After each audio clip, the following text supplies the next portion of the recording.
Chapter 1: The Jungle. Children are like jam, all very well in the proper place, but you can't stand them all over the shop, what? These were the dreadful words of our Indian uncle. They made us feel very young and angry, and yet we could not be comforted by calling him names to ourselves, as you do when nasty grown-ups say nasty things, because he is not nasty, but quite the exact opposite when not irritated. And we could not think it ungentlemanly of him to say we were like jam, because, as Alice says, jam is very nice indeed, only not on furniture and improper places like that. My father said, perhaps they had better go to boarding school. And that was awful, because we know father disapproves of boarding schools. And he looked at us and said, I am ashamed of them, sir. Your lot is indeed a dark and terrible one when your father is ashamed of you. And we all knew this, so that we felt in our chests just as if we had swallowed a hard-boiled egg whole. At least, this is what Oswald felt, and father said once that Oswald, as the eldest, was the representative of the family, so of course the others felt the same. And then everybody said nothing for a short time. At last father said, You may go, but remember. The words that followed I am not going to tell you. It is no use telling you what you know before, as they do in schools. And you must all have had such words said to you many times. We went away when it was over. The girls cried, and we boys got out books and began to read, so that nobody should think we cared. But we felt it deeply in our interior hearts, especially Oswald, who is the eldest and the representative of the family. We felt it all the more because we had not really meant to do anything wrong. We only thought perhaps the grown-ups would not be quite pleased if they knew, and that is quite different. Besides, we meant to put all the things back in their proper places when we had done with them before anyone found out about it. But I must not anticipate. That means telling the end of the story before the beginning. I tell you this because it is so sickening to have words you don't know in a story, and to be told to look it up in the dicker. We are the Bastables, Oswald, Dora, Dickie, Alice, Noel, and H.O. If you want to know why we call our youngest brother H.O., you can jolly well read The Treasure Seekers and find out.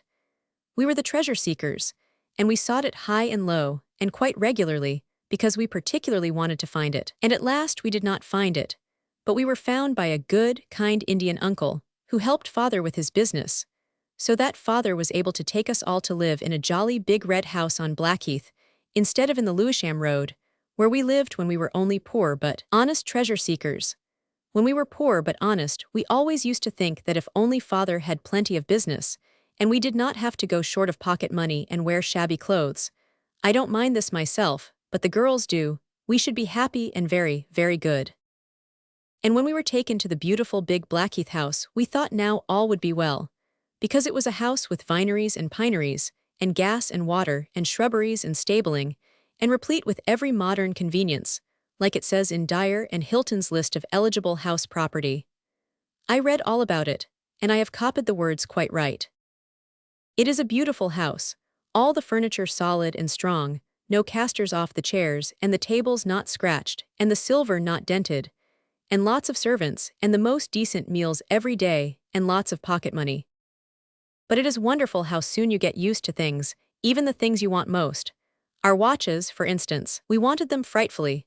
But when I had mine a week or two, after the mainspring got broken and was repaired at Bennett's in the village, I hardly cared to look at the works at all, and it did not make me feel happy in my heart any more, though of course I should have been very unhappy if it had been taken away from me.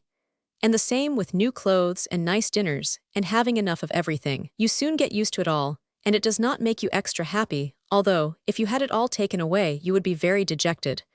That is a good word, and one I have never used before. You get used to everything, as I said, and then you want something more. Father says this is what people mean by the deceitfulness of riches, but Albert's uncle says it is the spirit of progress, and Mrs. Leslie said some people called it divine discontent. Oswald asked them all what they thought one Sunday at dinner. Uncle said it was rot, and what we wanted was bread and water and a licking, but he meant it for a joke. This was in the Easter holidays. We went to live at the Red House at Christmas. After the holidays, the girls went to the Blackheath High School, and we boys went to the prop. That means the proprietary school, and we had to swat rather during term, but about Easter we knew the deceitfulness of riches in the vac, when there was nothing much on, like pantomimes and things. Then there was the summer term, and we swatted more than ever, and it was boiling hot, and master's tempers got short and sharp, and the girls used to wish the exams came in cold weather. I can't think why they don't. But I suppose schools don't think of sensible things like that. They teach botany at girls' schools. Then the midsummer holidays came, and we breathed again, but only for a few days. We began to feel as if we had forgotten something, and did not know what it was. We wanted something to happen, only we didn't exactly know what, so we were very pleased when Father said, "I've asked Mr. Falks to send his children here for a week or two. You know, the kids who came at Christmas. You must be jolly to them, and see that they have a good time, don't you know?" We remembered them right enough. They were little pinky, frightened things, like white mice with very bright eyes. They had not been to our house since Christmas, because Denny's, the boy, had been ill, and they had been with an aunt at Ramsgate. Alice and Dora would have liked to get the bedrooms ready for the honored guests, but a really good housemaid is sometimes more ready to say don't than even a general. So the girls had to chuck it. Jane only let them put flowers in the pots on the visitors' mantelpieces, and then they had to ask the gardener which kind they might pick, because nothing worth gathering happened to be growing in our own gardens just then. Their train got in at 12:27. We all went to meet them. Afterwards I thought that was a mistake because their aunt was with them, and she wore black with beady things and a tight bonnet, and she said when we took our hats off, "Who are you?" quite crossly. We said, "We are the Bastables. We've come to meet Daisy and Denny." The aunt is a very rude lady, and it made us sorry for Daisy and Denny when she said to them, "Are these the children? Do you remember them?" We weren't very tidy, perhaps, because we'd been playing brigands in the shrubbery, and we knew we should have to wash for dinner as soon as we got back anyhow. But still. Denny said he thought he remembered us, but Daisy said, "Of course they are," and then looked as if she was going to cry.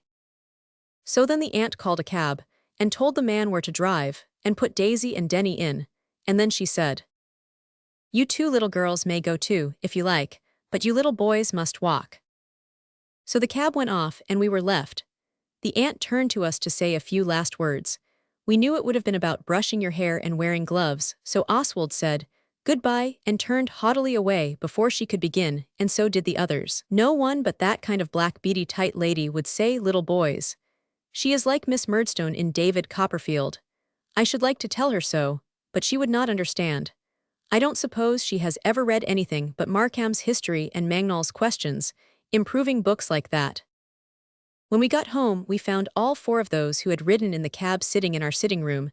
We don't call it nursery now, looking very thoroughly washed, and our girls were asking polite questions, and the others were saying yes and no, and I don't know. We boys did not say anything. We stood at the window and looked out till the gong went for our dinner. We felt it was going to be awful, and it was. The newcomers would never have done for knight-errants, or to carry the cardinal's sealed message through the heart of France on a horse. They would never have thought of anything to say to throw the enemy off the scent when they got into a tight place. They said yes, please, and no, thank you. And they ate very neatly, and always wiped their mouths before they drank, as well as after, and never spoke with them full. And after dinner, it got worse and worse. We got out all our books and they said thank you, and didn't look at them properly. And we got out all our toys, and they said, "Thank you, it's very nice to everything." And it got less and less pleasant, and towards tea time it came to nobody saying anything except Noel and H.O., and they talked to each other about cricket.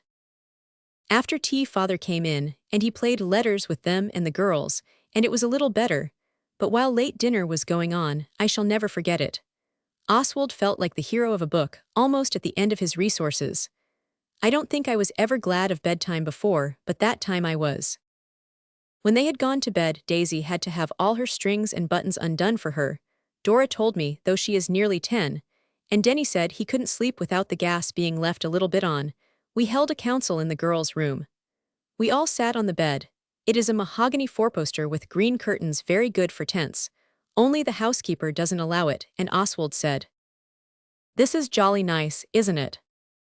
"They'll be better tomorrow," Alice said. "They're only shy." Dickie said shy was all very well, but you needn't behave like a perfect idiot. "They're frightened, you see we're all strange to them," Dora said. "We're not wild beasts or Indians, we shan't eat them, what have they got to be frightened of?" Dickie said this. Noel told us he thought they were an enchanted prince and princess who'd been turned into white rabbits, and their bodies had got changed back but not their insides. But Oswald told him to dry up. "It's no use making things up about them," he said. "The thing is, what are we going to do? We can't have our holidays spoiled by these sniveling kids." "No," Alice said, "but they can't possibly go on sniveling forever. Perhaps they've got into the habit of it with that Murdstone aunt. She's enough to make anyone snivel." "All the same," said Oswald, "we jolly well aren't going to have another day like today. We must do something to rouse them from their sniveling what's its name? Something sudden and what is it? Decisive." "A booby trap," said H.O., "the first thing when they get up, and an apple pie bed at night." But Dora would not hear of it, and I own she was right. "Suppose," she said, "we could get up a good play, like we did when we were treasure seekers." We said, well, what, but she did not say. "It ought to be a good long thing, to last all day," Dickie said, "and if they like they can play, and if they don't." "If they don't, I'll read to them," Alice said. But we all said, "No, you don't. If you begin that way you'll have to go on." And Dickie added, "I wasn't going to say that at all. I was going to say if they didn't like it they could jolly well do the other thing." We all agreed that we must think of something, but we none of us could, and at last the council broke up in confusion because Mrs. Blake, she is the housekeeper, came up and turned off the gas. But next morning when we were having breakfast, and the two strangers were sitting there so pink and clean, Oswald suddenly said, "I know, we'll have a jungle in the garden." And the others agreed, and we talked about it till break was over. The little strangers only said, "I don't know," whenever we said anything to them. After brekker Oswald beckoned his brothers and sisters mysteriously apart and said, "Do you agree to let me be captain today, because I thought of it?" And they said they would. Then he said, "We'll play Jungle Book and I shall be Mowgli. The rest of you can be what you like, Mowgli's father and mother or any of the beasts." "I don't suppose they know the book," said Noel. "They don't look as if they read anything except at lesson times." "Then they can go on being beasts all the time," Oswald said. "Anyone can be a beast." So it was settled. And now Oswald, Albert's uncle, has sometimes said he is clever at arranging things, began to lay his plans for the jungle. The day was indeed well chosen. Our Indian uncle was away, father was away, Mrs. Blake was going away, and the housemaid had an afternoon off. Oswald's first conscious act was to get rid of the white mice, I mean the little good visitors. He explained to them that there would be a play in the afternoon, and they could be what they liked, and gave them the Jungle Book to read the stories he told them to, all the ones about Mowgli. He led the strangers to a secluded spot among the sea-kale pots in the kitchen garden and left them. Then he went back to the others, and we had a jolly morning under the cedar talking about what we would do when Blakey was gone. She went just after our dinner. When we asked Denny what he would like to be in the play, it turned out he had not read the stories Oswald told him at all, but only the White Seal and Rikki Tikki. We then agreed to make the jungle first and dress up for our parts afterwards. Oswald was a little uncomfortable about leaving the strangers alone all the morning, so he said Denny should be his aide-de-camp, and he was really quite useful. He is rather handy with his fingers, and things that he does up do not come untied. Daisy might have come too, but she wanted to go on reading, so we let her, which is the truest manners to a visitor. Of course the shrubbery was to be the jungle, and the lawn under the cedar a forest glade, and then we began to collect the things. The cedar lawn is just nicely out of the way of the windows. It was a jolly hot day, the kind of day when the sunshine is white and the shadows are dark gray, not black like they are in the evening. We all thought of different things. Of course first we dressed up pillows in the skins of beasts and set them about on the grass to look as natural as we could. And then we got Pincher and rubbed him all over with powdered slate pencil to make him the right color for Gray Brother. But he shook it all off, and it had taken an awful time to do. Then Alice said, "Ohs, I know," and she ran off to father's dressing room, and came back with the tube of cream d'amande pour la barbe et les mains, and we squeezed it on Pincher and rubbed it in, and then the slate pencil stuff stuck all right, and he rolled in the dustbin of his own accord, which made him just the right color.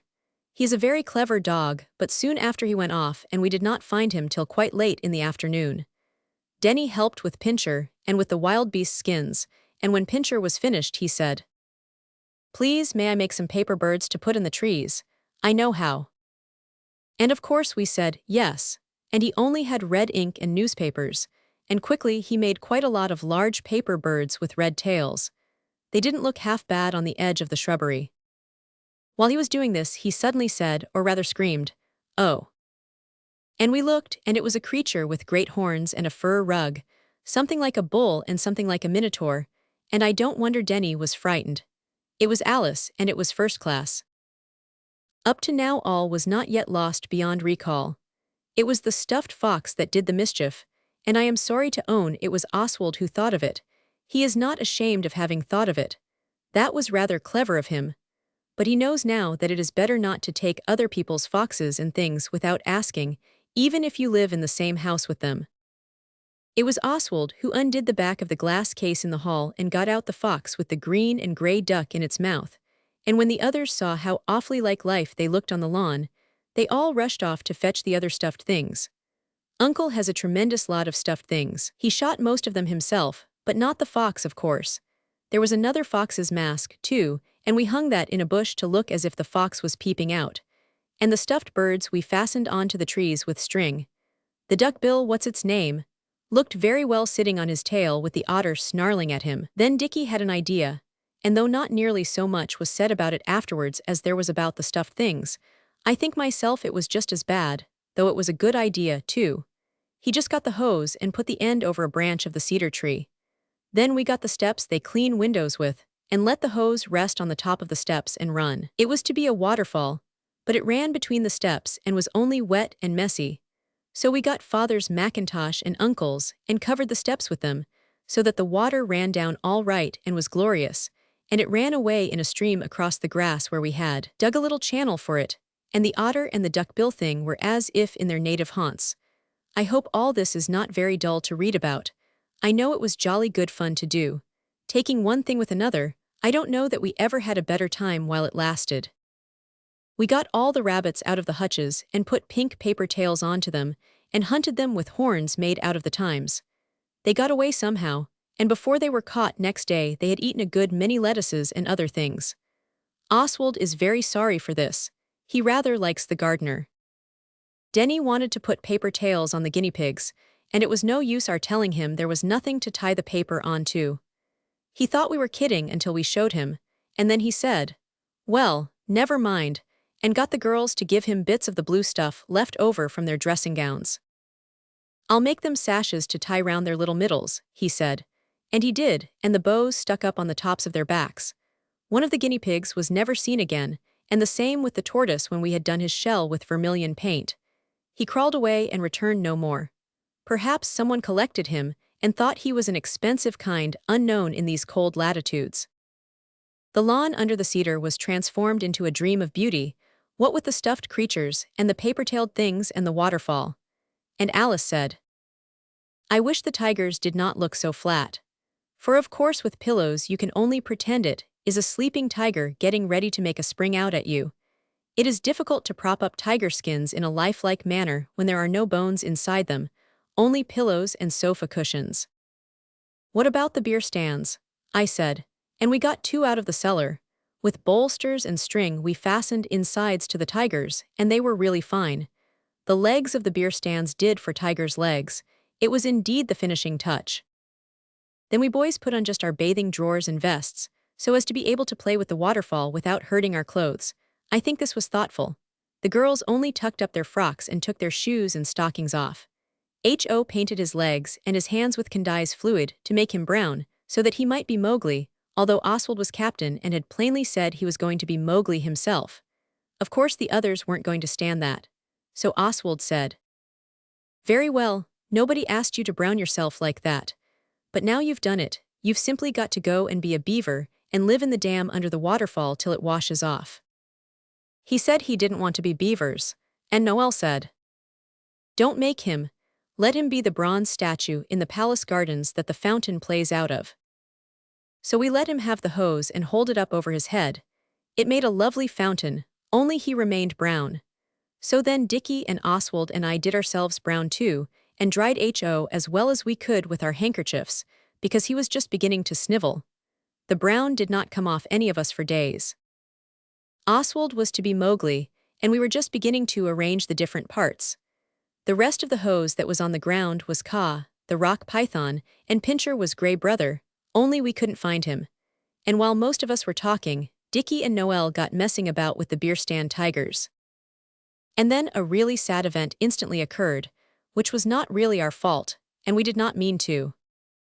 That Daisy girl had been mooning indoors all the afternoon with the Jungle books, and now she came suddenly out, just as Dickie and Noel had got under the tigers, and were shoving them along to fright each other. Of course, this is not in the Mowgli book at all, but they did look jolly like real tigers, and I am very far from wishing to blame the girl, though she little knew what would be the awful consequence of her rash act.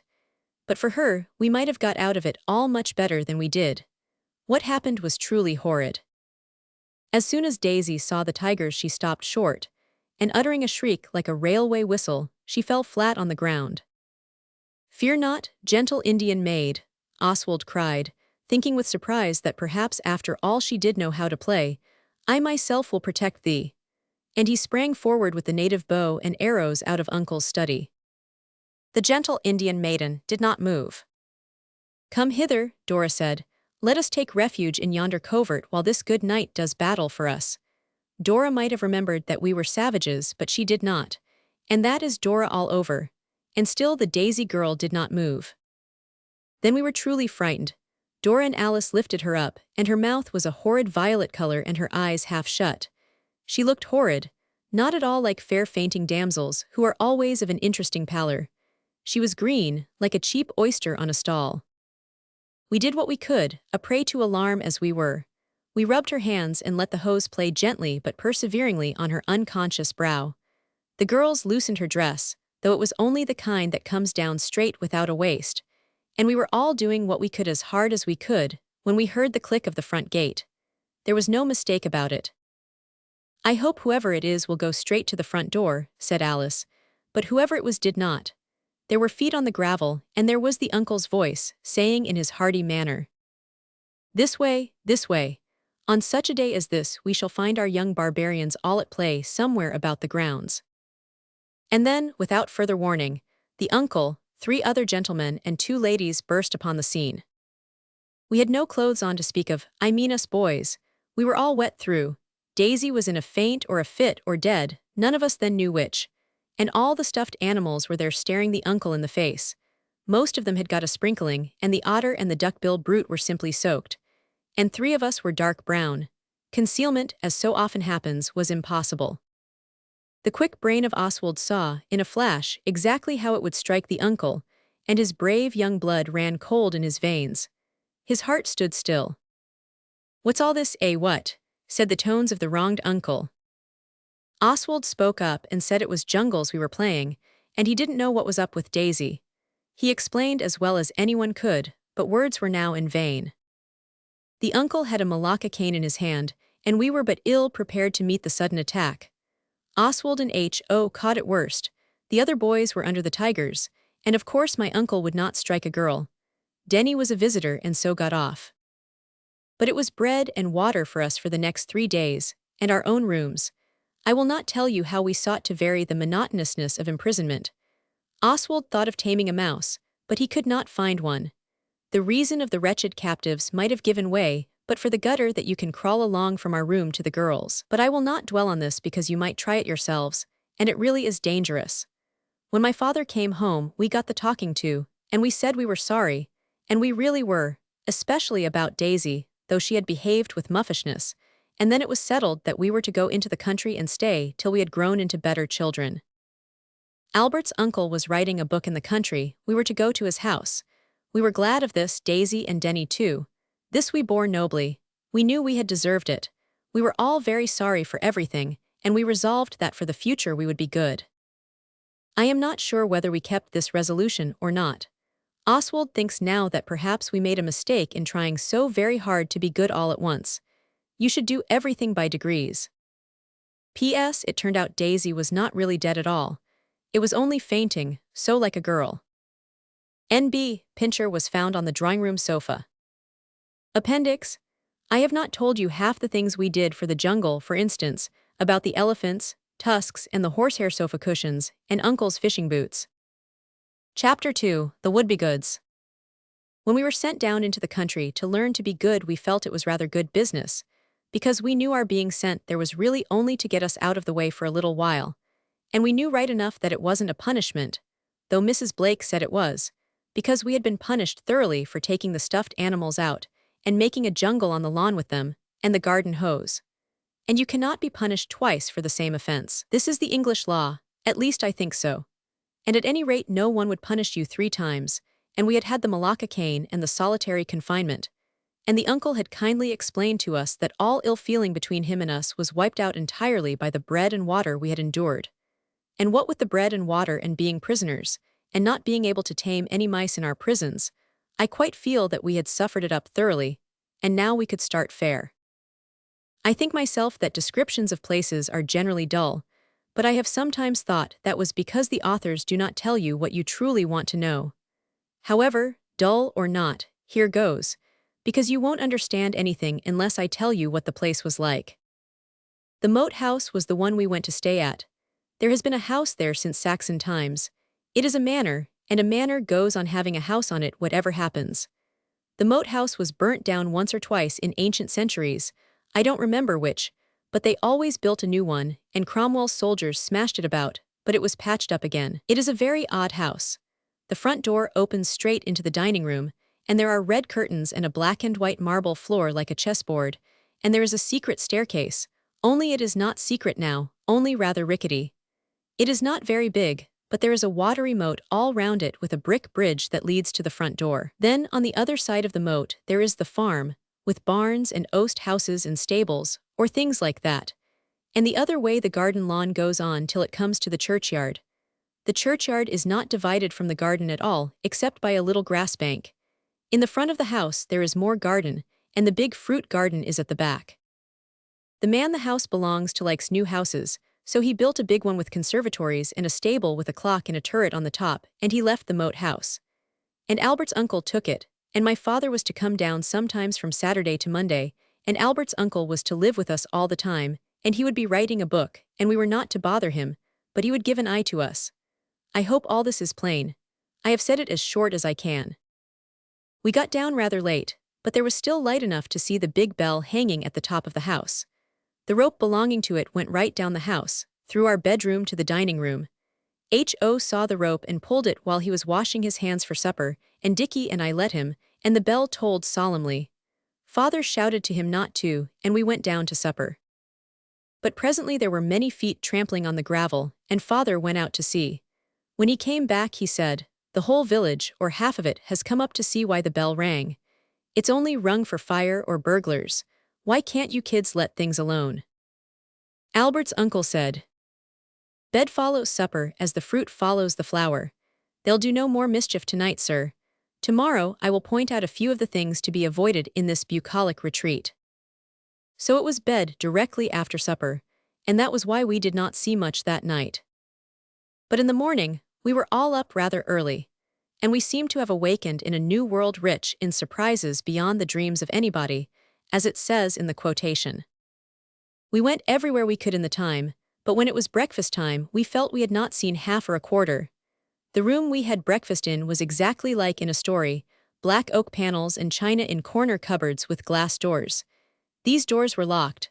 There were green curtains, and honeycomb for breakfast. After brekker my father went back to town, and Albert's uncle went too to see publishers. We saw them to the station, and Father gave us a long list of what we weren't to do. It began with "Don't pull ropes unless you're quite sure what will happen at the other end," and it finished with "For goodness sake, try to keep out of mischief till I come down on Saturday." There were lots of other things in between. We all promised we would, and we saw them off and waved till the train was quite out of sight. Then we started to walk home.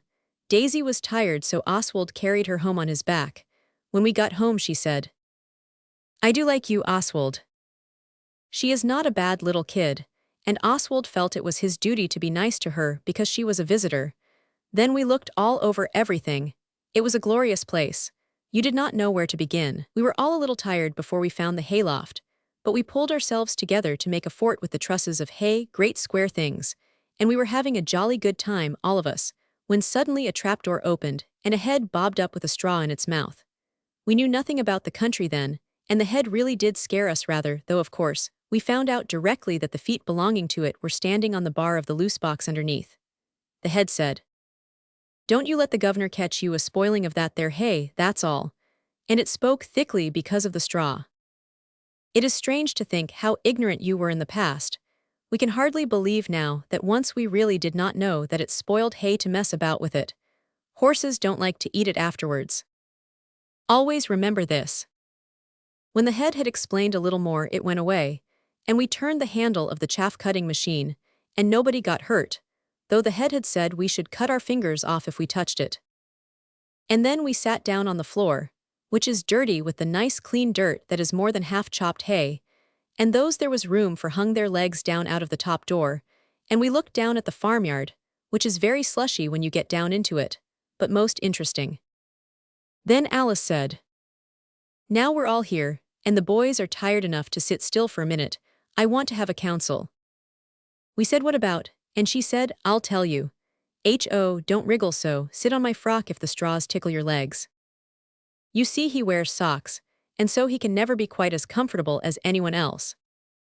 "Promise not to laugh," Alice said, getting very red and looking at Dora, who got red too.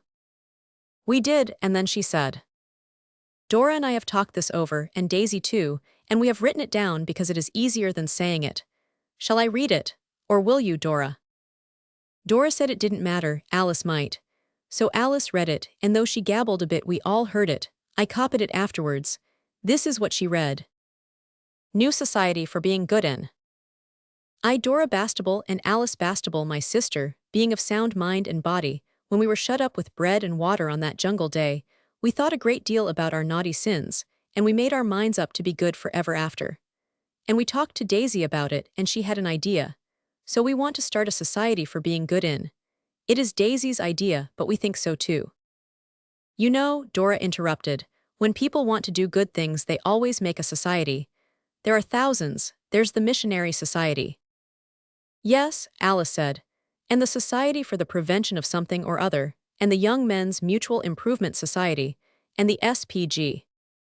"What's SPG?" Oswald asked.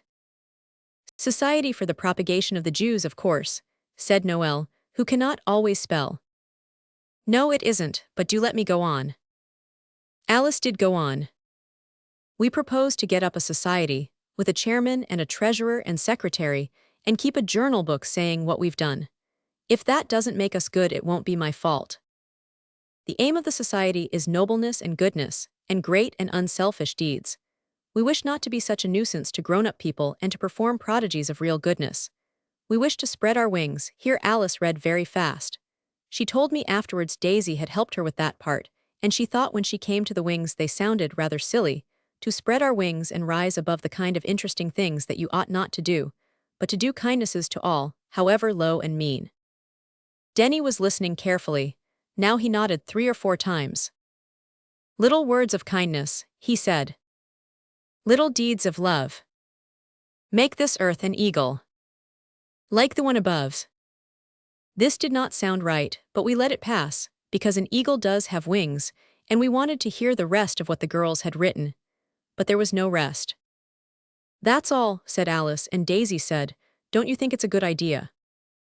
"That depends," Oswald answered, "who is president and what you mean by being good."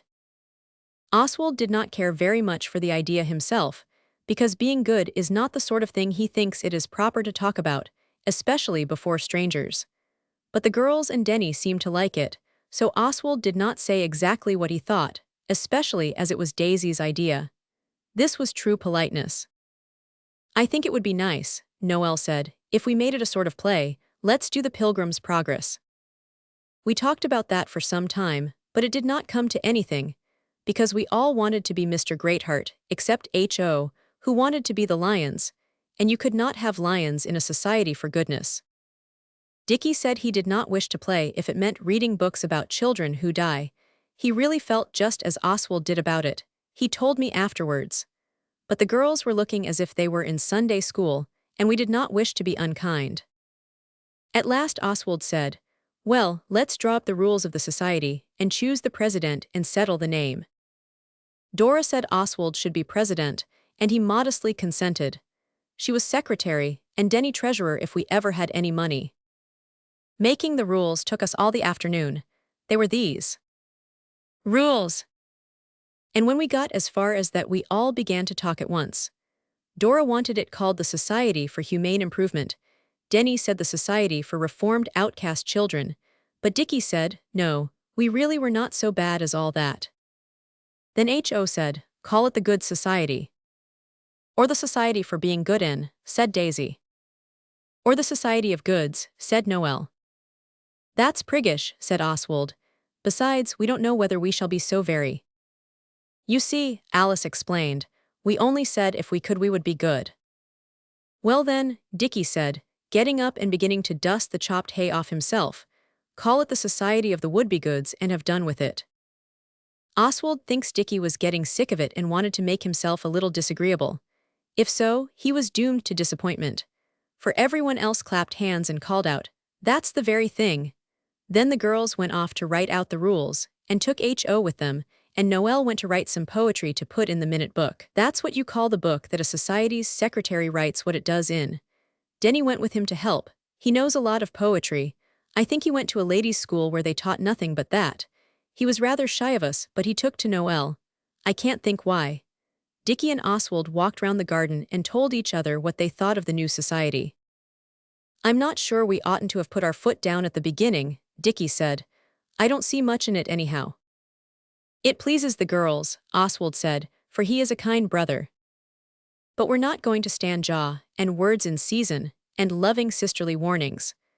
I tell you what it is, Oswald, we'll have to run this thing our way, or it'll be jolly beastly for everybody. Oswald saw this plainly. We must do something, Dickie said. It's very, very hard though. Still, there must be some interesting things that are not wrong. I suppose so, Oswald said, but being good is so much like being a muff, generally. Anyhow, I'm not going to smooth the pillows of the sick, or read to the aged poor, or any rot out of ministering children. No more am I, Dickie said. He was chewing a straw like the head had in its mouth, but I suppose we must play the game fair. Let's begin by looking out for something useful to do, something like mending things or cleaning them, not just showing off. The boys in books chop kindling wood, and save their pennies to buy tea and tracts. Little beasts, said Dick. I say, let's talk about something else. And Oswald was glad to, for he was beginning to feel jolly uncomfortable. We were all rather quiet at tea, and afterwards Oswald played draughts with Daisy and the others yawned. I don't know when we've had such a gloomy evening. And everyone was horribly polite, and said please and thank you far more than requisite. Albert's uncle came home after tea. He was jolly and told us stories, but he noticed us being a little dull, and asked what blight had fallen on our young lives. Oswald could have answered and said, it is the Society of the Wouldbegoods that is the blight, but of course he didn't, and Albert's uncle said no more, but he went up and kissed the girls when they were in bed, and asked them if there was anything wrong. And they told him no, on their honor. The next morning Oswald awoke early. The refreshing beams of the morning sun shone on his narrow, white bed, and on the sleeping forms of his dear little brothers and Denny, who had got the pillow on top of his head, and was snoring like a kettle when it sings. Oswald could not remember at first what was the matter with him, and then he remembered the Wouldbegoods, and wished he hadn't. He felt at first as if there was nothing you could do, and even hesitated to buzz a pillow at Denny's head. But he soon saw that this could not be. So he chucked his boot and caught Denny right in the waistcoat part, and thus the day began more brightly than he had expected. Oswald had not done anything out of the way good the night before, except that when no one was looking he polished the brass candlestick in the girls' bedroom with one of his socks. And he might just as well have let it alone, for the servants cleaned it again with the other things in the morning, and he could never find the sock afterwards. There were 2 servants. One of them had to be called Mrs. Pettigrew instead of Jane and Eliza like others. She was cook and managed things. After breakfast Albert's uncle said, I now seek the retirement of my study. At your peril violate my privacy before 1:30 sharp. Nothing short of bloodshed will warrant the intrusion, and nothing short of man, or rather boy, slaughter shall avenge it. So we knew he wanted to be quiet, and the girls decided that we ought to play out of doors so as not to disturb him. We should have played out of doors anyhow on a jolly fine day like that. But as we were going out, Dickie said to Oswald, I say, come along here a minute, will you? So Oswald came along, and Dickie took him into the other parlor and shut the door, and Oswald said, "Well, spit it out, what is it?" He knows that is vulgar, and he would not have said it to anyone but his own brother. Dickie said, "It's a pretty fair nuisance. I told you how it would be." And Oswald was patient with him and said, "What is, don't be all day about it."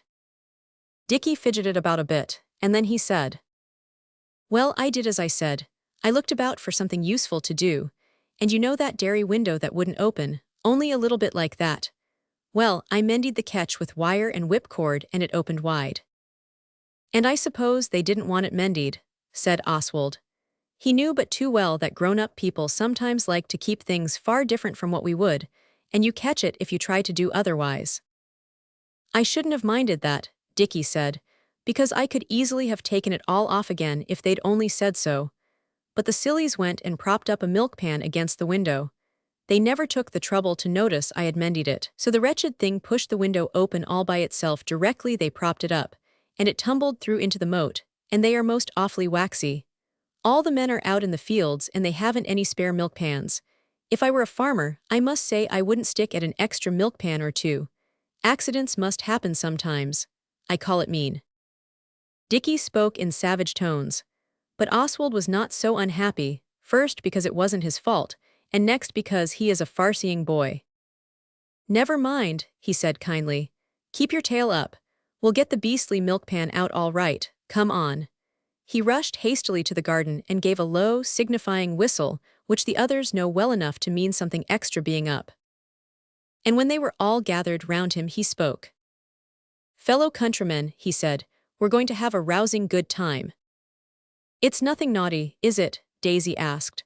"Like the last time you had that was rousingly good." Alice said shish, and Oswald pretended not to hear. "A precious treasure," he said, "has inadvertently been laid low in the moat by one of us." "The rotten thing tumbled in by itself," Dickie said. Oswald waved his hand and said, "Anyhow, it's there. It's our duty to restore it to its sorrowing owners. I say, look here, we're going to drag the moat." Everyone brightened up at this. It was our duty and it was interesting too. This is very uncommon. So we went out to where the orchard is at the other side of the moat. There were gooseberries and things on the bushes, but we did not take any till we had asked if we might. Alice went and asked. Mrs. Pettigrew said, "Law, I suppose so, you'd eat 'em anyhow, leave or no leave." She little knows the honorable nature of the house of Bastable, but she has much to learn. The orchard slopes gently down to the dark waters of the moat. We sat there in the sun and talked about dragging the moat till Denny said, "How do you drag moats?" And we were speechless, because, though we had read many times about a moat being dragged for missing heirs and lost wills, we really had never thought about exactly how it was done. "Grappling irons are right, I believe," Denny said, "but I don't suppose they'd have any at the farm." And we asked, and found they had never even heard of them. I think myself he meant some other word, but he was quite positive. So then we got a sheet off Oswald's bed, and we all took our shoes and stockings off, and we tried to see if the sheet would drag the bottom of the moat, which is shallow at that end, but it would keep floating on the top of the water, and when we tried sewing stones into one end of it, it stuck on something in the bottom, and when we got it up it was torn. We were very sorry, and the sheet was in an awful mess, but the girls said they were sure they could wash it in the basin in their room, and we thought as we had torn it anyway, we might as well go on. That washing never came off. "No human being," Noel said, "knows half the treasures hidden in this dark tarn." And we decided we would drag a bit more at that end, and work gradually round to under the dairy window where the milk pan was. We could not see that part very well, because of the bushes that grow between the cracks of the stones, where the house goes down into the moat. And opposite the dairy window the barn goes straight down into the moat too. It is like pictures of Venice, but you cannot get opposite the dairy window anyhow. We got the sheet down again, when we had tied the torn parts together in a bunch with string, and Oswald was just saying, "Now then, my hearties, pull together, pull with a will. 1, 2, 3, when suddenly Dora dropped her bit of the sheet with a piercing shriek and cried out, "Oh, it's all wormy at the bottom, I felt them wriggle," and she was out of the water almost before the words were out of her mouth. The other girls all scuttled out too, and they let the sheet go in such a hurry that we had no time to steady ourselves, and one of us went right in, and the rest got wet up to our waistbands. The one who went right in was only H.O., but Dora made an awful fuss and said it was our fault. We told her what we thought, and it ended in the girls going in with H.O. to change his things. We had some more gooseberries while they were gone. Dora was in an awful wax when she went away, but she is not of a sullen disposition though sometimes hasty, and when they all came back, we saw it was all right, so we said, "What shall we do now?" Alice said, "I don't think we need drag any more. It is wormy. I felt it when Dora did. And besides, the milk pan is sticking a bit of itself out of the water. I saw it through the dairy window." "Couldn't we get it up with fish hooks?" Noel said, but Alice explained that the dairy was now locked up and the key taken out. So then Oswald said, "Look here, we'll make a raft. We should have to do it some time, and we might as well do it now. I saw an old door in that corner stable that they don't use. You know, the one where they chop the wood." We got the door. We had never made a raft, any of us, but the way to make rafts is better described in books, so we knew what to do. We found some nice little tubs stuck up on the fence of the farm garden, and nobody seemed to want them for anything just then, so we took them. Denny had a box of tools someone had given him for his last birthday. They were rather rotten little things, but the gimlet worked all right, so we managed to make holes in the edges of the tubs and fasten them with string under the four corners of the old door. This took us a long time. Albert's uncle asked us at dinner what we had been playing at, and we said it was a secret, and it was nothing wrong. You see, we wished to atone for Dickie's mistake before anything more was said. The house has no windows in the side that faces the orchard. The rays of the afternoon sun were beaming along the orchard grass when at last we launched the raft. She floated out beyond reach with the last shove of the launching, but Oswald waded out and towed her back. He is not afraid of worms. Yet if he had known of the other things that were in the bottom of that moat, he would have kept his boots on. So would the others, especially Dora, as you will see. At last the gallant craft rode upon the waves. We manned her, though not up to our full strength, because if more than 4 got on the water came up too near our knees, and we feared she might founder if overmanned. Daisy and Denny did not want to go on the raft, white mice that they were, so that was all right. And as H.O. had been wet through once, he was not very keen. Alice promised Noel her best paintbrush if he'd give up and not go, because we knew well that the voyage was fraught with deep dangers, though the exact danger that lay in wait for us under the dairy window we never even thought of. So we 4 elder ones got on the raft very carefully, and even then, every time we moved the water swished up over the raft and hit our feet. But I must say it was a jolly decent raft. Dickie was captain because it was his adventure. We had hop poles from the hop garden beyond the orchard to punt with. We made the girls stand together in the middle and hold on to each other to keep steady. Then we christened our gallant vessel. We called it the Richard, after Dickie, and also after the splendid admiral who used to eat wine glasses and died after the Battle of the Revenge in Tennyson's poetry. Then those on shore waved a fond adieu as well as they could with the dampness of their handkerchiefs, which we had had to use to dry our legs and feet when we put on our stockings for dinner. And slowly and stately, the good ship moved away from shore, riding on the waves as though they were her native element. We kept her going with the hop poles, and we kept her steady in the same way, but we could not always keep her steady enough, and we could not always keep her in the wind's eye. That is to say, she went where we did not want, and once she bumped her corner against the barn wall, and all the crew had to sit down suddenly to avoid falling overboard into a watery grave. Of course then the waves swept her decks, and when we got up again we said that we should have to change completely before tea.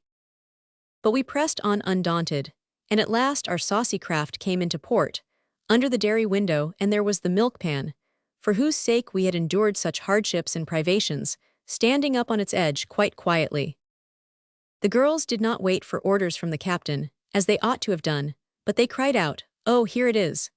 and then both reached out to get it. Anyone who has pursued a naval career will see that of course the raft capsized. For a moment it felt like standing on the roof of the house, and the next moment the ship stood up on end and shot the whole crew into the dark waters. We boys can swim all right. Oswald has swum 3 times across the Ladywell swimming baths at the shallow end, and Dickie is nearly as good. But just then we did not think of this, though of course, if the water had been deep we should have. As soon as Oswald could get the muddy water out of his eyes, he opened them on a horrid scene. Dickie was standing up to his shoulders in the inky waters.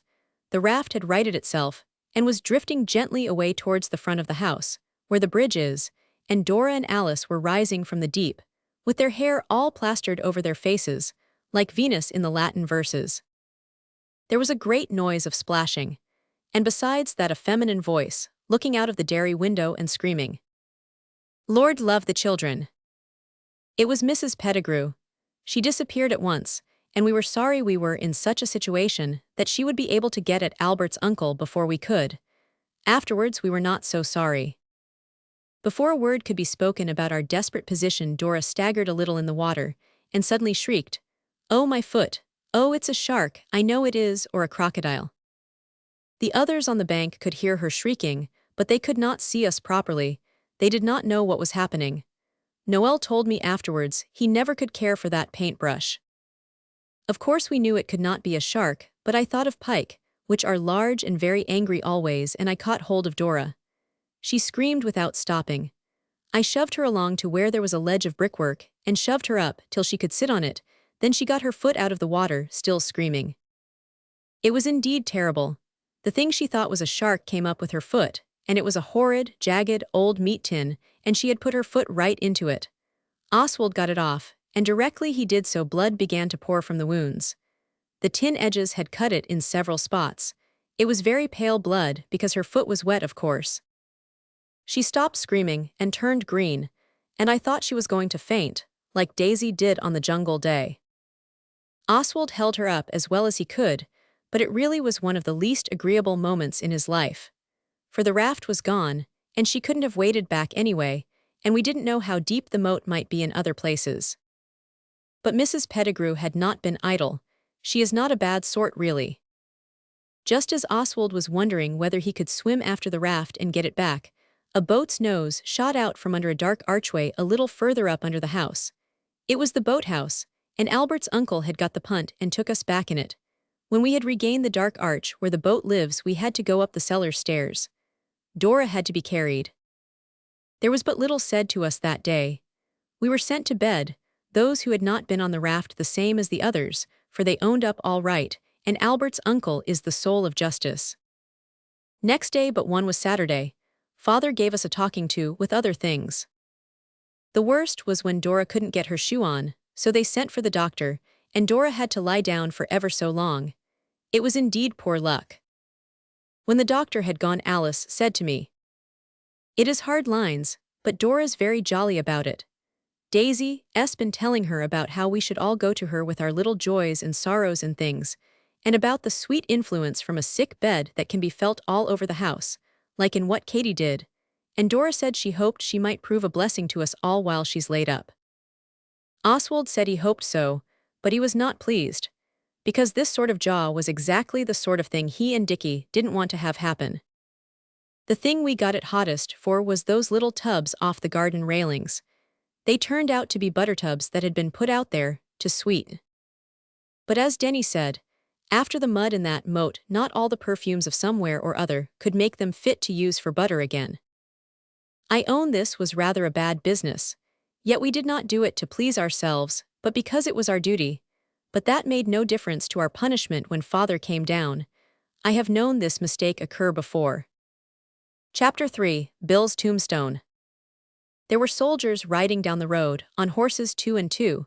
That is, the horses were 2 and 2, and the men not, because each man was riding one horse and leading another, to exercise them.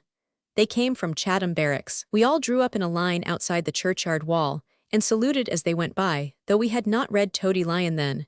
We have since. It is the only decent book I have ever read written by Toady Lion's author. The others are mere piffle, but many people like them. In Sir Toady Lion, the officer salutes the child. There was only a lieutenant with those soldiers, and he did not salute me. He kissed his hand to the girls, and a lot of the soldiers behind kissed theirs too. We waved ours back. Next day we made a Union Jack out of pocket handkerchiefs, and part of a red flannel petticoat of the White Mouse's, which she did not want just then, and some blue ribbon we got at the village shop. Then we watched for the soldiers, and after 3 days they went by again by twos and twos as before. It was A1. We waved our flag and we shouted. We gave them 3 cheers. Oswald can shout loudest. So as soon as the first man was level with us, not the advance guard, but the first of the battery, he shouted. 3 cheers for the Queen and the British Army. And then we waved the flag and bellowed. Oswald stood on the wall to bellow better, and Denny waved the flag because he was a visitor, and so politeness made us let him enjoy the fat of whatever there was going. The soldiers did not cheer that day, they only grinned and kissed their hands. The next day we all got up as much like soldiers as we could. Ho and Noel had tin swords, and we asked Albert's uncle to let us wear some of the real arms that are on the wall in the dining room. And he said, yes, if we would clean them up afterwards. But we jolly well cleaned them up first with Brooks soap and brick dust and vinegar, and the knife polish, invented by the great and immortal Duke of Wellington in his spare time when he was not conquering Napoleon. 3 cheers for our Iron Duke. And with emery paper and wash leather and whitening. Oswald wore a cavalry saber in its sheath. Alice and the mouse had pistols in their belts, large old flintlocks, with bits of red flannel behind the flints.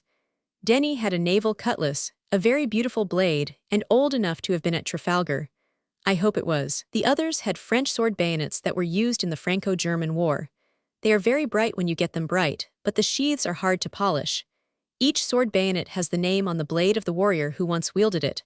I wonder where they are now. Perhaps some of them died in the war. Poor chaps, but it is a very long time ago. I should like to be a soldier. It is better than going to the best schools, and to Oxford afterwards, even if it is Balliol you go to. Oswald wanted to go to South Africa for a bugler, but father would not let him. And it is true that Oswald does not yet know how to bugle, though he can play the infantry advance, and the charge and the halt on a penny whistle. Alice taught them to him with the piano, out of the red book father's cousin had when he was in the fighting 5th. Oswald cannot play the retire, and he would scorn to do so. But I suppose a bugler has to play what he is told, no matter how galling to the young boy's proud spirit. The next day, being thoroughly armed, we put on everything red, white and blue that we could think of. Nightshirts are good for white. And you don't know what you can do with red socks and blue jerseys till you try. And we waited by the churchyard wall for the soldiers. When the advance guard, or whatever you call it of artillery, it's that for infantry, I know came by, we got ready. And when the first man of the first battery was level with us, Oswald played on his penny whistle the advance and the charge, and then shouted. 3 cheers for the Queen and the British Army. This time they had the guns with them. And every man of the battery cheered too. It was glorious. It made you tremble all over. The girls said it made them want to cry, but no boy would own to this, even if it were true. It is babyish to cry. But it was glorious, and Oswald felt differently to what he ever did before. Then suddenly the officer in front said, "Battery, halt!" And all the soldiers pulled their horses up, and the great guns stopped too.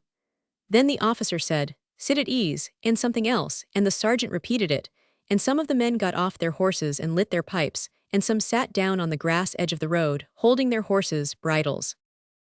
We could see all the arms and accoutrements, as plain as plain. Then the officer came up to us.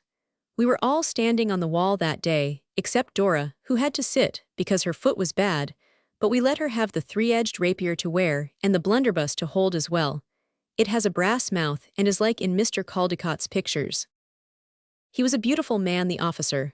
Like a Viking, very tall and fair, with mustaches very long and bright blue eyes. He said, "Good morning." So did we. Then he said, "You seem to be a military lot." We said we wished we were. "And patriotic," said he. Alice said she should jolly well think so. Then he said he had noticed us there for several days, and he had halted the battery, because he thought we might like to look at the guns. Alas, there are but too few grown-up people so far-seeing and thoughtful as this brave and distinguished officer. We said, "Oh yes," and then we got off the wall, and that good and noble man showed us the string that moves the detonator and the breech block.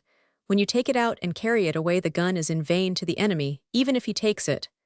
And he let us look down the gun to see the rifling, all clean and shiny, and he showed us the ammunition boxes, but there was nothing in them. He also told us how the gun was unlimbered. This means separating the gun from the ammunition carriage, and how quick it could be done. But he did not make the men do this then because they were resting. There were 6 guns. Each had painted on the carriage, in white letters, 15 PR, which the captain told us meant 15-pounder. I should have thought the gun weighed more than 15 pounds, Dora said. It would if it was beef, but I suppose wood and gun are lighter. And the officer explained to her very kindly and patiently that 15 PR meant the gun could throw a shell weighing 15 pounds. When we had told him how jolly it was to see the soldiers go by so often, he said, "You won't see us many more times. We're ordered to the front, and we sail on Tuesday week, and the guns will be painted mud color, and the men will wear mud color too, and so shall I."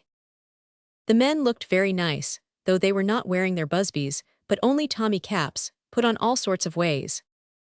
We were very sorry they were going, but Oswald, as well as others, looked with envy on those who would soon be allowed, being grown up, and no nonsense about your education, to go and fight for their queen and country.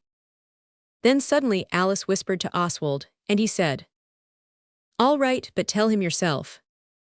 So Alice said to the captain, "Will you stop next time you pass?" He said, "I'm afraid I can't promise that." Alice said, "You might, there's a particular reason." He said, "What?" Which was a natural remark, not rude as it is with children. Alice said, "We want to give the soldiers a keepsake and will write to ask my father. He is very well off just now. Look here, if we're not on the wall when you come by, don't stop, but if we are, please do." The officer pulled his mustache and looked as if he did not know. But at last he said, "Yes," and we were very glad, though but Alice and Oswald knew the dark but pleasant scheme at present fermenting in their youthful nuts. The captain talked a lot to us. At last Noel said, "I think you are like Diamid of the golden collar, but I should like to see your sword out, and shining in the sun like burnished silver." The captain laughed and grasped the hilt of his good blade, but Oswald said hurriedly, Not yet, we shan't ever have a chance like this, if you'd only show us the pursuing practice. Albert's uncle knows it, but he only does it on an armchair because he hasn't a horse." And that brave and swagger captain did really do it. He rode his horse right into our gate when we opened it, and showed us all the cuts, thrusts, and guards. There are 4 of each kind. It was splendid. The morning sun shone on his flashing blade, and his good steed stood with all its legs far apart and stiff on the lawn. Then we opened the paddock gate, and he did it again, while the horse galloped as if upon the bloody battlefield among the fierce foes of his native land, and this was far more ripping still. Then we thanked him very much, and he went away, taking his men with him, and the guns, of course. Then we wrote to my father, and he said, yes, as we knew he would, and next time the soldiers came by. But they had no guns this time, only the captive Arabs of the desert. We had the keepsakes ready in a wheelbarrow, and we were on the churchyard wall. And the bold captain called an immediate halt. Then the girls had the splendid honor and pleasure of giving a pipe, and 4 whole ounces of tobacco to each soldier. Then we shook hands with the captain, and the sergeant and the corporals, and the girls kissed the captain. I can't think why girls will kiss everybody, and we all cheered for the queen. It was grand. And I wish my father had been there to see how much you can do with L12 if you order the things from the stores. We have never seen those brave soldiers again. I have told you all this to show you how we got so keen about soldiers, and why we sought to aid and abet the poor widow at the White Cottage in her desolate and oppressedness. Her name was Simpkins, and her cottage was just beyond the churchyard, on the other side from our house. On the different military occasions which I have remarked upon, this widow woman stood at her garden gate and looked on, and after the cheering she rubbed her eyes with her apron. Alice noticed this slight but signifying action. We feel quite sure Mrs. Simpkins liked soldiers, and so we felt friendly to her. But when we tried to talk to her she would not. She told us to go along with us, and not bother her. And Oswald, with his usual delicacy and good breeding, made the others do as she said. But we were not to be thus repulsed with impunity. We made complete but cautious inquiries, and found out that the reason she cried when she saw soldiers was that she had only one son, a boy. He was 22, and he had gone to the war last April, so that she thought of him when she saw the soldiers, and that was why she cried. Because when your son is at the wars you always think he is being killed. I don't know why.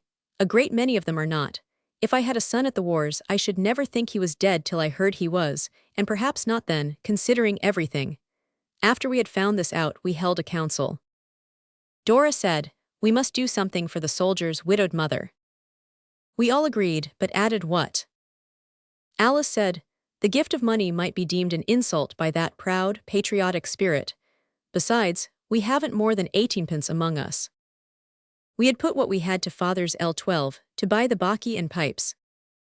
The mouse then said, "Couldn't we make her a flannel petticoat and leave it without a word upon her doorstep?"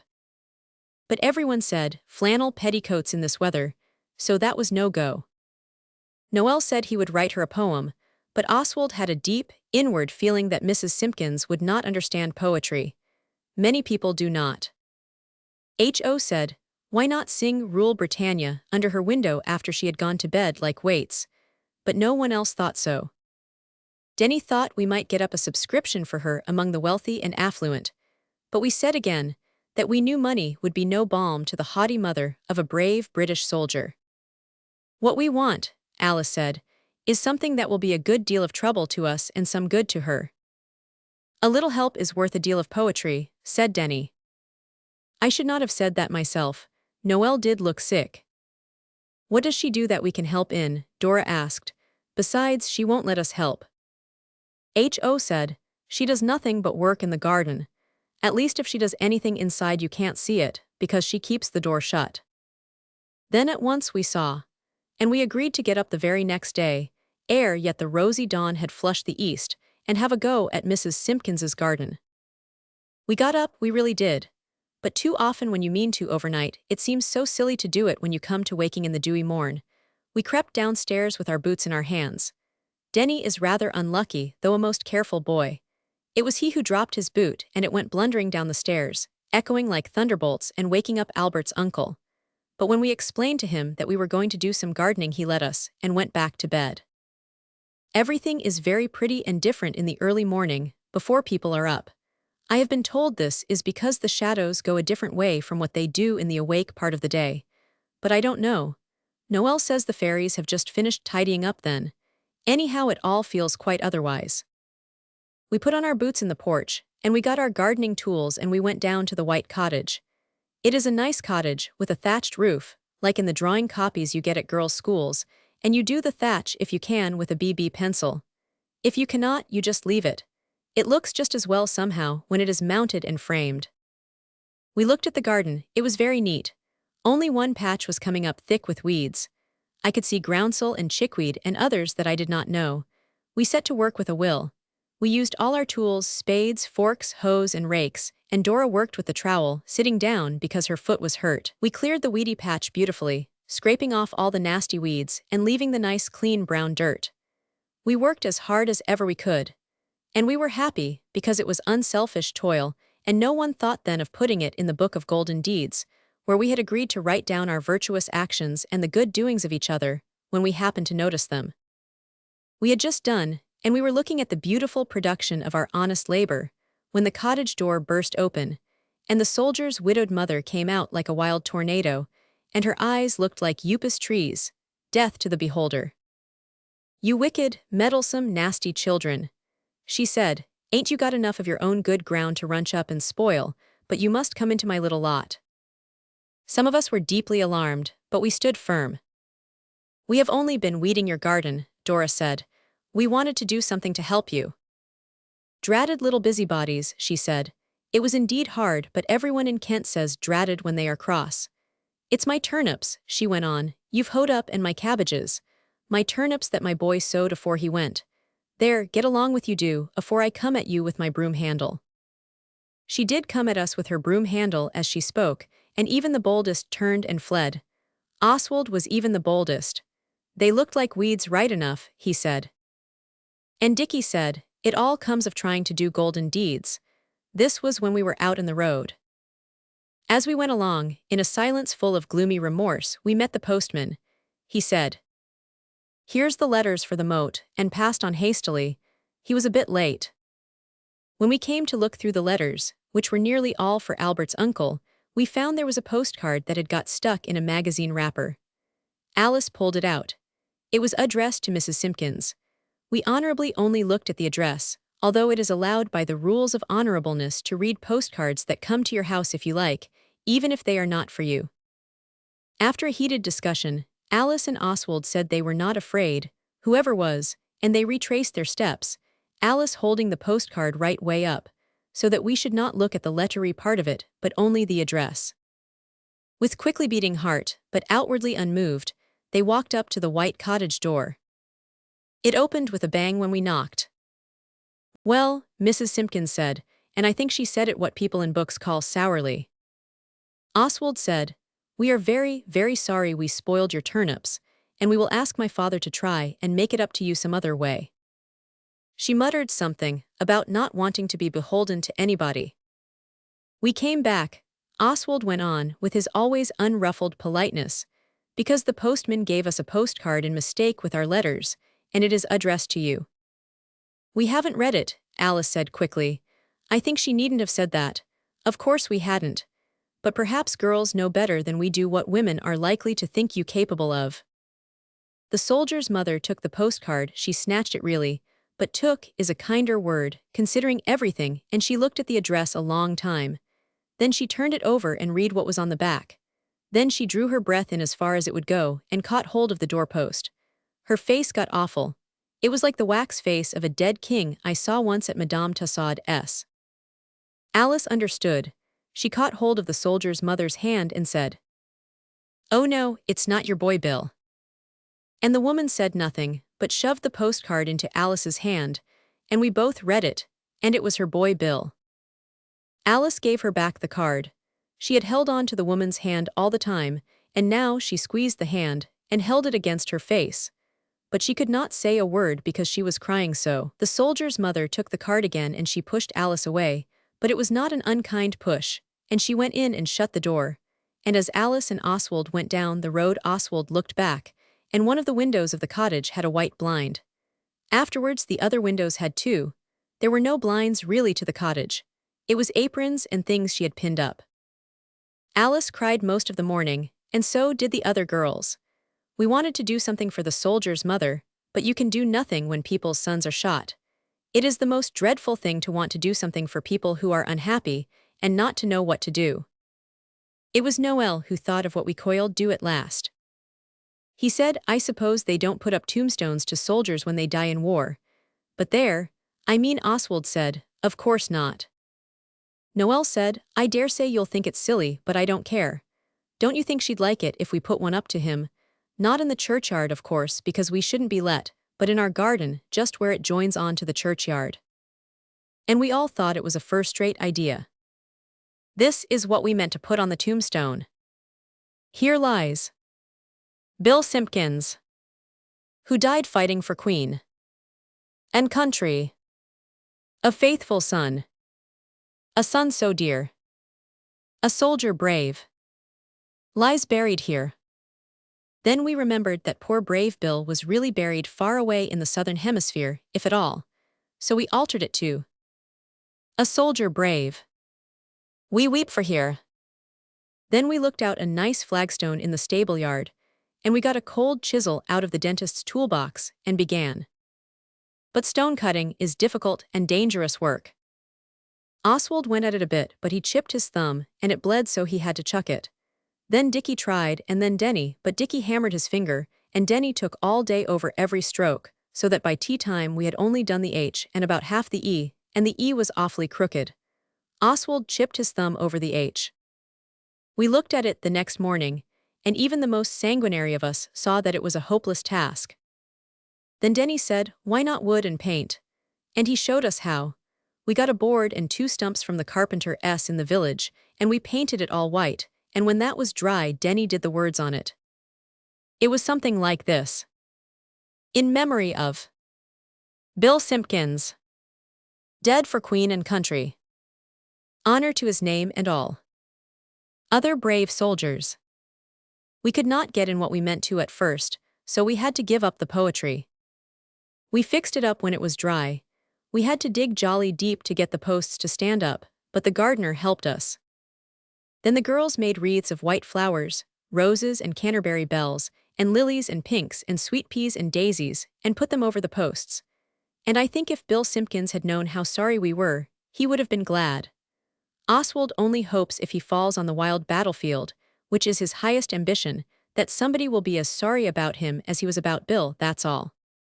When all was done, and what flowers there were over from the wreaths scattered under the tombstone between the posts, we wrote a letter to Mrs. Simpkins and said, "Dear Mrs. Simpkins, we are very, very sorry about the turnips and things, and we beg your pardon humbly. We have put up a tombstone to your brave son." And we signed our names. Alice took the letter. The soldier's mother read it, and said something about our oughting to know better than to make fun of people's troubles with our tombstones and tomfoolery. Alice told me she could not help crying. She said, it's not, dear Mrs. Simpkins, do come with me and see. You don't know how sorry we are about Bill, do come and see. We can go through the churchyard, and the others have all gone in so as to leave it quiet for you. Do come." And Mrs. Simpkins did. And when she read what we had put up and Alice told her the verse we had not had room for, she leant against the wall by the grave, I mean the tombstone, and Alice hugged her and they both cried bitterly. The poor soldier's mother was very, very pleased, and she forgave us about the turnips, and we were friends after that, but she always liked Alice the best. A great many people do somehow. After that we used to put fresh flowers every day on Bill's tombstone, and I do believe his mother was pleased, though she got us to move it away from the churchyard edge and put it in a corner of our garden under a laburnum, where people could not see it from the church. But you could from the road, though I think she thought you couldn't. She came every day to look at the new wreaths. When the white flowers gave out, we put colored, and she liked it just as well. About a fortnight after the erecting of the tombstone, the girls were putting fresh wreaths on it when a soldier in a red coat came down the road, and he stopped and looked at us. He walked with a stick, and he had a bundle in a blue cotton handkerchief, and one arm in a sling. And he looked again, and he came nearer, and he leaned on the wall so that he could read the black printing on the white paint. And he grinned all over his face, and he said, "Well, I am blessed." And he read it all out in a sort of half-whisper, and when he came to the end where it says, "And all such brave soldiers," he said, "Well, I really am." I suppose he meant he really was blessed. Oswald thought it was like the soldier's cheek, so he said, "I dare say you aren't so very blessed as you think. What's it to do with you, anyway, Tommy?" Of course Oswald knew from Kipling that an infantry soldier is called that. The soldier said, "Tommy yourself, young man, that's me," and he pointed to the tombstone. We stood rooted to the spot. Alice spoke first. "Then you're Bill, and you're not dead," she said. "Oh, Bill, I am so glad. Do let me tell your mother."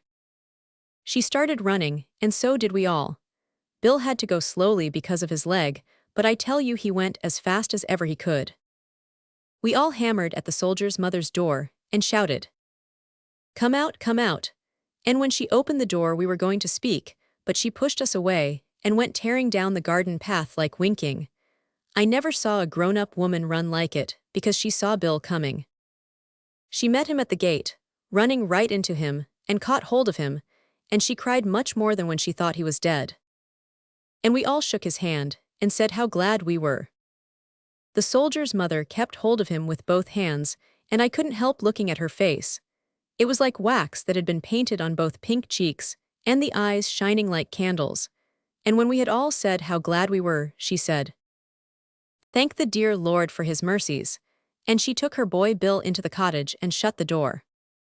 We went home and chopped up the tombstone with the wood axe, and had a blazing big bonfire, and cheered till we could hardly speak. The postcard was a mistake. He was only missing. There was a pipe and a whole pound of tobacco left over from our keepsake to the other soldiers. We gave it to Bill. Father is going to have him for under gardener when his wounds get well. He'll always be a bit lame, so he cannot fight any more. Chapter 4, The Tower of Mystery. It was very rough on Dora having her foot bad, but we took it in turns to stay in with her, and she was very decent about it. Daisy was most with her. I do not dislike Daisy, but I wish she had been taught how to play. Because Dora is rather like that naturally, and sometimes I have thought that Daisy makes her worse.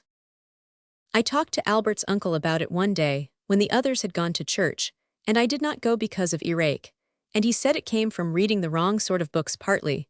She has read Ministering Children, and Anna Ross or The Orphan of Waterloo, and Ready Work for Willing Hands, and Elsie or Like a Little Candle, and even a horrid little blue book about the something or other of little sins.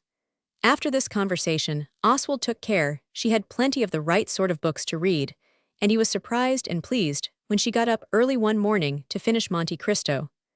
Oswald felt that he was really being useful to a suffering fellow creature when he gave Daisy books that were not all about being good. A few days after Dora was laid up, Alice called a council of the Wouldbegoods, and Oswald and Dickie attended with darkly clouded brows. Alice had the minute book, which was an exercise book that had not much written in it. She had begun at the other end. I hate doing that myself, because there is so little room at the top compared with right way up. Dora and a sofa had been carried out onto the lawn, and we were on the grass. It was very hot and dry. We had sherbet. Alice read. Society of the Wouldbegoods. We have not done much. Dickie mended a window, and we got the milk pan out of the moat that dropped through where he mended it.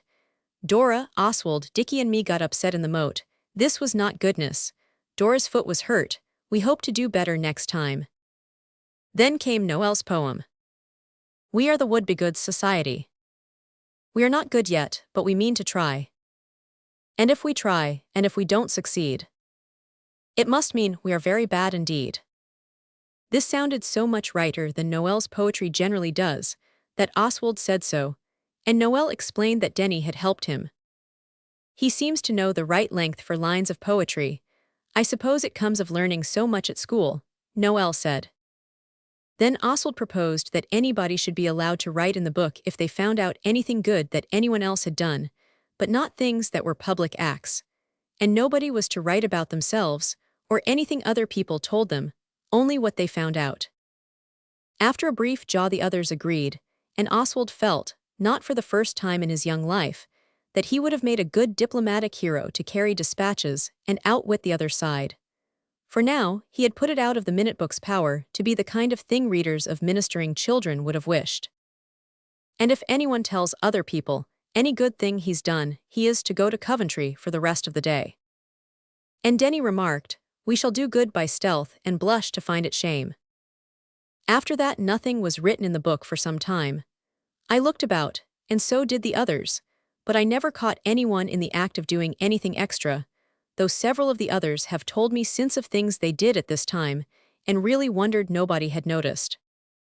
I think I said before that when you tell a story you cannot tell everything. It would be silly to do it, because ordinary kinds of play are dull to read about, and the only other thing is meals, and to dwell on what you eat is greedy and not like a hero at all. A hero is always contented with a venison pasty and a horn of sack. All the same, the meals were very interesting, with things you do not get at home, Lent pies with custard and currants in them, sausage rolls and feed cakes and raisin cakes and apple turnovers, and honeycomb and syllabubs, besides as much new milk as you cared about, and cream now and then, and cheese always on the table for tea. Father told Mrs. Pettigrew to get what meals she liked, and she got these strange but attractive foods. In a story about Wouldbegoods, it is not proper to tell of times when only some of us were naughty, so I will pass lightly over the time when Noel got up the kitchen chimney and brought 3 bricks and an old starling's nest, and about a ton of soot down with him when he fell. They never used the big chimney in the summer but cook in the wash house. Nor do I wish to dwell on what H.O. did when he went into the dairy. I do not know what his motive was, but Mrs. Pettigrew said she knew, and she locked him in, and said if it was cream he wanted he should have enough, and she wouldn't let him out till tea time. The cat had also got into the dairy for some reason of her own, and when H.O. was tired of whatever he went in for he poured all the milk into the churn and tried to teach the cat to swim in it. He must have been desperate. The cat did not even try to learn, and H.O. had the scars on his hands for weeks. I do not wish to tell tales of H.O. He is very young, and whatever he does he always catches it for, but I will just allude to our being told not to eat the greengages in the garden. And we did not. And whatever H.O. did was Noel's fault, for Noel told H.O. that greengages would grow again all right if you did not bite as far as the stone, just as wounds are not mortal except when you are pierced through the heart. So the two of them bit bites out of every greengage they could reach. And of course the pieces did not grow again. Oswald did not do things like these, but then he is older than his brothers. The only thing he did just about then was making a booby trap for Mrs. Pettigrew when she had locked H.O. up in the dairy, and unfortunately it was the day she was going out in her best things, and part of the trap was a can of water. Oswald was not willingly vicious. It was but a light and thoughtless act which he had every reason to be sorry for afterwards. And he is sorry even without those reasons, because he knows it is ungentlemanly to play tricks on women. I remember Mother telling Dora and me, when we were little, that you ought to be very kind and polite to servants, because they have to work very hard, and do not have so many good times as we do. I used to think about Mother more at the Moat House than I did at Blackheath, especially in the garden. She was very fond of flowers, and she used to tell us about the big garden where she used to live, and I remember Dora and I helped her to plant seeds. But it is no use wishing. She would have liked that garden, though. The girls and the white mice did not do anything boldly wicked, though of course they used to borrow Mrs. Pettigrew's needles, which made her very nasty. Needles that are borrowed might just as well be stolen. But I say no more. I have only told you these things to show the kind of events which occurred on the days I don't tell you about. On the whole, we had an excellent time. It was on the day we had the pillow fight that we went for the long walk. Not the pilgrimage, that is another story. We did not mean to have a pillow fight. It is not usual to have them after breakfast, but Oswald had come up to get his knife out of the pocket of his Eatons, to cut some wire we were making rabbit snares of. It is a very good knife, with a file in it, as well as a corkscrew and other things. And he did not come down at once, because he was detained by having to make an apple pie bed for Dickie. Dickie came up after him to see what he was up to, and when he did see, he buzzed a pillow at Oswald and the fight began. The others, hearing the noise of battle from afar, hastened to the field of action, all except Dora, who couldn't because of being laid up with her foot, and Daisy because she is a little afraid of us still when we are all together. She thinks we are rough. This comes of having only one brother. Well, the fight was a very fine one. Alice backed me up, and Noel and H.O. backed Dickie, and Denny heaved a pillow or two, but he cannot shy straight, so I don't know which side he was on. And just as the battle raged most fiercely, Mrs. Pettigrew came in and snatched the pillows away, and shook those of the warriors who were small enough for it. She was rough if you like. She also used language I should have thought she would be above. She said, "Drat you," and "Drab at you." The last is a thing I have never heard said before, she said. There's no peace of your life with you children. Drat your antics. And that poor, dear, patient gentleman right underneath with his headache and his handwriting, and you rampaging about over his head like young bull calves. I wonder you haven't more sense, a great girl like you. She said this to Alice, and Alice answered gently, as we are told to do. I really am awfully sorry, we forgot about the headache. Don't be cross, Mrs. Pettigrew, we didn't mean to, we didn't think. You never do, she said, and her voice, though grumpy, was no longer violent. Why on earth you can't take yourselves off for the day I don't know. We all said, but may we? She said, of course you may now put on your boots and go for a good long walk. And I'll tell you what, I'll put you up a snack, and you can have an egg to your tea to make up for missing your dinner. Now don't go clattering about the stairs and passages, there's good children. See if you can't be quiet this once, and give the good gentleman a chance with his copying. She went off. Her bark is worse than her bite. She does not understand anything about writing books, though. She thinks Albert's uncle copies things out of printed books when he is really writing new ones. I wonder how she thinks printed books get made first of all. Many servants are like this. She gave us the snack in a basket, and 6 pence to buy milk with. She said any of the farms would let us have it, only most likely it would be skim. We thanked her politely, and she hurried us out of the front door as if we'd been chickens on a pansy bed. I did not know till after I had left the farm gate open, and the hens had got into the garden, that these feathered bipeds display a great partiality for the young buds of plants of the genus Viola, to which they are extremely destructive. I was told that by the gardener. I looked it up in the gardening book afterwards to be sure he was right. You do learn a lot of things in the country. We went through the garden as far as the church, and then we rested a bit in the porch, and just looked into the basket to see what the snack was. It proved to be sausage rolls and queen cakes, and a Lent pie in a round tin dish, and some hard-boiled eggs and some apples. We all ate the apples at once, so as not to have to carry them about with us. The churchyard smells awfully good. It is the wild thyme that grows on the graves. This is another thing we did not know before we came into the country. Then the door of the church tower was ajar, and we all went up. It had always been locked before when we had tried it. We saw the ringer's loft where the ends of the bell ropes hang down with long, furry handles to them like great caterpillars, some red and some blue and white, but we did not pull them. And then we went up to where the bells are, very big and dusty among large dirty beams, and 4 windows with no glass, only shutters like Venetian blinds, but they won't pull up. There were heaps of straws and sticks on the window ledges. We think they were owls' nests, but we did not see any owls. Then the tower stairs got very narrow and dark, and we went on up, and we came to a door and opened it suddenly, and it was like being hit in the face, the light was so sudden. And there we were on the top of the tower, which is flat, and people have cut their names on it, and a turret at one corner, and a low wall all round, up and down, like castle battlements. And we looked down and saw the roof of the church, and the leads, and the churchyard, and our garden, and the moat house, and the farm, and Mrs. Simpkins's cottage, looking very small, and other farms looking like toy things out of boxes.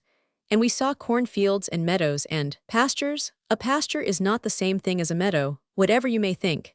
And we saw the tops of trees and hedges, looking like the map of the United States, and villages, and a tower that did not look very far away standing by itself on the top of a hill. Alice pointed to it and said, "What's that?" "It's not a church," said Noel, "because there's no churchyard. Perhaps it's a tower of mystery that covers the entrance to a subterranean vault with treasure in it." Dickie said, "Subterranean fiddlestick, and a waterworks more likely." Alice thought perhaps it was a ruined castle, and the rest of its crumbling walls were concealed by ivy, the growth of years. Oswald could not make his mind up what it was, so he said, "Let's go and see, we may as well go there as anywhere."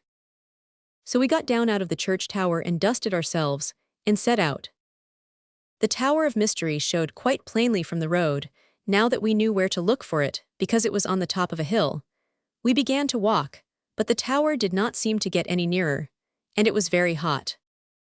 So we sat down in a meadow where there was a stream in the ditch and ate the snack.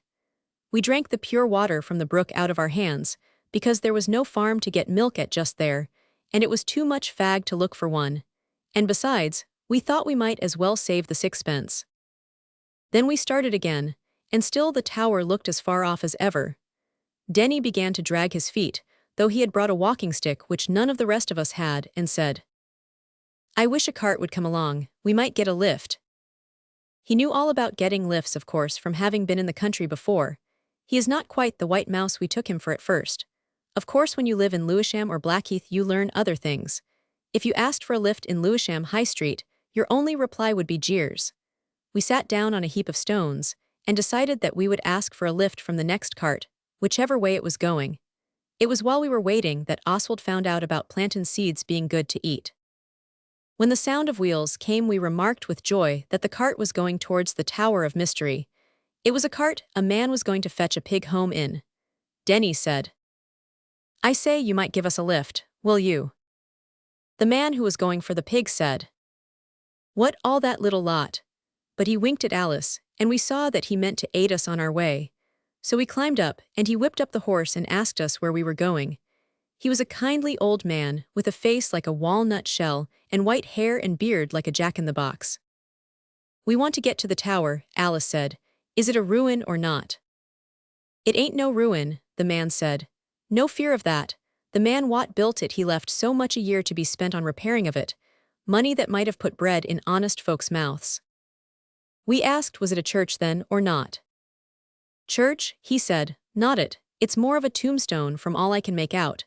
They do say there was a curse on him that built it, and he wasn't to rest in earth or sea, so he's buried halfway up the tower, if you can call it buried." "Can you go up it?" Oswald asked. "Lord love you, yes, a fine view from the top they say. I've never been up myself, though I've lived in sight of it, boy and man, these 63 years come harvest."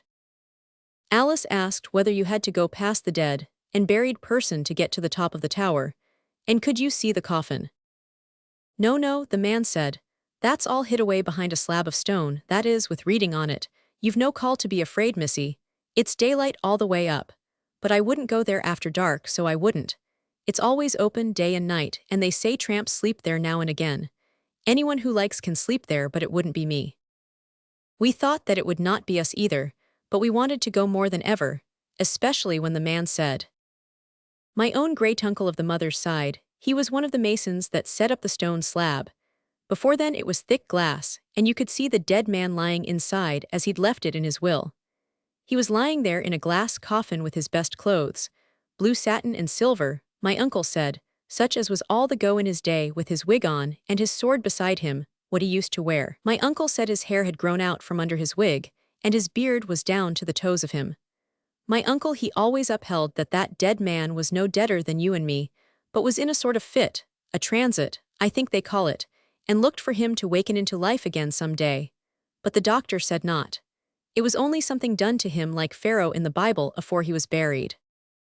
Alice whispered to Oswald that we should be late for tea, and wouldn't it be better to go back now directly? But he said, if you're afraid, say so, and you needn't come in anyway, but I'm going on. The man who was going for the pig put us down at a gate quite near the tower. At least it looked so until we began to walk again. We thanked him, and he said, quite welcome, and drove off.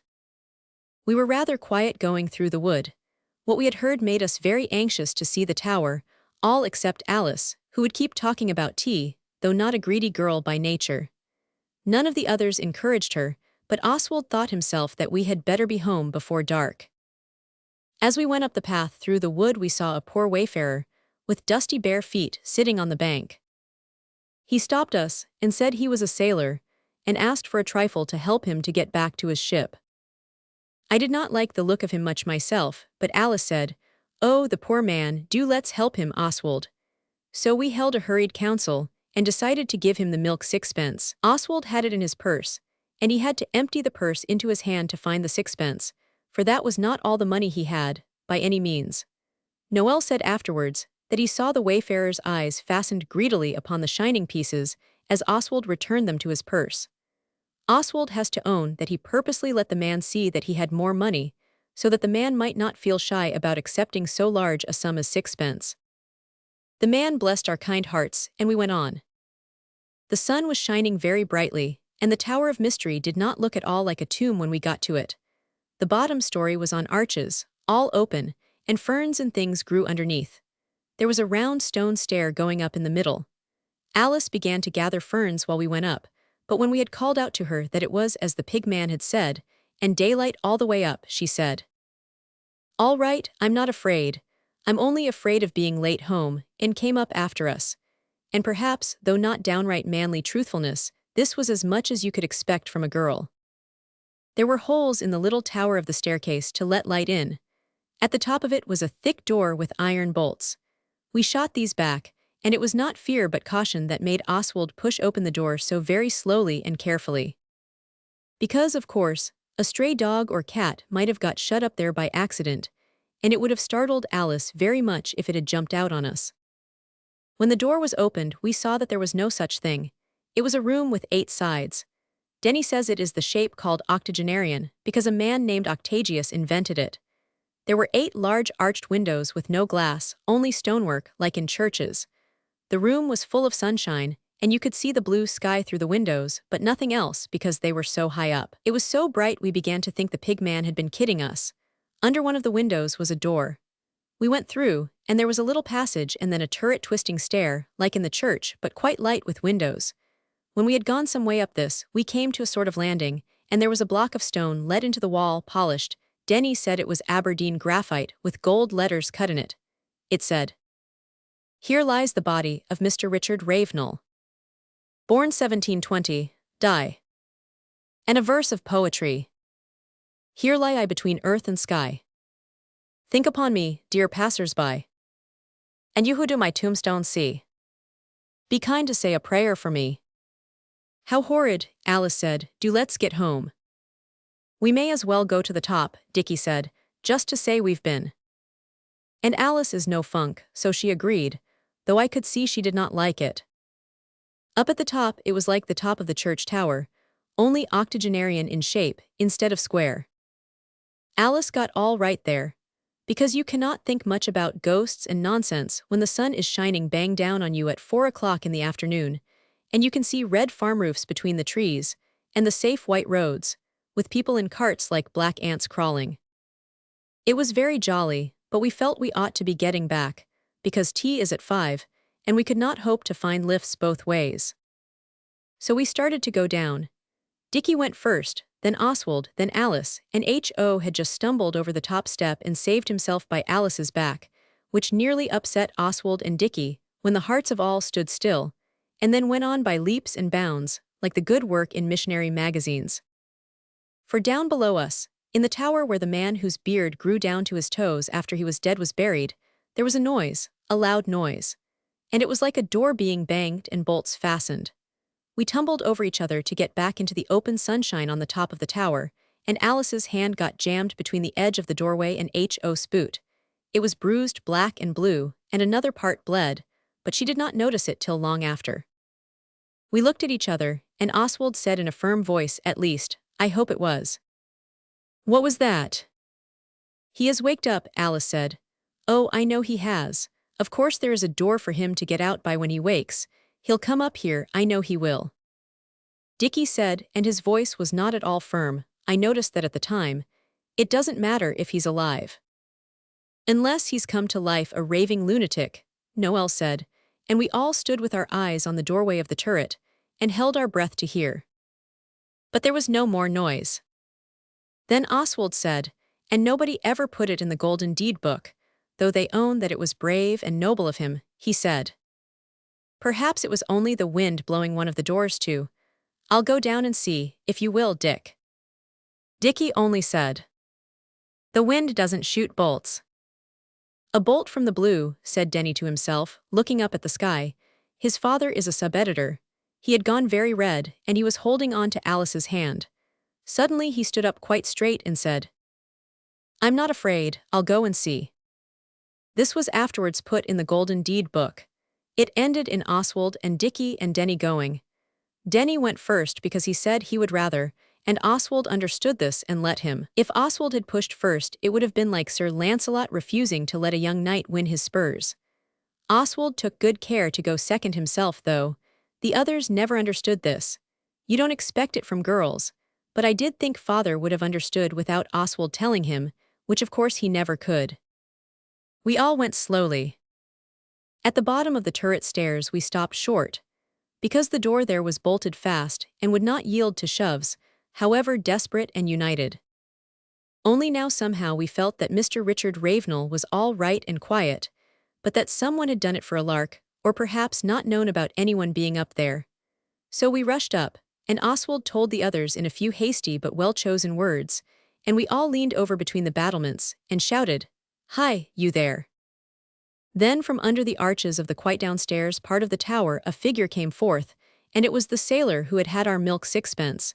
He looked up and he spoke to us. He did not speak loud, but he spoke loud enough for us to hear every word quite plainly. He said, Drop that. Oswald said, Drop what? He said, That row. Oswald said, Why? He said, Because if you don't I'll come up and make you, and pretty quick too, so I tell you. Dickie said, Did you bolt the door? The man said, I did so, my young cock.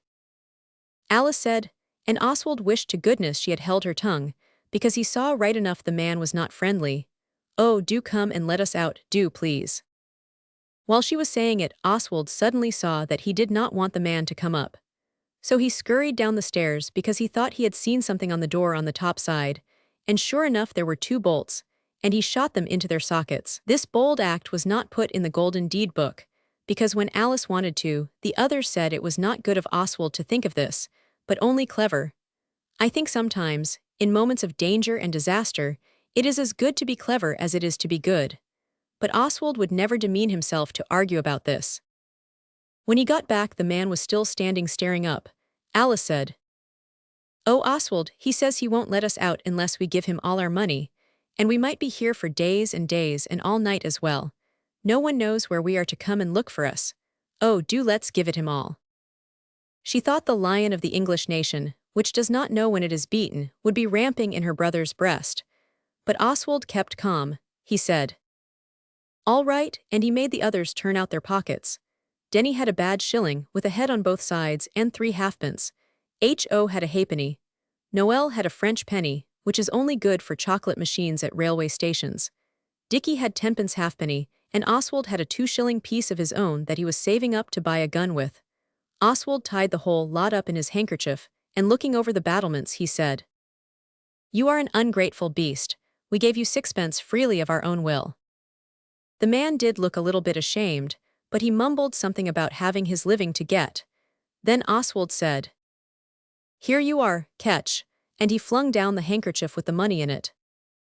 The man muffed the catch, butter-fingered idiot.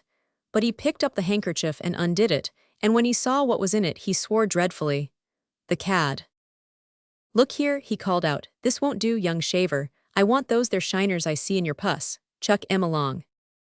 Then Oswald laughed. He said, "I shall know you again anywhere, and you'll be put in prison for this. Here are the shiners." And he was so angry he chucked down purse and all. The shiners were not real ones, but only card counters that looked like sovereigns on one side. Oswald used to carry them in his purse so as to look affluent. He does not do this now. When the man had seen what was in the purse, he disappeared under the tower, and Oswald was glad of what he had done about the bolts, and he hoped they were as strong as the ones on the other side of the door. They were. We heard the man kicking and pounding at the door, and I am not ashamed to say that we were all holding on to each other very tight. I am proud, however, to relate that nobody screamed or cried. After what appeared to be long years, the banging stopped, and presently we saw the brute going away among the trees. Then Alice did cry, and I do not blame her. Then Oswald said, "It's no use. Even if he's undone the door, he may be in ambush. We must hold on here till somebody comes." Then Alice said, speaking chokily because she had not quite done crying, "Let's wave a flag." By the most fortunate accident she had on one of her Sunday petticoats, though it was Monday. This petticoat is white. She tore it out at the gathers, and we tied it to Denny's stick and took turns to wave it. We had laughed at his carrying a stick before, but we were very sorry now that we had done so. And the tin dish, the Lent pie, was baked in. We polished with our handkerchiefs, and moved it about in the sun so that the sun might strike on it and signal our distress to some of the outlying farms. This was perhaps the most dreadful adventure that had then ever happened to us. Even Alice had now stopped thinking of Mr. Richard Ravenel, and thought only of the lurker in ambush. We all felt our desperate situation keenly. I must say Denny behaved like anything but a white mouse. When it was the other's turn to wave, he sat on the leads of the tower and held Alice's and Noel's hands, and said poetry to them, yards and yards of it. By some strange fatality it seemed to comfort them. It wouldn't have me. He said the Battle of the Baltic, and Gray's Elegy, right through, though I think he got wrong in places, and the Revenge, and Macaulay's thing about Lars Porsena and the 9 gods. And when it was his turn he waved like a man. I will try not to call him a white mouse any more. He was a brick that day, and no mouse. The sun was low in the heavens, and we were sick of waving and very hungry, when we saw a cart in the road below. We waved like mad and shouted, and Denny screamed exactly like a railway whistle, a thing none of us had known before that he could do. And the cart stopped, and presently we saw a figure with a white beard among the trees. It was our pig man. We bellowed the awful truth to him, and when he had taken it in, he thought at first we were kidding. He came up and let us out. He had got the pig. Luckily it was a very small one, and we were not particular. Denny and Alice sat on the front of the cart with the pig man, and the rest of us got in with the pig, and the man drove us right home. You may think we talked it over on the way, not us. We went to sleep among the pig, and before long the pig man stopped and got us to make room for Alice and Denny. There was a net over the cart. I never was so sleepy in my life, though it was not more than bedtime. Generally, after anything exciting, you are punished. But this could not be, because we had only gone for a walk, exactly as we were told. There was a new rule made, though. No walks except on the high roads, and we were always to take Pincher and either Lady, the deerhound, or Martha, the bulldog. We generally hate rules, but we did not mind this one. Father gave Denny a gold pencil case because he was first to go down into the tower. Oswald does not grudge Denny this, though some might think he deserved at least a silver one, but Oswald is above such paltry jealousies. Chapter 5: The Waterworks. This is the story of one of the most far-reaching and influentially naughty things we ever did in our lives. We did not mean to do such a deed. And yet we did do it. These things will happen with the best regulated consciences. The story of this rash and fatal act is intimately involved, which means all mixed up anyhow, with a private affair of Oswald's, and the one cannot be revealed without the other. Oswald does not particularly want his story to be remembered, but he wishes to tell the truth, and perhaps it is what father calls a wholesome discipline to lay bare the awful facts. It was like this. On Alice's and Noel's birthday, we went on the river for a picnic. Before that we had not known that there was a river so near us. Afterwards father said he wished we had been allowed to remain on our pristine ignorance, whatever that is. And perhaps the dark hour did dawn when we wished so too, but a truce to vain regrets. It was rather a fine thing in birthdays. The uncle sent a box of toys and sweets, things that were like a vision from another and a brighter world. Besides that, Alice had a knife, a pair of shut-up scissors, a silk handkerchief, a book. It was the golden age and is A1 except where it gets mixed with grown-up nonsense. Also a work case lined with pink plush, a boot bag, which no one in their senses would use because it had flowers in wool all over it, and she had a box of chocolates and a musical box that played The Man Who Broke and 2 other tunes, and 2 pairs of kid gloves for church, and a box of writing paper, pink with Alice on it in gold writing, and an egg-colored red that said A Bastable in ink on one side. These gifts were the offerings of Oswald, Dora, Dickie, Albert's uncle, Daisy, Mr. Fawkes, our own robber, Noel, H.O., father, and Denny. Mrs. Pettigrew gave the egg. It was a kindly housekeeper's friendly token. I shall not tell you about the picnic on the river because the happiest times form but dull reading when they are written down. I will merely state that it was prime. Though happy, the day was uneventful. The only thing exciting enough to write about was in one of the locks, where there was a snake, a viper. It was asleep in a warm, sunny corner of the lock gate, and when the gate was shut, it fell off into the water. Alice and Dora screamed hideously. So did Daisy, but her screams were thinner. The snake swam round and round all the time our boat was in the lock. It swam with 4 inches of itself, the head end, reared up out of the water, exactly like Kaa in the Jungle Book, so we know Kipling is a true author and no rotter. We were careful to keep our hands well inside the boat. A snake's eyes strike terror into the boldest breast. When the lock was full, father killed the viper with a boat hook. I was sorry for it myself. It was indeed a venomous serpent, but it was the first we had ever seen, except at the zoo, and it did swim most awfully well.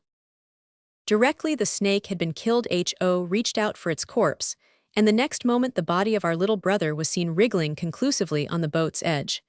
This exciting spectacle was not of a lasting nature. He went right in. Father clawed him out. He is very unlucky with water. Being a birthday, but little was said.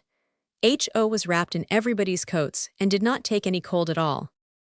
This glorious birthday ended with an iced cake and ginger wine and drinking healths. Then we played whatever we liked. There had been rounders during the afternoon. It was a day to be forever marked by memory's brightest what's-its-name. I should not have said anything about the picnic, but for one thing, it was the thin edge of the wedge. It was the all-powerful lever that moved but too many events. You see, we were no longer strangers to the river. And we went there whenever we could. Only we had to take the dogs and to promise no bathing without grown-ups. But paddling in backwaters was allowed. I say no more. I have not numerated Noel's birthday presents, because I wish to leave something to the imagination of my young readers. The best authors always do this. If you will take the large, red catalogue of the Army and Navy stores, and just make a list of about 15 of the things you would like best, prices froze to 25s. You will get a very good idea of Noel's presents, and it will help you to make up your mind in case you are asked just before your next birthday what you really need. One of Noel's birthday presents was a cricket ball. He cannot bowl for nuts, and it was a first-rate ball. So some days after the birthday, Oswald offered him to exchange it for a coconut he had won at the fair, and 2 pencils, new, and a brand-new notebook. Oswald thought, and he still thinks, that this was a fair exchange, and so did Noel at the time, and he agreed to it, and was quite pleased till the girls said it wasn't fair, and Oswald had the best of it.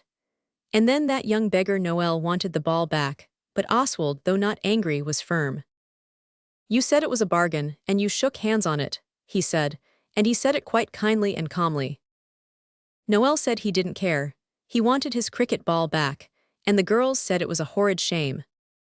If they had not said that, Oswald might yet have consented to let Noel have the beastly ball, but now, of course, he was not going to. He said, "Oh yes, I dare say. And then you would be wanting the coconut and things again the next minute." "No, I shouldn't," Noel said.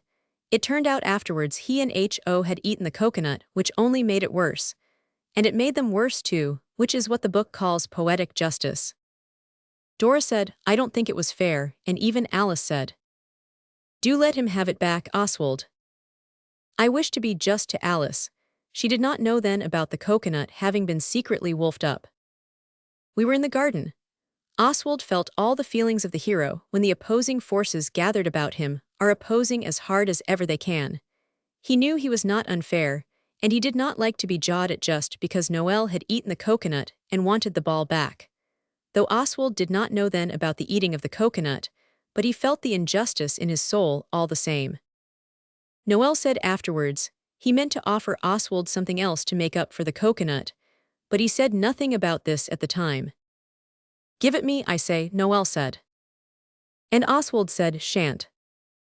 Then Noel called Oswald names, and Oswald did not answer back but just kept smiling pleasantly, and carelessly throwing up the ball and catching it again with an air of studied indifference. It was Martha's fault that what happened. She is the bulldog and very stout and heavy. She had just been let loose and she came bounding along in her clumsy way and jumped up on Oswald, who is beloved by all dumb animals. You know how sagacious they are. Well, Martha knocked the ball out of Oswald's hands, and it fell on the grass, and Noel pounced on it like a hooded falcon on its prey. Oswald would scorn to deny that he was not going to stand this, and the next moment the two were rolling over on the grass, and very soon Noel was made to bite the dust. And serve him right. He is old enough to know his own mind. Then Oswald walked slowly away with the ball, and the others picked Noel up and consoled the beaten, but Dickie would not take either side. And Oswald went up into his own room and lay on his bed, and reflected gloomy reflections about unfairness. Presently he thought he would like to see what the others were doing without their knowing he cared. So he went into the linen room and looked out of its window, and he saw they were playing kings and queens, and Noel had the biggest paper crown and the longest stick scepter. Oswald turned away without a word, for it really was sickening. Then suddenly, his weary eyes fell upon something they had not before beheld. It was a square trapdoor in the ceiling of the linen room. Oswald never hesitated. He crammed the cricket ball into his pocket and climbed up the shelves and unbolted the trapdoor, and shoved it up, and pulled himself up through it. Though above all was dark and smelt of spiders, Oswald fearlessly shut the trapdoor down again before he struck a match. He always carries matches. He is a boy fertile in every subtle expedient. Then he saw he was in the wonderful, mysterious place between the ceiling and the roof of the house. The roof is beams and tiles. Slits of light show through the tiles here and there. The ceiling, on its other and top side, is made of rough plaster and beams. If you walk on the beams, it is all right. If you walk on the plaster, you go through with your feet.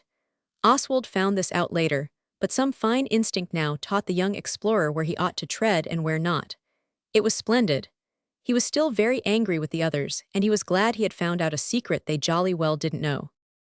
He walked along a dark, narrow passage. Every now and then crossbeams barred his way, and he had to creep under them. At last a small door loomed before him with cracks of light under and over. He drew back the rusty bolts and opened it. It opened straight onto the leads, a flat place between two steep red roofs, with a parapet 2 feet high back and front, so that no one could see you. It was a place no one could have invented better than if they had tried for hiding in. Oswald spent the whole afternoon there.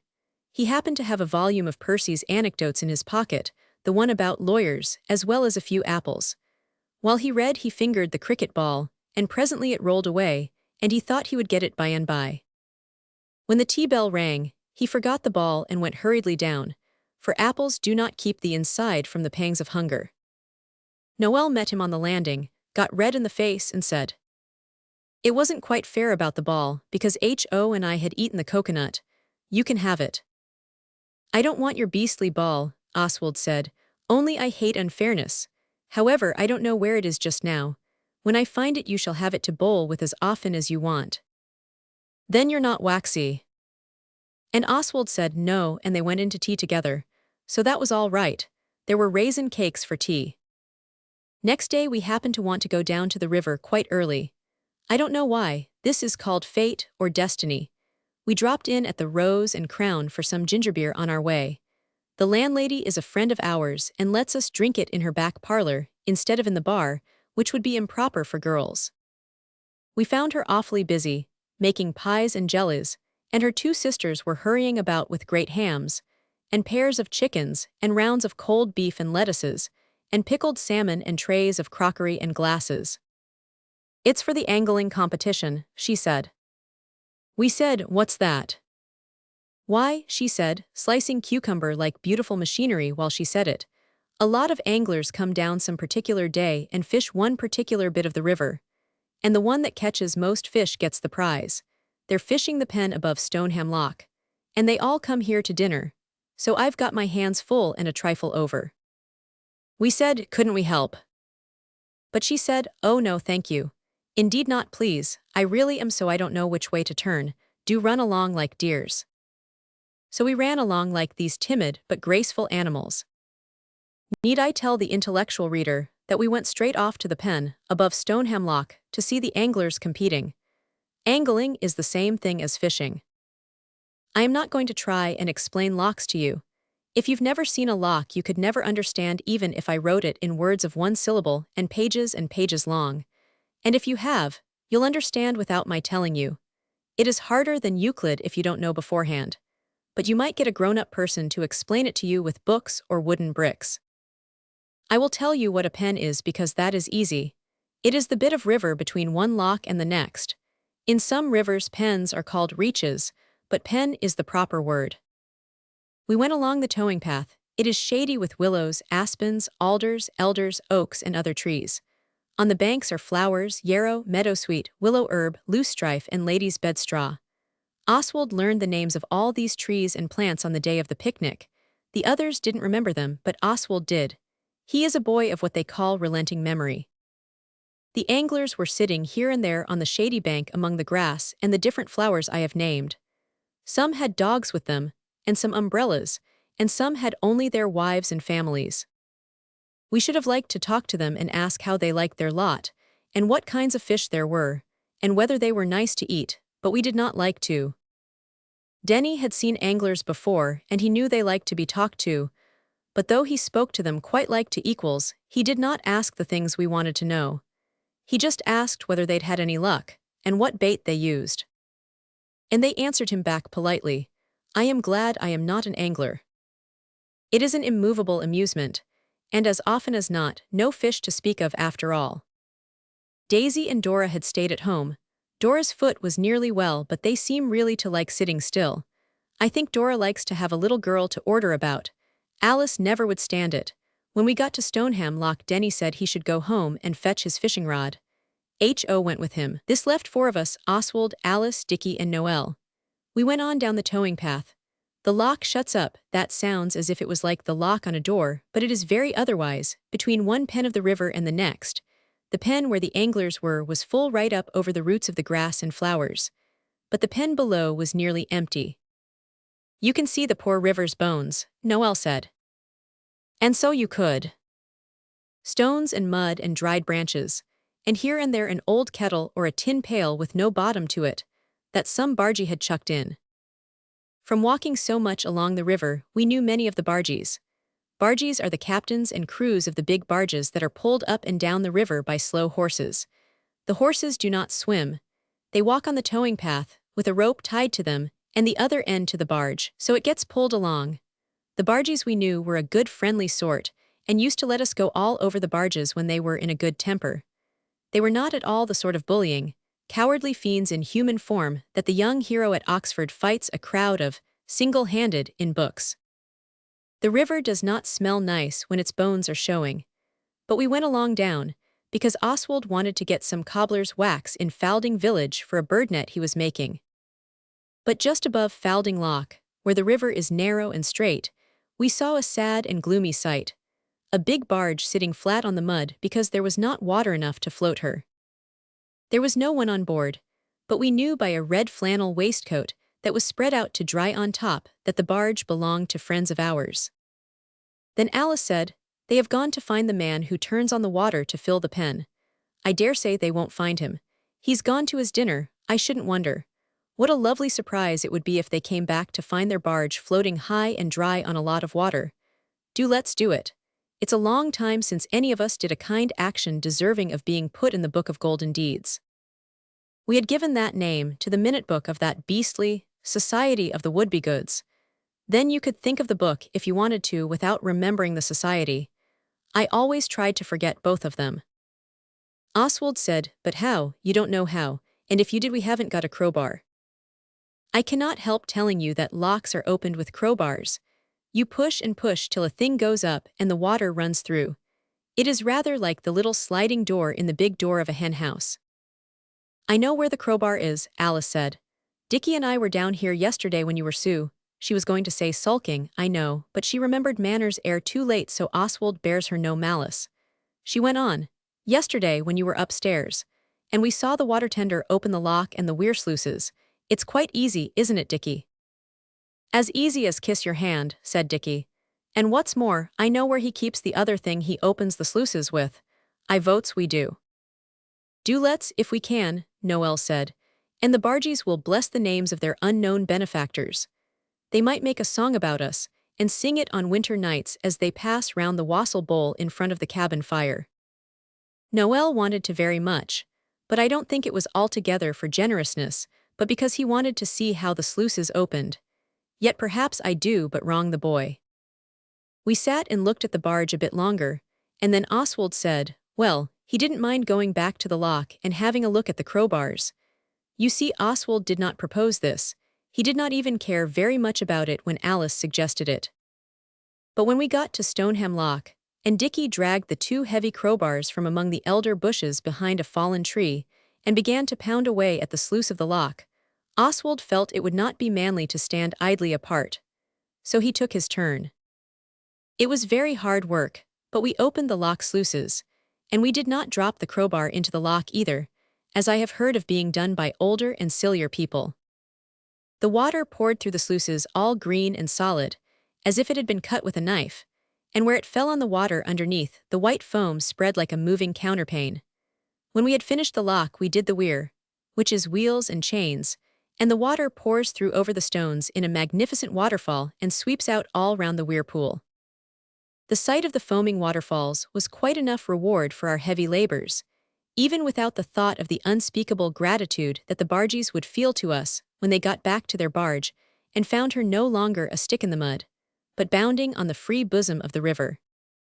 When we had opened all the sluices, we gazed a while on the beauties of nature, and then went home, because we thought it would be more truly noble and good not to wait to be thanked for our kind and devoted action. And besides, it was nearly dinner time, and Oswald thought it was going to rain. On the way home, we agreed not to tell the others, because it would be like boasting of our good acts. "They will know all about it," Noel said, "when they hear us being blessed by the grateful bargees, and the tale of the unknown helpers is being told by every village fireside.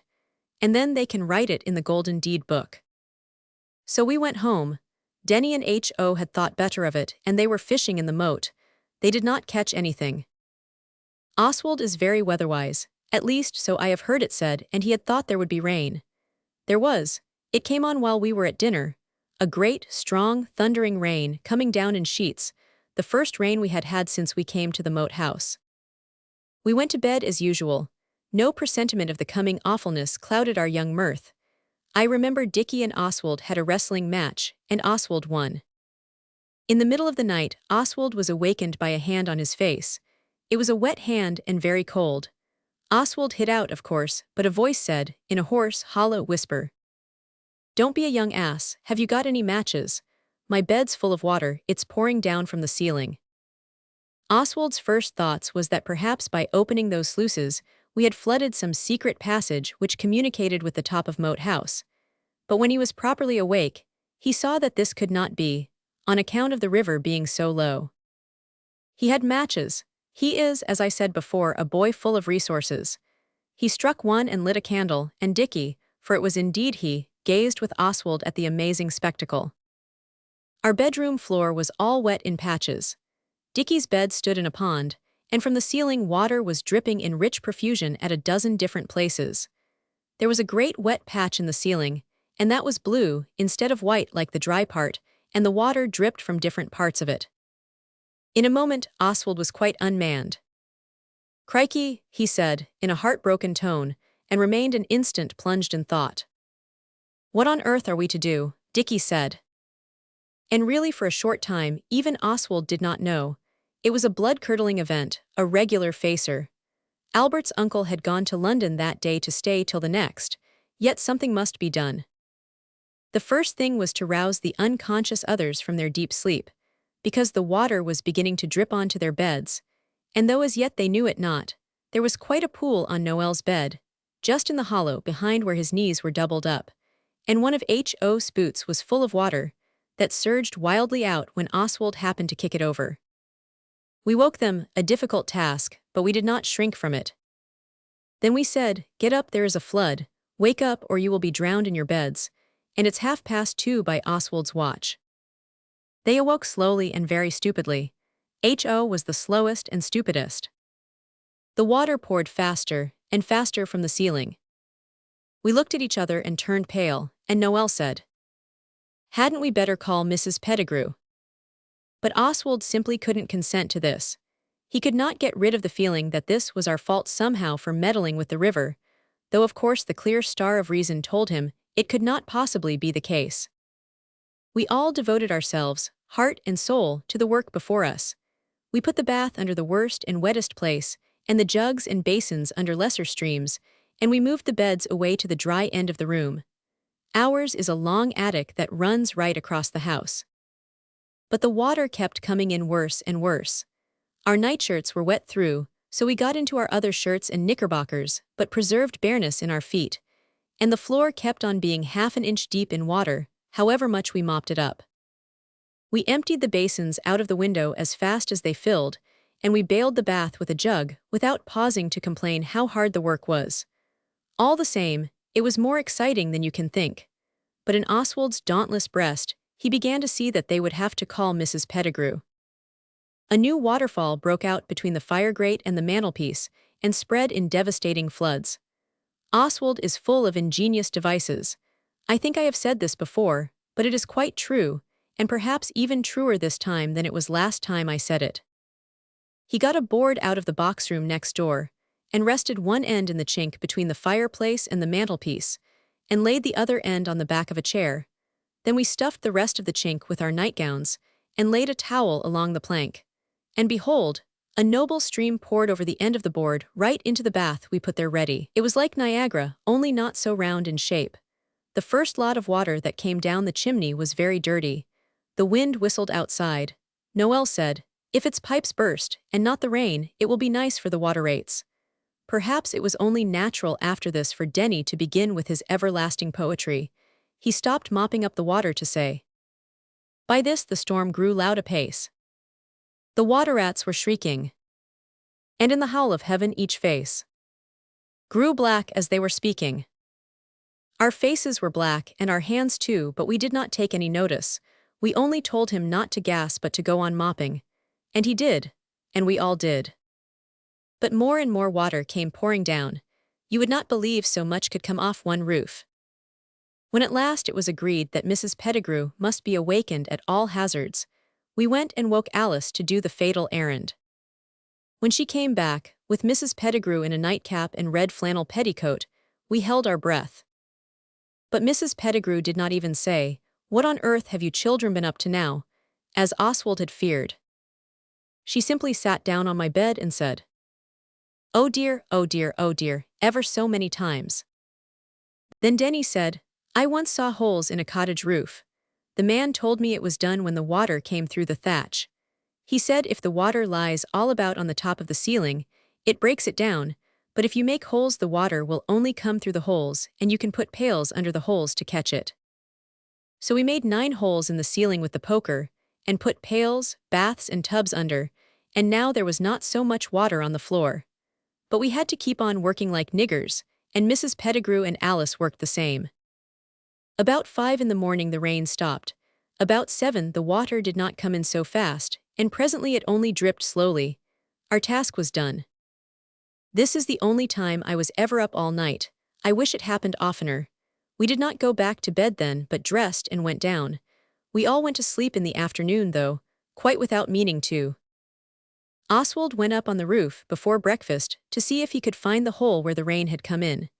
He did not find any hole, but he found the cricket ball jammed in the top of a gutter pipe, which he afterwards knew ran down inside the wall of the house and ran into the moat below. It seems a silly dodge, but so it was. When the men went up after breakfast to see what had caused the flood, they said there must have been a good half-foot of water on the leads the night before for it to have risen high enough to go above the edge of the lead. And of course when it got above the lead, there was nothing to stop it running down under it. And, soaking through the ceiling, the parapet and the roofs kept it from tumbling off down the sides of the house in the natural way. They said there must have been some obstruction in the pipe which ran down into the house, but whatever it was, the water had washed it away, for they put wires down, and the pipe was quite clear. While we were being told this, Oswald's trembling fingers felt at the wet cricket ball in his pocket. And he knew, but he could not tell. He heard them wondering what the obstruction could have been, and all the time he had the obstruction in his pocket, and never said a single word. I do not seek to defend him, but it really was an awful thing to have been the cause of, and Mrs. Pettigrew is but harsh and hasty. But this, as Oswald knows too well, is no excuse for his silent conduct. That night at tea Albert's uncle was rather silent too. At last he looked upon us with a glance full of intelligence, and said, "There was a queer thing happened yesterday. You know there was an angling competition. The pen was kept full on purpose. Some mischievous busybody went and opened the sluices and let all the water out. The angler's holiday was spoiled. No, the rain wouldn't have spoiled it anyhow, Alice. Anglers like rain. The Rose and Crown dinner was half of it wasted because the anglers were so furious that a lot of them took the next train to town. And this is the worst of all, a barge, that was on the mud in the pen below, was lifted and jammed across the river, and the water tilted her over, and her cargo is on the river bottom. It was coals." During this speech there were 4 of us who knew not where to turn our agitated glances. Some of us tried bread and butter, but it seemed dry and difficult, and those who tried tea choked and spluttered and were sorry they had not let it alone. When the speech stopped, Alice said, "It was us." And with deepest feelings, she and the rest of us told all about it. Oswald did not say much. He was turning the obstruction round and round in his pocket, and wishing with all his sentiments that he had owned up like a man when Albert's uncle asked him before tea to tell him all about what had happened during the night. When they had told all, Albert's uncle told us 4 still more plainly, and exactly what we had done, and how much pleasure we had spoiled, and how much of my father's money we had wasted, because he would have to pay for the coals being got up from the bottom of the river if they could be, and if not, for the price of the coals. And we saw it all. And when he had done, Alice burst out crying over her plate and said, "It's no use, we have tried to be good since we've been down here. You don't know how we've tried, and it's all no use. I believe we are the wickedest children in the whole world, and I wish we were all dead." This was a dreadful thing to say, and of course the rest of us were all very shocked. But Oswald could not help looking at Albert's uncle to see how he would take it. He said very gravely, "My dear Kitty, you ought to be sorry, and I wish you to be sorry for what you've done, and you will be punished for it. Our pocket money was stopped and we were forbidden to go near the river, besides impositions miles long. But," he went on, "you mustn't give up trying to be good. You are extremely naughty and tiresome, as you know very well." Alice, Dickie, and Noel began to cry at about this time. "But you are not the wickedest children in the world by any means." Then he stood up and straightened his collar, and put his hands in his pockets. "You're very unhappy now," he said, "and you deserve to be, but I will say one thing to you." Then he said a thing which Oswald at least will never forget, though but little he deserved it, with the obstruction in his pocket, unowned up to all the time. He said, "I have known you all for 4 years, and you know as well as I do how many scrapes I've seen you in and out of, but I've never known one of you tell a lie, and I've never known one of you do a mean or dishonorable action. And when you have done wrong, you are always sorry. Now this is something to stand firm on. You'll learn to be good in the other ways some day." He took his hands out of his pockets, and his face looked different, so that 3 of the 4 guilty creatures knew he was no longer adamant, and they threw themselves into his arms. Dora, Denny, Daisy, and H.O., of course, were not in it, and I think they thanked their stars. Oswald did not embrace Albert's uncle. He stood there and made up his mind he would go for a soldier. He gave the wet ball one last squeeze and took his hand out of his pocket and said a few words before going to enlist. He said, "The others may deserve what you say. I hope they do, I'm sure. But I don't, because it was my rotten cricket ball that stopped up the pipe and caused the midnight flood in our bedroom. And I knew it quite early this morning, and I didn't own up." Oswald stood there covered with shame, and he could feel the hateful cricket ball heavy and cold against the top of his leg, through the pocket. Albert's uncle said, and his voice made Oswald hot all over, but not with shame, he said. I shall not tell you what he said. It is no one's business but Oswald's. Only I will own it made Oswald not quite so anxious to run away for a soldier as he had been before. That owning up was the hardest thing I ever did. They did put that in the book of golden deeds, though it was not a kind or generous act, and did no good to anyone or anything except Oswald's own inside feelings. I must say I think they might have let it alone. Oswald would rather forget it. Especially as Dickie wrote it in and put this. Oswald acted a lie which he knows is as bad as telling one, but he owned up when he needn't have, and this condones his sin. We think he was a thorough brick to do it. Alice scratched this out afterwards and wrote the record of the incident in more flattering terms. But Dickie had used father's ink, and she used Mrs. Pettigrew's, so anyone can read his underneath the scratching outs. The others were awfully friendly to Oswald, to show they agreed with Albert's uncle in thinking I deserved as much share as anyone in any praise there might be going. It was Dora who said it all came from my quarreling with Noel about that rotten cricket ball. But Alice, gently yet firmly, made her shut up. I let Noel have the ball. It had been thoroughly soaked, but it dried all right. But it could never be the same to me after what it had done and what I had done. I hope you will try to agree with Albert's uncle and not think foul scorn of Oswald because of this story. Perhaps you have done things nearly as bad yourself sometimes. If you have, you will know how owning up soothes the savage breast and alleviates the gnawings of remorse. If you have never done naughty acts, I expect it is only because you never had the sense to think of anything. Chapter 6, The Circus. The ones of us who had started the Society of the Wouldbegoods began, at about this time, to bother.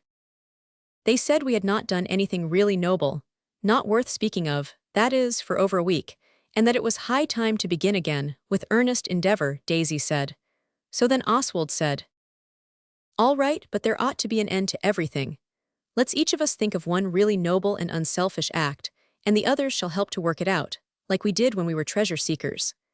Then when everybody's had their go in, we'll write every single thing down in the golden deed book, and we'll draw 2 lines in red ink at the bottom, like father does at the end of an account. And after that, if anyone wants to be good, they can jolly well be good on our own, if at all. The ones who had made the society did not welcome this wise idea, but Dickie and Oswald were firm. So they had to agree. When Oswald is really firm, opposingness and obstinacy have to give way. Dora said, it would be a noble action to have all the school children from the village and give them tea and games in the paddock. They would think it so nice and good of us. But Dickie showed her that this would not be our good act, but father's, because he would have to pay for the tea, and he had already stood us the keepsakes for the soldiers, as well as having to stump up heavily over the coal barge. And it is in vain being noble and generous when someone else is paying for it all the time, even if it happens to be your father.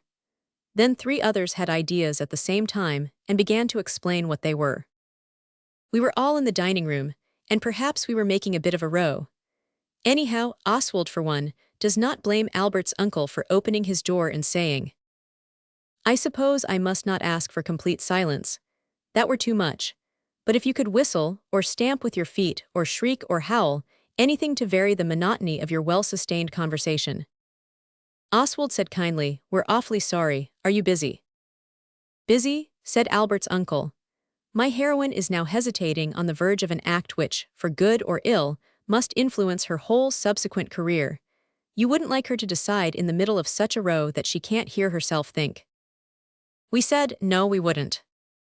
Then he said, if any outdoor amusement should commend itself to you this bright midsummer day. So we all went out. Then Daisy whispered to Dora, "They always hang together." Daisy is not nearly so white-micey as she was at first, but she still seems to fear the deadly ordeal of public speaking. Dora said, "Daisy's idea is a game that'll take us all day. She thinks keeping out of the way when he's making his heroine decide right would be a noble act, and fit to write in the Golden Book, and we might as well be playing something at the same time." We all said, "Yes, but what?" There was a silent interval. "Speak up, Daisy, my child," Oswald said, "fear not to lay bare the utmost thoughts of that faithful heart." Daisy giggled. Our own girls never giggle, they laugh right out or hold their tongues. Their kind brothers have taught them this. Then Daisy said, "If we could have a sort of play to keep us out of the way. I once read a story about an animal race. Everybody had an animal, and they had to go how they liked, and the one that got in first got the prize. There was a tortoise in it, and a rabbit, and a peacock, and sheep and dogs, and a kitten." This proposal left us cold, as Albert's uncle says, because we knew there could not be any prize worth bothering about.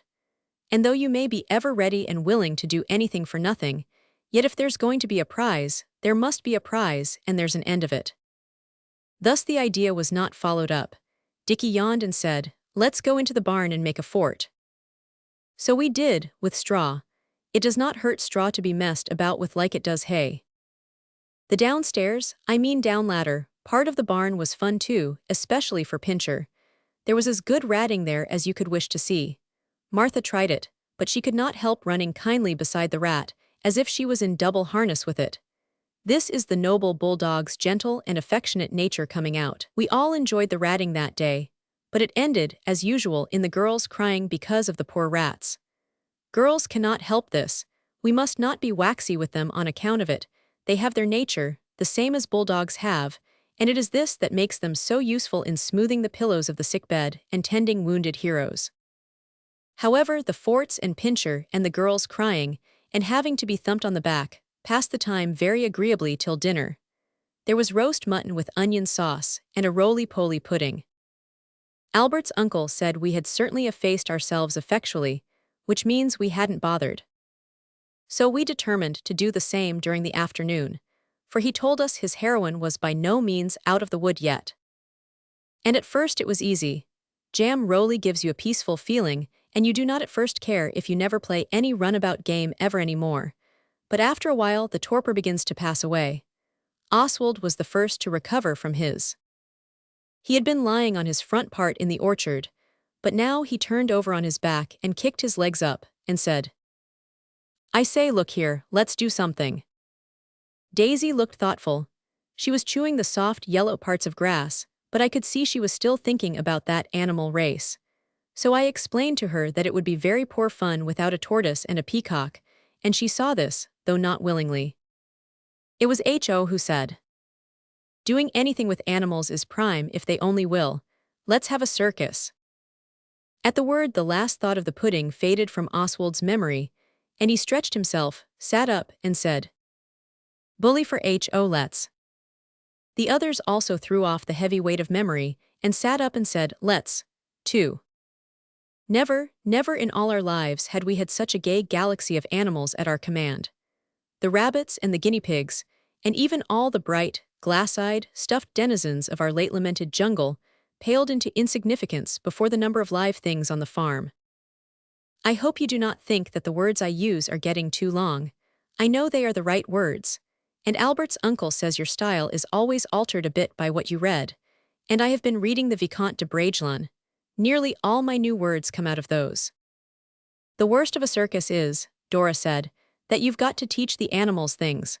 A circus where the performing creatures hadn't learned performing would be a bit silly. Let's give up a week to teaching them and then have the circus. Some people have no idea of the value of time. And Dora is one of those who do not understand that, when you want to do a thing you do want to, and not to do something else, and perhaps your own thing, a week later. Oswald said the first thing was to collect the performing animals. Then perhaps, he said, we may find that they have hidden talents hitherto unsuspected by their harsh masters. So Denny took a pencil and wrote a list of the animals required. This is it. List of animals requisite for the circus we are going to have. 1 bull for bullfight. 1 horse for ditto, if possible. 1 goat to do alpine feats of daring. 1 donkey to play seesaw. 2 white pigs, 1 to be learned and the other to play with the clown. Turkeys, as many as possible, because they can make a noise that sounds like an audience applauding. The dogs for any odd parts. 1 large black pig, to be the elephant in the procession. Calves several to be camels and to stand on tubs. Daisy ought to have been captain because it was partly her idea, but she let Oswald be because she is of a retiring character. Oswald said, "The first thing is to get all the creatures together. The paddock at the side of the orchard is the very place, because the hedge is good all round. When we've got the performers all there, we'll make a program, and then dress for our parts. It's a pity there won't be any audience but the turkeys." We took the animals in their right order according to Denny's list. The bull was the first. He is black. He does not live in the cowhouse with the other horned people. He has a house all to himself 2 fields away. Oswald and Alice went to fetch him. They took a halter to lead the bull by and a whip, not to hurt the bull with, but just to make him mind. The others were to try to get one of the horses, while we were gone. Oswald, as usual, was full of bright ideas. "I dare say," he said, "the bull will be shy at first, and he'll have to be goaded into the arena." "But goads hurt," Alice said. "They don't hurt the bull," Oswald said. "His powerful hide is too thick." "Then why does he attend to it?" Alice asked, "if it doesn't hurt?" "Properly brought-up bulls attend because they know they ought," Oswald said. "I think I shall ride the bull," the brave boy went on. "A bullfight, where an intrepid rider appears on the bull, sharing its joys and sorrows. It would be something quite new." "You can't ride bulls," Alice said. "At least, not if their backs are sharp like cows." But Oswald thought he could. The bull lives in a house made of wood and prickly furze bushes, and he has a yard to his house. You cannot climb on the roof of his house at all comfortably. When we got there, he was half in his house and half out in his yard, and he was swinging his tail because of the flies which bothered. It was a very hot day. "You'll see," Alice said. "He won't want a goad. He'll be so glad to get out for a walk he'll drop his head in my hand like a tame fawn and follow me lovingly all the way." Oswald called to him. He said, "Bull, bull, bull, bull," because we did not know the animal's real name. The bull took no notice. Then Oswald picked up a stone and threw it at the bull, not angrily, but just to make it pay attention. But the bull did not pay a farthing's worth of it. So then Oswald leaned over the iron gate of the bull's yard and just flicked the bull with the whiplash. And then the bull did pay attention. He started when the lash struck him, then suddenly he faced round, uttering a roar like that of the wounded king of beasts, and putting his head down close to his feet, he ran straight at the iron gate where we were standing. Alice and Oswald mechanically turned away. They did not wish to annoy the bull any more, and they ran as fast as they could across the field, so as not to keep the others waiting. As they ran across the field, Oswald had a dreamlike fancy that perhaps the bull had rooted up the gate with one paralyzing blow, and was now tearing across the field after him and Alice, with the broken gate balanced on its horns. We climbed the stile quickly and looked back. The bull was still on the right side of the gate. Oswald said, "I think we'll do without the bull. He did not seem to want to come. We must be kind to dumb animals."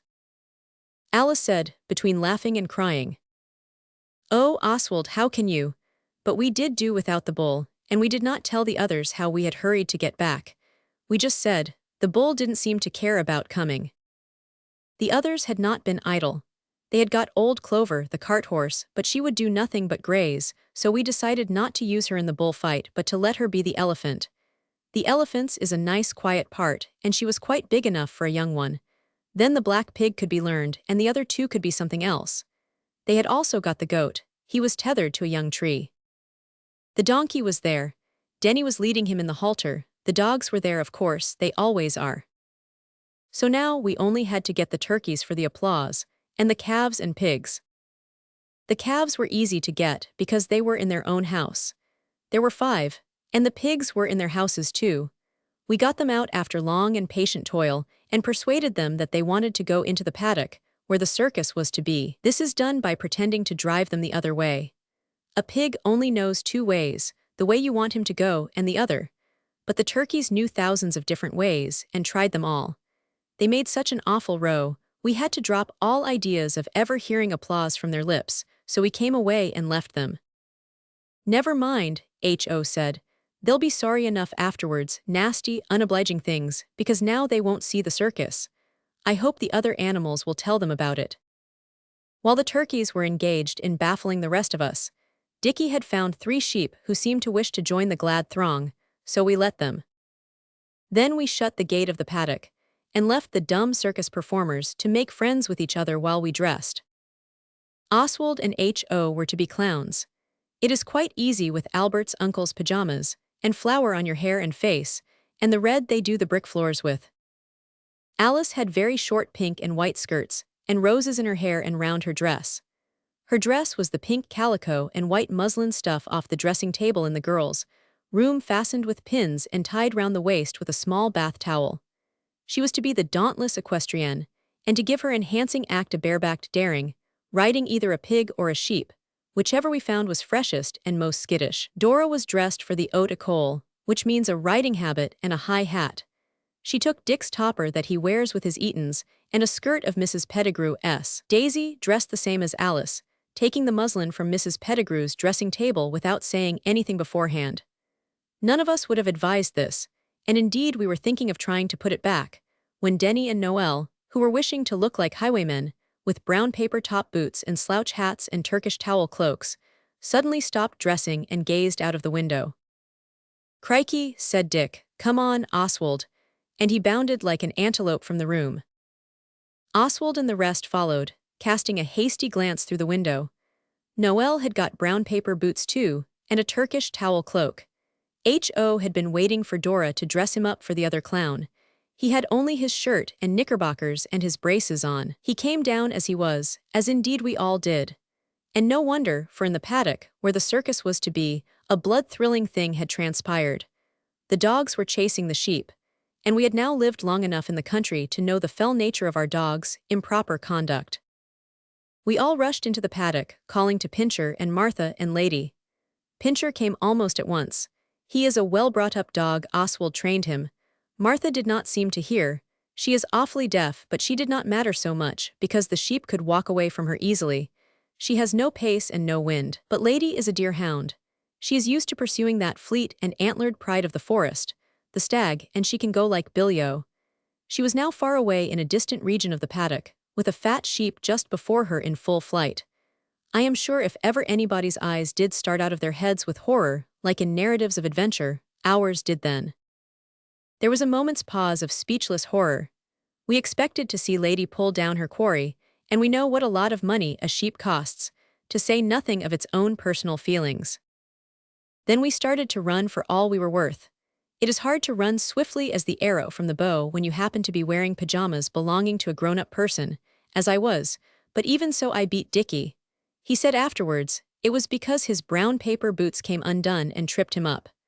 Alice came in third. She held on the dressing-table muslin and ran jolly well. But ere we reached the fatal spot, all was very nearly up with the sheep. We heard a plop. Lady stopped and looked round. She must have heard us bellowing to her as we ran. Then she came towards us, prancing with happiness, but we said down, and bad dog, and ran sternly on. When we came to the brook which forms the northern boundary of the paddock, we saw the sheep struggling in the water. It is not very deep, and I believe the sheep could have stood up, and been well in its depth if it had liked, but it would not try. It was a steepish bank. Alice and I got down and stuck our legs into the water, and then Dickie came down, and the 3 of us hauled that sheep up by its shoulders till it could rest on Alice and me as we sat on the bank. It kicked all the time we were hauling. It gave one extra kick at last, that raised it up. And I tell you that sopping, wet, heavy, panting, silly donkey of a sheep sat there on our laps like a pet dog. And Dickie got his shoulder under it at the back, and heaved constantly to keep it from flumping off into the water again, while the others fetched the shepherd. When the shepherd came, he called us every name you can think of, and then he said, "Good thing master didn't come along, he would ha called you some tidy names." He got the sheep out, and took it and the others away, and the calves too. He did not seem to care about the other performing animals. Alice, Oswald and Dick had had almost enough circus for just then, so we sat in the sun and dried ourselves and wrote the program of the circus. This was it. Programs. We could not think of anything else, and our things were nearly dry, all except Dick's brown paper top boots, which were mingled with the gurgling waters of the brook. We went back to the seat of action, which was the iron trough where the sheep have their salt put, and began to dress up the creatures. We had just tied the Union Jack we made out of Daisy's flannel petticoat, etc., when we gave the soldiers the baccy, round the waist of the black and learned pig, when we heard screams from the back part of the house, and suddenly we saw that Billy, the acrobatic goat, had got loose from the tree we had tied him to. He had eaten all the parts of its bark that he could get at, but we did not notice it until next day, when led to the spot by a grown-up. The gate of the paddock was open. The gate leading to the bridge that goes over the moat to the back door was open too. We hastily proceeded in the direction of the screams, and guided by the sound, threaded our way into the kitchen. As we went, Noel, ever fertile in melancholy ideas, said he wondered whether Mrs. Pettigrew was being robbed, or only murdered. In the kitchen we saw that Noel was wrong as usual. It was neither. Mrs. Pettigrew, screaming like a steam siren and waving a broom, occupied the foreground. In the distance the maid was shrieking in a hoarse and monotonous way, and trying to shut herself up inside a clothes horse on which washing was being aired. On the dresser, which he had ascended by a chair, was Billy, the acrobatic goat, doing his alpine daring act. He had found out his Andes for himself, and even as we gazed, he turned and tossed his head in a way that showed us some mysterious purpose was hidden beneath his calm exterior. The next moment, he put his off horn neatly behind the end plate of the next to the bottom row, and ran it along against the wall. The plates fell crashing on to the soup tureen and vegetable dishes which adorned the lower range of the Andes. Mrs. Pettigrew's screams were almost drowned in the discarding crash and crackle of the falling avalanche of crockery.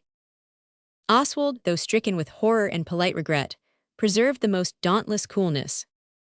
Disregarding the mop which Mrs. Pettigrew kept on poking at the goat in a timid yet cross way, he sprang forward, crying out to his trusty followers, "Stand by to catch him."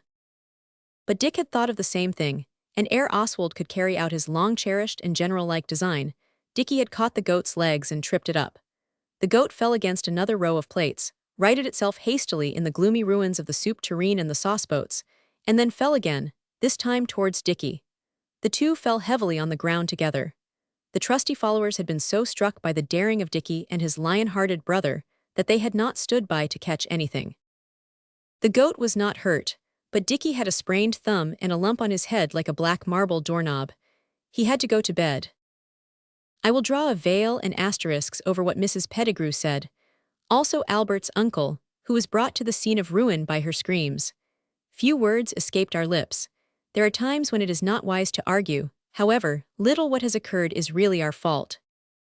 When they had said what they deemed enough and we were let go, we all went out. Then Alice said distractedly, in a voice which she vainly strove to render firm, "Let's give up the circus. Let's put the toys back in the boxes. No, I don't mean that, the creatures in their places, and drop the whole thing. I want to go and read to Dickie." Oswald has a spirit that no reverses can depreciate. He hates to be beaten. But he gave in to Alice, as the others said so too, and we went out to collect the performing troupe and sort it out into its proper places. Alas, we came too late.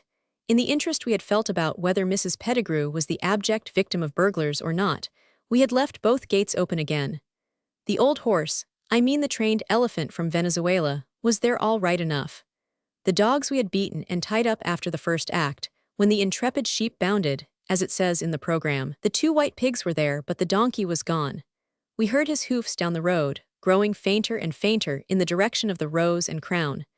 And just round the gatepost we saw a flash of red and white and blue and black that told us, with dumb signification, that the pig was off in exactly the opposite direction. Why couldn't they have gone the same way?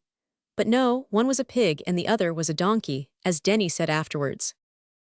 Daisy and H.O. started after the donkey. The rest of us, with one accord, pursued the pig. I don't know why. It trotted quietly down the road. It looked very black against the white road, and the ends on the top, where the Union Jack was tied, bobbed brightly as it trotted. At first we thought it would be easy to catch up to it. This was an error. When we ran faster, it ran faster. When we stopped, it stopped and looked round at us and nodded. I dare say you won't swallow this, but you may safely. It's as true, and so's all that about the goat. I give you my sacred word of honor. I tell you the pig nodded as much as to say, oh yes, you think you will, but you won't. And then as soon as we moved again, off it went. That pig led us on and on, o'er miles and miles of strange country. One thing, it did keep to the roads. When we met people, which wasn't often, we called out to them to help us, but they only waved their arms and roared with laughter. One chap on a bicycle almost tumbled off his machine, and then he got off it and propped it against a gate and sat down in the hedge to laugh properly. You remember Alice was still dressed up as the gay equestrienne in the dressing table, pink and white, with rosy garlands, now very droopy, and she had no stockings on, only white sandshoes, because she thought they would be easier than boots for balancing on the pig in the graceful barebacked act. Oswald was attired in red paint and flower and pajamas, for a clown. It is really impossible to run speedfully in another man's pajamas, so Oswald had taken them off, and wore his own brown knickerbockers belonging to his Norfolks. He had tied the pajamas round his neck, to carry them easily. He was afraid to leave them in a ditch, as Alice suggested, because he did not know the roads, and for aught he recked they might have been infested with footpads. If it had been his own pajamas, it would have been different. I'm going to ask for pajamas next winter. They are so useful in many ways. Noel was a highwayman in brown paper gaiters and bath towels and a cocked hat of newspaper. I don't know how he kept it on. And the pig was encircled by the dauntless banner of our country. All the same, I think if I had seen a band of youthful travelers in bitter distress about a pig, I should have tried to lend a helping hand and not sat roaring in the hedge, no matter how the travelers and the pig might have been dressed. It was hotter than anyone would believe who has never had occasion to hunt the pig when dressed for quite another part. The flour got out of Oswald's hair into his eyes and his mouth. His brow was wet with what the village blacksmith's was wet with, and not his fair brow alone. It ran down his face and washed the red off in streaks, and when he rubbed his eyes he only made it worse. Alice had to run holding the equestrienne's skirts on with both hands, and I think the brown paper boots bothered Noel from the first. Dora had her skirt over her arm and carried the topper in her hand. It was no use to tell ourselves it was a wild boar hunt. We were long past that. At last we met a man who took pity on us. He was a kind-hearted man. I think perhaps he had a pig of his own, or perhaps children. Honor to his name. He stood in the middle of the road and waved his arms. The pig right-wheeled through a gate into a private garden and cantered up the drive. We followed. What else were we to do, I should like to know? The learned black pig seemed to know its way. It turned first to the right and then to the left, and emerged on a lawn. Now all together, cried Oswald, mustering his failing voice to give the word of command. Surround him, cut off his retreat. We almost surrounded him. He edged off towards the house. Now we've got him, cried the crafty Oswald, as the pig got on to a bed of yellow pansies close against the red house wall. All would even then have been well, but Denny, at the last, shrank from meeting the pig face to face in a manly way. He let the pig pass him, and the next moment, with a squeak that said, there now, as plain as words, the pig bolted into a French window. The pursuers halted not. This was no time for trivial ceremony. In another moment the pig was a captive. Alice and Oswald had their arms round him under the ruins of a table that had had teacups on it, and around the hunters, and their prey stood the startled members of a parish society for making clothes for the poor heathen, that pig had led us into the very midst of. They were reading a missionary report or something when we ran our quarry to earth under their table. Even as he crossed the threshold, I heard something about black brothers being already white to the harvest. All the ladies had been sewing flannel things for the poor blacks while the curate read aloud to them. You think they screamed when they saw the pig in us? You are right. On the whole, I cannot say that the missionary people behaved badly. Oswald explained that it was entirely the pig's doing, and asked pardon quite properly for any alarm the ladies had felt, and Alice said how sorry we were, but really it was not our fault this time. The curate looked a bit nasty, but the presence of ladies made him keep his hot blood to himself. When we had explained, we said, might we go? The curate said, the sooner the better. But the lady of the house asked for our names and addresses, and said she should write to our father. She did, and we heard of it too. They did not do anything to us, as Oswald at one time believed to be the curate's idea. They let us go. And we went, after we had asked for a piece of rope to lead the pig by. In case it should come back into your nice room, Alice said, and that would be such a pity, wouldn't it? A little girl in a starched pinafore was sent for the rope, and as soon as the pig had agreed to let us tie it round his neck, we came away. The scene in the drawing room had not been long. The pig went slowly, like the meandering brook. Denny said, just by the gate the shrubs rustled and opened, and the little girl came out. Her pinafore was full of cake. Here, she said, you must be hungry if you've come all that way. I think they might have given you some tea after all the trouble you've had. We took the cake with correct thanks. I wish I could play at circuses, she said. Tell me about it.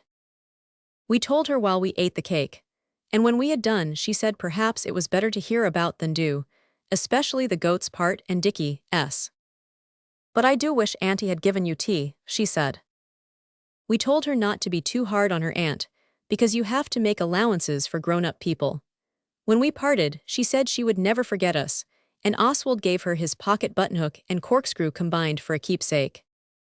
Dickie's act with the goat, which is true, and no kid, was the only thing out of that day that was put in the Golden Deed book, and he put that in himself while we were hunting the pig. Alice and me capturing the pig was never put in. We would scorn to write our own good actions, but I suppose Dickie was dull with us all away, and you must pity the dull and not blame them. I will not seek to unfold to you how we got the pig home, or how the donkey was caught, that was poor sport compared to the pig. Nor will I tell you a word of all that was said and done to the intrepid hunters of the black and learned. I have told you all the interesting part. Seek not to know the rest. It is better buried in obliquity. Chapter 7. Being Beavers, or the Young Explorers, Arctic or otherwise. You read in books about the pleasures of London, and about how people who live in the country long for the gay whirl of fashion in town because the country is so dull. I do not agree with this at all. In London, or at any rate Lewisham, nothing happens unless you make it happen, or if it happens it doesn't happen to you, and you don't know the people it does happen to. But in the country, the most interesting events occur quite freely, and they seem to happen to you as much as to anyone else. Very often quite without your doing anything to help. The natural and right ways of earning your living in the country are much jollier than town ones. 2. Sowing and reaping and doing things with animals are much better sport than fishmongering or bakering or oil shopping, and those sort of things, except of course a plumber's and gasfitters, and he is the same in town or country, most interesting and like an engineer. I remember what a nice man it was that came to cut the gas off once at our old house in Lewisham, when my father's business was feeling so poorly. He was a true gentleman, and gave Oswald and Dickie over 2 yards and a quarter of good lead piping, and a brass tap that only wanted a washer, and a whole handful of screws to do what we liked with. We screwed the back door up with the screws, I remember, one night when Eliza was out without leave. There was an awful row. We did not mean to get her into trouble. We only thought it would be amusing for her to find the door screwed up when she came down to take in the milk in the morning. But I must not say any more about the Lewisham house. It is only the pleasures of memory, and nothing to do with being beavers or any sort of exploring. I think Dora and Daisy are the kind of girls who will grow up very good, and perhaps marry missionaries. I am glad Oswald's destiny looks at present as if it might be different. We made 2 expeditions to discover the source of the Nile, or the North Pole, and owing to their habit of sticking together and doing dull and praisable things, like sewing and helping with the cooking, and taking invalid delicacies to the poor and indignant, Daisy and Dora were wholly out of it both times, though Dora's foot was now quite well enough to have gone to the North Pole or the equator either. They said they did not mind the first time, because they liked to keep themselves clean. It is another of their queer ways, and they said they had had a better time than us. It was only a clergyman and his wife who called, and hot cakes for tea. The second time they said they were lucky not to have been in it, and perhaps they were right. But let me to my narrating. I hope you will like it.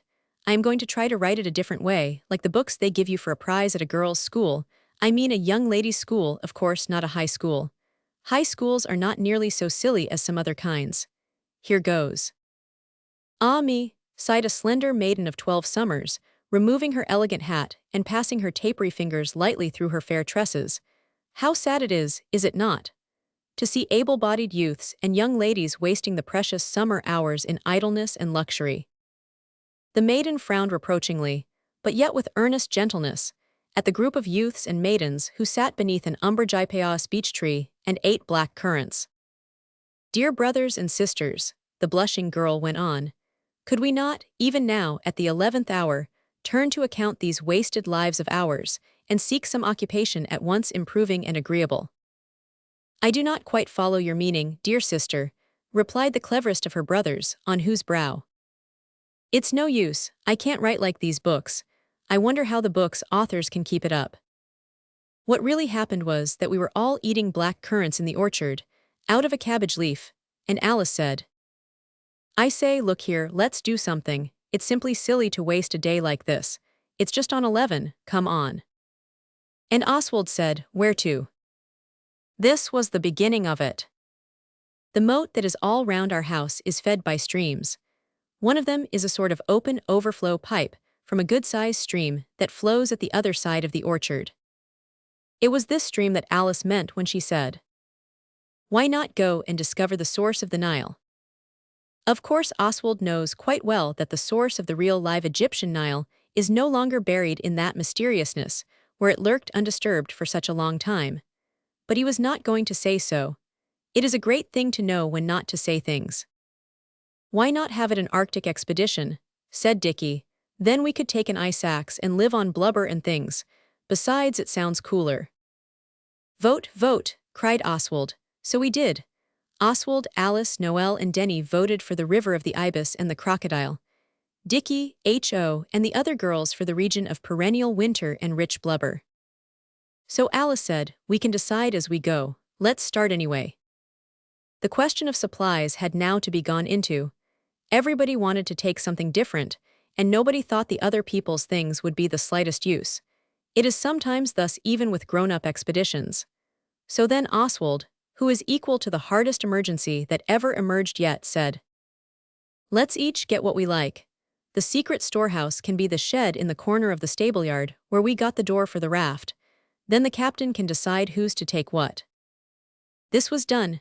You may think it but the work of a moment to fit out an expedition, but this is not so, especially when you know not whether your exploring party is speeding to Central Africa or merely to the world of icebergs and the polar bear.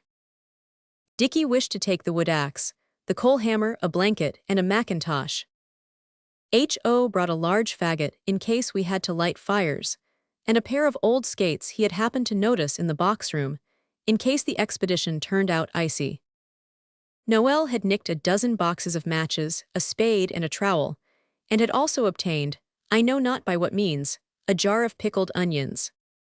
Denny had a walking stick. We can't break him of walking with it. A book to read in case he got tired of being a discoverer, a butterfly net and a box with a cork in it, a tennis ball, if we happen to want to play rounders in the pauses of exploring, 2 towels and an umbrella in the event of camping, or if the river got big enough to bathe in or to be fallen into. Alice had a comforter for Noel in case we got late, a pair of scissors and needle and cotton, 2 whole candles in case of caves. And she had thoughtfully brought the tablecloth off the small table in the dining room, so that we could make all the things up into one bundle, and take it in turns to carry it. Oswald had fastened his master mind entirely on grub, nor had the others neglected this. All the stores for the expedition were put down on the tablecloth and the corners tied up. Then it was more than even Oswald's muscly arms could raise from the ground, so we decided not to take it, but only the best selected grub. The rest we hid in the straw loft, for there are many ups and downs in life, and grub is grub at any time, and so are stores of all kinds. The pickled onions we had to leave, but not forever. Then Dora and Daisy came along with their arms round each other's necks as usual, like a picture on a grocer's almanac, and said they weren't coming. It was, as I have said, a blazing hot day, and there were differences of opinion among the explorers about what eatables we ought to have taken, and H.O. had lost one of his garters, and wouldn't let Alice tie it up with her handkerchief, which the gentle sister was quite willing to do. So it was a rather gloomy expedition that set off that bright sunny day to seek the source of the river where Cleopatra sailed in Shakespeare, or the frozen plains Mr. Nansen wrote that big book about. But the balmy calm of peaceful nature soon made the others less cross. Oswald had not been cross exactly, but only disinclined to do anything the others wanted. And by the time we had followed the stream a little way, and had seen a water rat and shied a stone or two at him, harmony was restored. We did not hit the rat.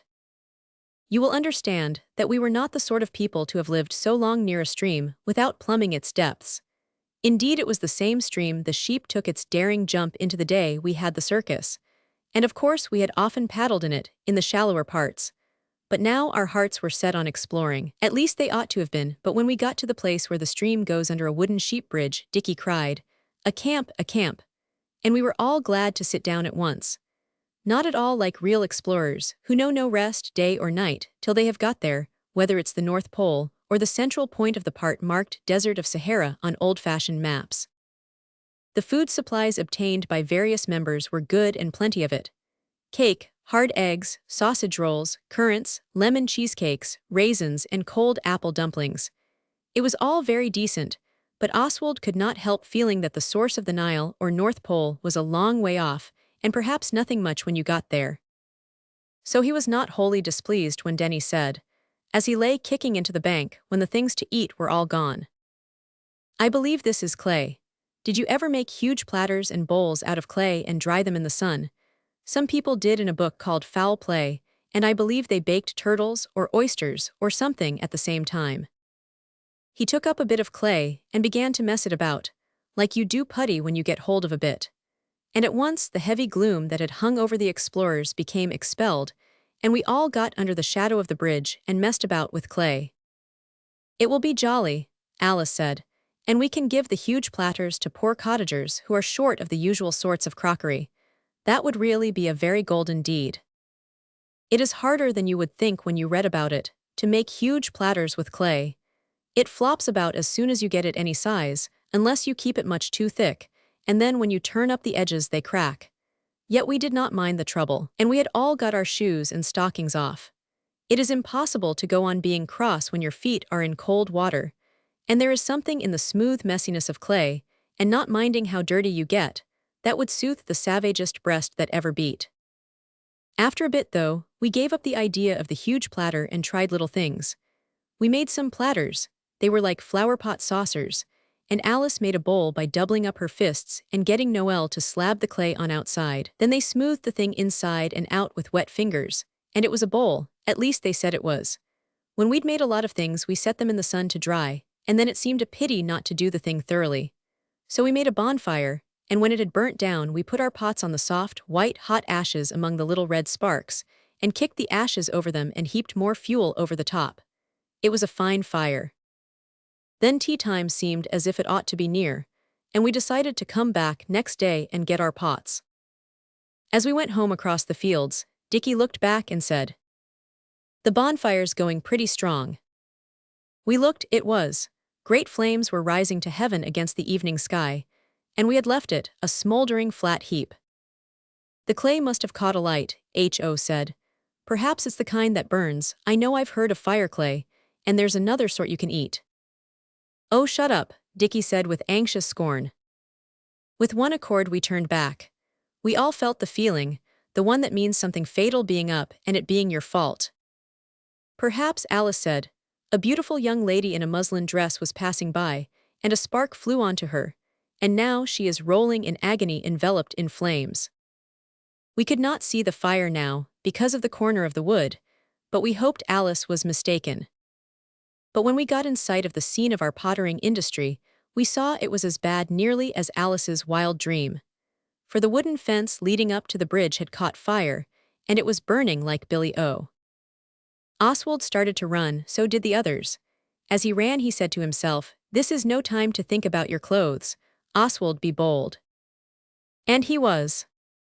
Arrived at the site of the conflagration, he saw that caps or straw hats full of water, however quickly and perseveringly given, would never put the bridge out, and his eventful past life made him know exactly the sort of wigging you get for an accident like this. So he said, "Dickie, soak your jacket and mine in the stream and chuck them along. Alice, stand clear, or your silly girl's clothes'll catch as sure as fate." Dickie and Oswald tore off their jackets, so did Denny, but we would not let him and Ho wet theirs. Then the brave Oswald advanced warily to the end of the burning rails and put his wet jacket over the end bit, like a linseed poultice on the throat of a suffering invalid who has got bronchitis. The burning wood hissed and smoldered, and Oswald fell back, almost choked with the smoke. But at once he caught up the other wet jacket and put it on another place, and of course it did the trick as he had known it would do. But it was a long job, and the smoke in his eyes made the young hero obliged to let Dickie and Denny take a turn as they had bothered to do from the first. At last all was safe. The devouring element was conquered. We covered up the beastly bonfire with clay to keep it from getting into mischief again, and then Alice said, "Now we must go and tell." "Of course," Oswald said shortly. He had meant to tell all the time. So we went to the farmer who has the Moat House farm, and we went at once, because if you have any news like that to tell it only makes it worse if you wait about. When we had told him, he said, "You little—" I shall not say what he said besides that, because I am sure he must have been sorry for it next Sunday when he went to church, if not before. We did not take any notice of what he said, but just kept on saying how sorry we were, and he did not take our apology like a man, but only said he daresayed, just like a woman does. Then he went to look at his bridge, and we went in to our tea. The jackets were never quite the same again. Really great explorers would never be discouraged by the daresaying of a farmer, still less by his calling them names he ought not to. Albert's uncle was away, so we got no double slating, and next day we started again to discover the source of the river of cataracts, or the region of mountain-like icebergs. We set out, heavily provisioned with a large cake Daisy and Dora had made themselves, and 6 bottles of ginger beer. I think real explorers most likely have their ginger beer in something lighter to carry than stone bottles. Perhaps they have it by the cask, which would come cheaper, and you could make the girls carry it on their back, like in pictures of the daughters of regiments. We passed the scene of the devouring conflagration, and the thought of the fire made us so thirsty, we decided to drink the ginger beer and leave the bottles in a place of concealment. Then we went on, determined to reach our destination, tropic or polar, that day. Denny and Ho wanted to stop and try to make a fashionable watering place at that part, where the stream spreads out like a small-sized sea, but Noel said, no, we did not like fashionableness. You ought to, at any rate, Denny said. A Mr. Collins wrote an ode to the fashions, and he was a great poet. The poet Milton wrote a long book about Satan, Noel said, but I'm not bound to like him. I think it was smart of Noel. People aren't obliged to like everything they write about even, let alone read, Alice said. Look at Ruin Seize Thee, Ruthless King. And all the pieces of poetry about war and tyrants and slaughtered saints, and the one you made yourself about the black beetle, Noel. By this time, we had got by the Pondy place, and the danger of delay was past. But the others went on talking about poetry for quite a field and a half, as we walked along by the banks of the stream. The stream was broad and shallow at this part, and you could see the stones and gravel at the bottom, and millions of baby fishes, and a sort of skating spiders walking about on the top of the water. Denny said the water must be ice for them to be able to walk on it, and this showed we were getting near the North Pole.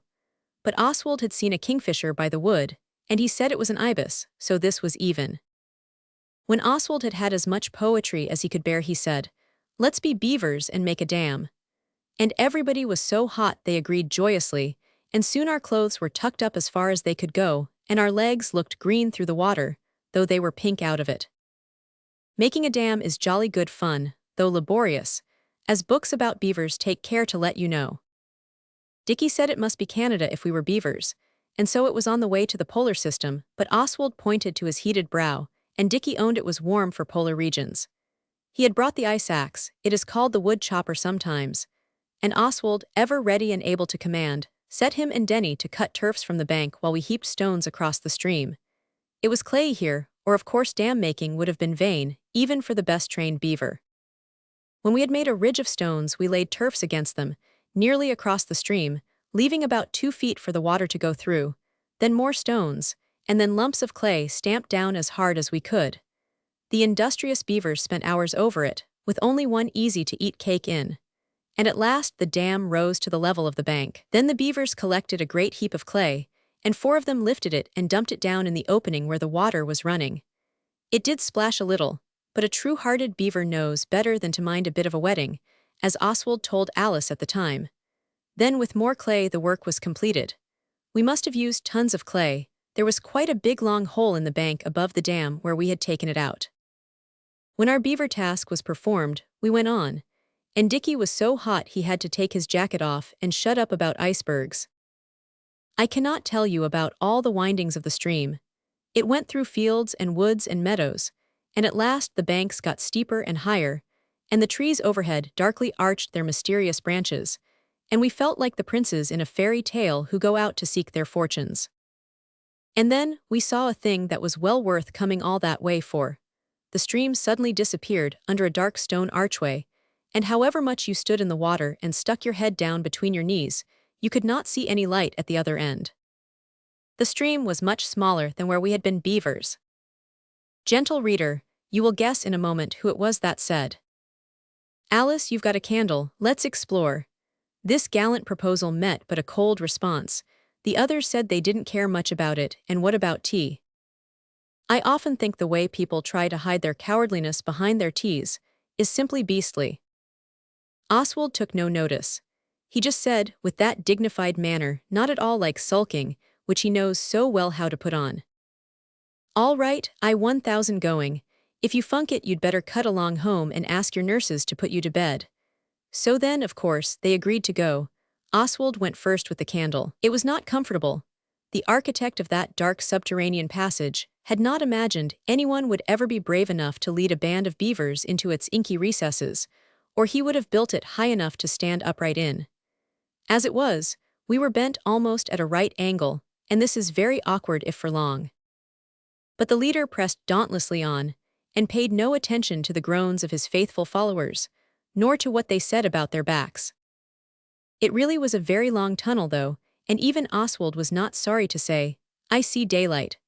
The followers cheered as well as they could as they splashed after him. The floor was stone as well as the roof, so it was easy to walk on. I think the followers would have turned back if it had been sharp stones or gravel.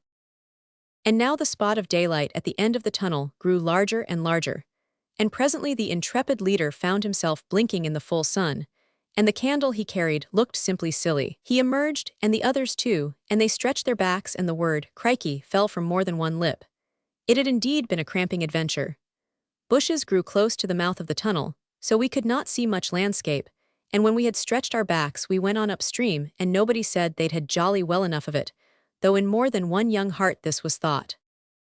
It was jolly to be in the sunshine again. I never knew before how cold it was underground. The stream was getting smaller and smaller.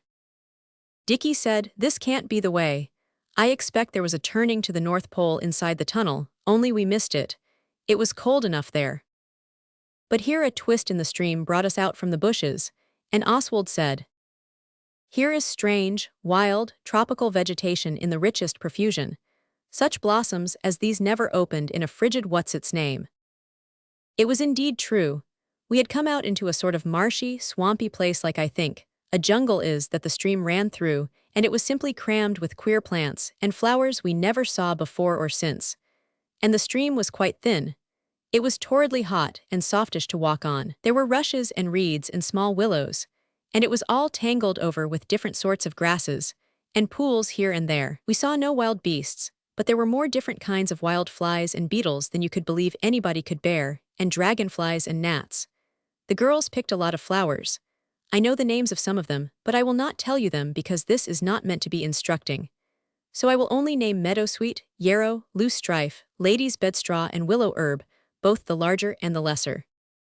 Everyone now wished to go home. It was much hotter there than in natural fields. It made you want to tear all your clothes off and play at savages, instead of keeping respectable in your boots. But we had to bear the boots, because it was so brambly. It was Oswald who showed the others how flat it would be to go home the same way we came, and he pointed out the telegraph wires in the distance and said, "There must be a road there, let's make for it," which was quite a simple and ordinary thing to say, and he does not ask for any credit for it.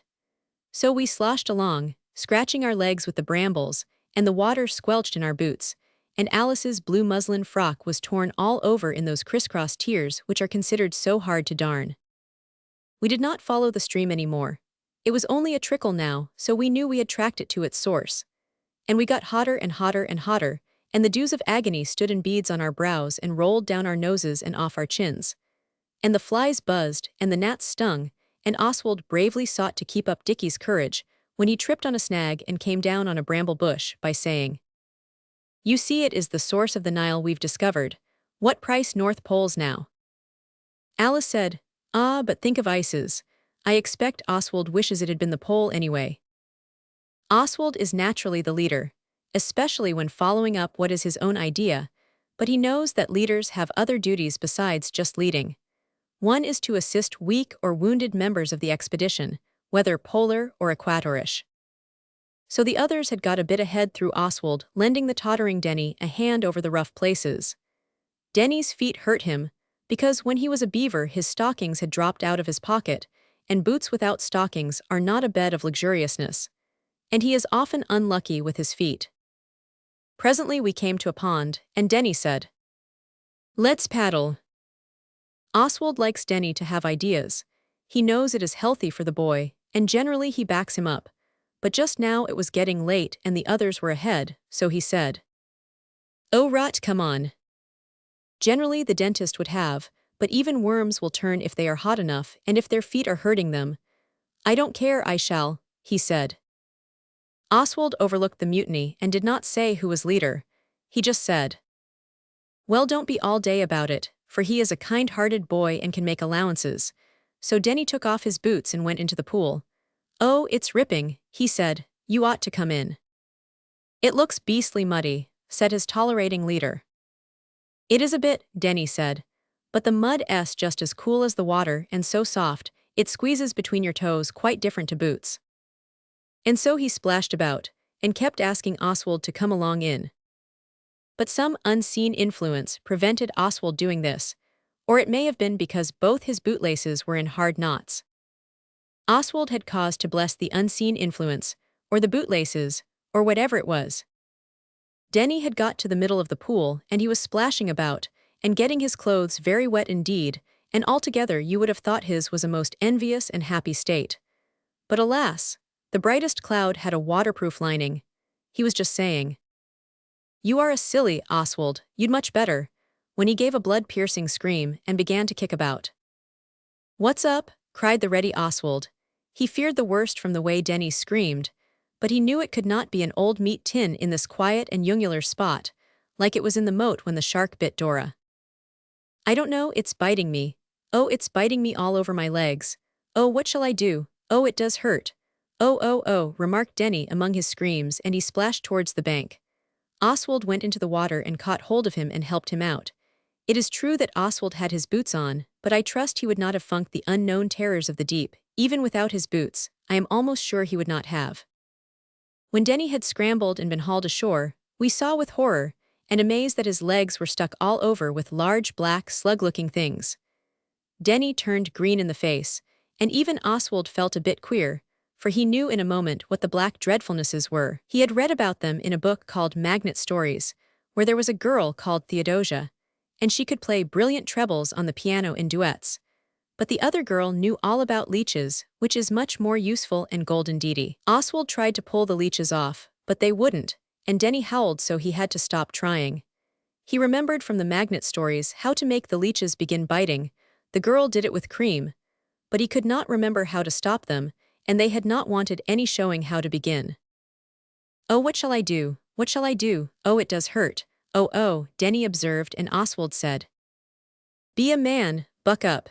If you won't let me take them off, you'll just have to walk home in them." At this thought the unfortunate youth's tears fell fast. But Oswald gave him an arm and carried his boots for him, and he consented to buck up, and the two struggled on towards the others, who were coming back, attracted by Denny's yells. He did not stop howling for a moment, except to breathe. No one ought to blame him till they have had 11 leeches on their right leg and 6 on their left, making 17 in all, as Dickie said at once. It was lucky he did yell, as it turned out, because a man on the road, where the telegraph wires were, was interested by his howls, and came across the marsh to us as hard as he could. When he saw Denny's legs he said, "Blessed if I didn't think so," and he picked Denny up and carried him under one arm, where Denny went on saying, "Oh," And it does hurt as hard as ever. Our rescuer, who proved to be a fine big young man in the bloom of youth, and a farm laborer by trade, in corduroys, carried the wretched sufferer to the cottage where he lived with his aged mother. And then Oswald found that what he had forgotten about the leeches was salt. The young man in the bloom of youth's mother put salt on the leeches, and they squirmed off, and fell with sickening, slug-like flops on the brick floor. Then the young man in corduroys and the bloom, etc., carried Denny home on his back, after his legs had been bandaged up, so that he looked like wounded warriors returning. It was not far by the road, though such a long distance by the way the young explorers had come. He was a good young man, and though, of course, acts of goodness are their own reward, still I was glad he had the 2 half-crowns Albert's uncle gave him, as well as his own good act. But I am not sure Alice ought to have put him in the Golden Deed book which was supposed to be reserved for us. Perhaps you will think this was the end of the source of the Nile, or North Pole. If you do, it only shows how mistaken the gentlest reader may be. The wounded explorer was lying with his wounds and bandages on the sofa, and we were all having our tea, with raspberries and white currants, which we richly needed after our torrid adventures, when Mrs. Pettigrew, the housekeeper, put her head in at the door and said, "Please could I speak to you half a moment, sir? To Albert's uncle." And her voice was the kind that makes you look at each other when the grown-up has gone out, and you are silent, with your bread and butter halfway to the next bite, or your teacup in mid-flight to your lips. It was as we suppose. Albert's uncle did not come back for a long while. We did not keep the bread and butter on the wing all that time, of course, and we thought we might as well finish the raspberries and white currants. We kept some for Albert's uncle, of course, and they were the best ones too, but when he came back he did not notice our thoughtful unselfishness. He came in, and his face wore the look that means bed, and very likely no supper. He spoke, and it was the calmness of white-hot iron, which is something like the calmness of despair. He said, "You have done it again. What on earth possessed you to make a dam?" "We were being beavers," said H.O., in proud tones. He did not see as we did where Albert's uncle's tone pointed to. "No doubt," said Albert's uncle, rubbing his hands through his hair. "No doubt, no doubt. Well, my beavers, you may go and build dams with your bolsters. Your dam stopped the stream. The clay you took for it left a channel through which it has run down and ruined about 7 pounds worth of freshly reaped barley. Luckily the farmer found it out in time, or you might have spoiled 70 pounds worth. And you burned a bridge yesterday." We said we were sorry.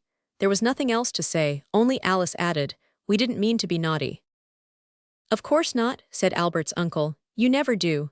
Oh yes, I'll kiss you, but it's bed and it's 200 lines tomorrow, and the line is, 'Beware of being beavers and burning bridges. Dread dams.' It will be a capital exercise in capital B's and 500s. We knew by that, though annoyed, he was not furious. We went to bed. I got jolly sick of capital B's and 500s before sunset on the morrow. That night, just as the others were falling asleep, Oswald said, "I say." "Well," retorted his brother. "There is one thing about it," Oswald went on. "It does show it was a rattling good dam anyhow."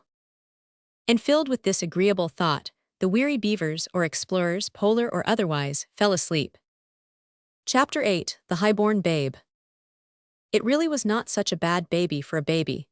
Its face was round and quite clean, which babies' faces are not always, as I dare say you know by your own youthful relatives, and Dora said its cape was trimmed with real lace, whatever that may be. I don't see myself how one kind of lace can be realer than another.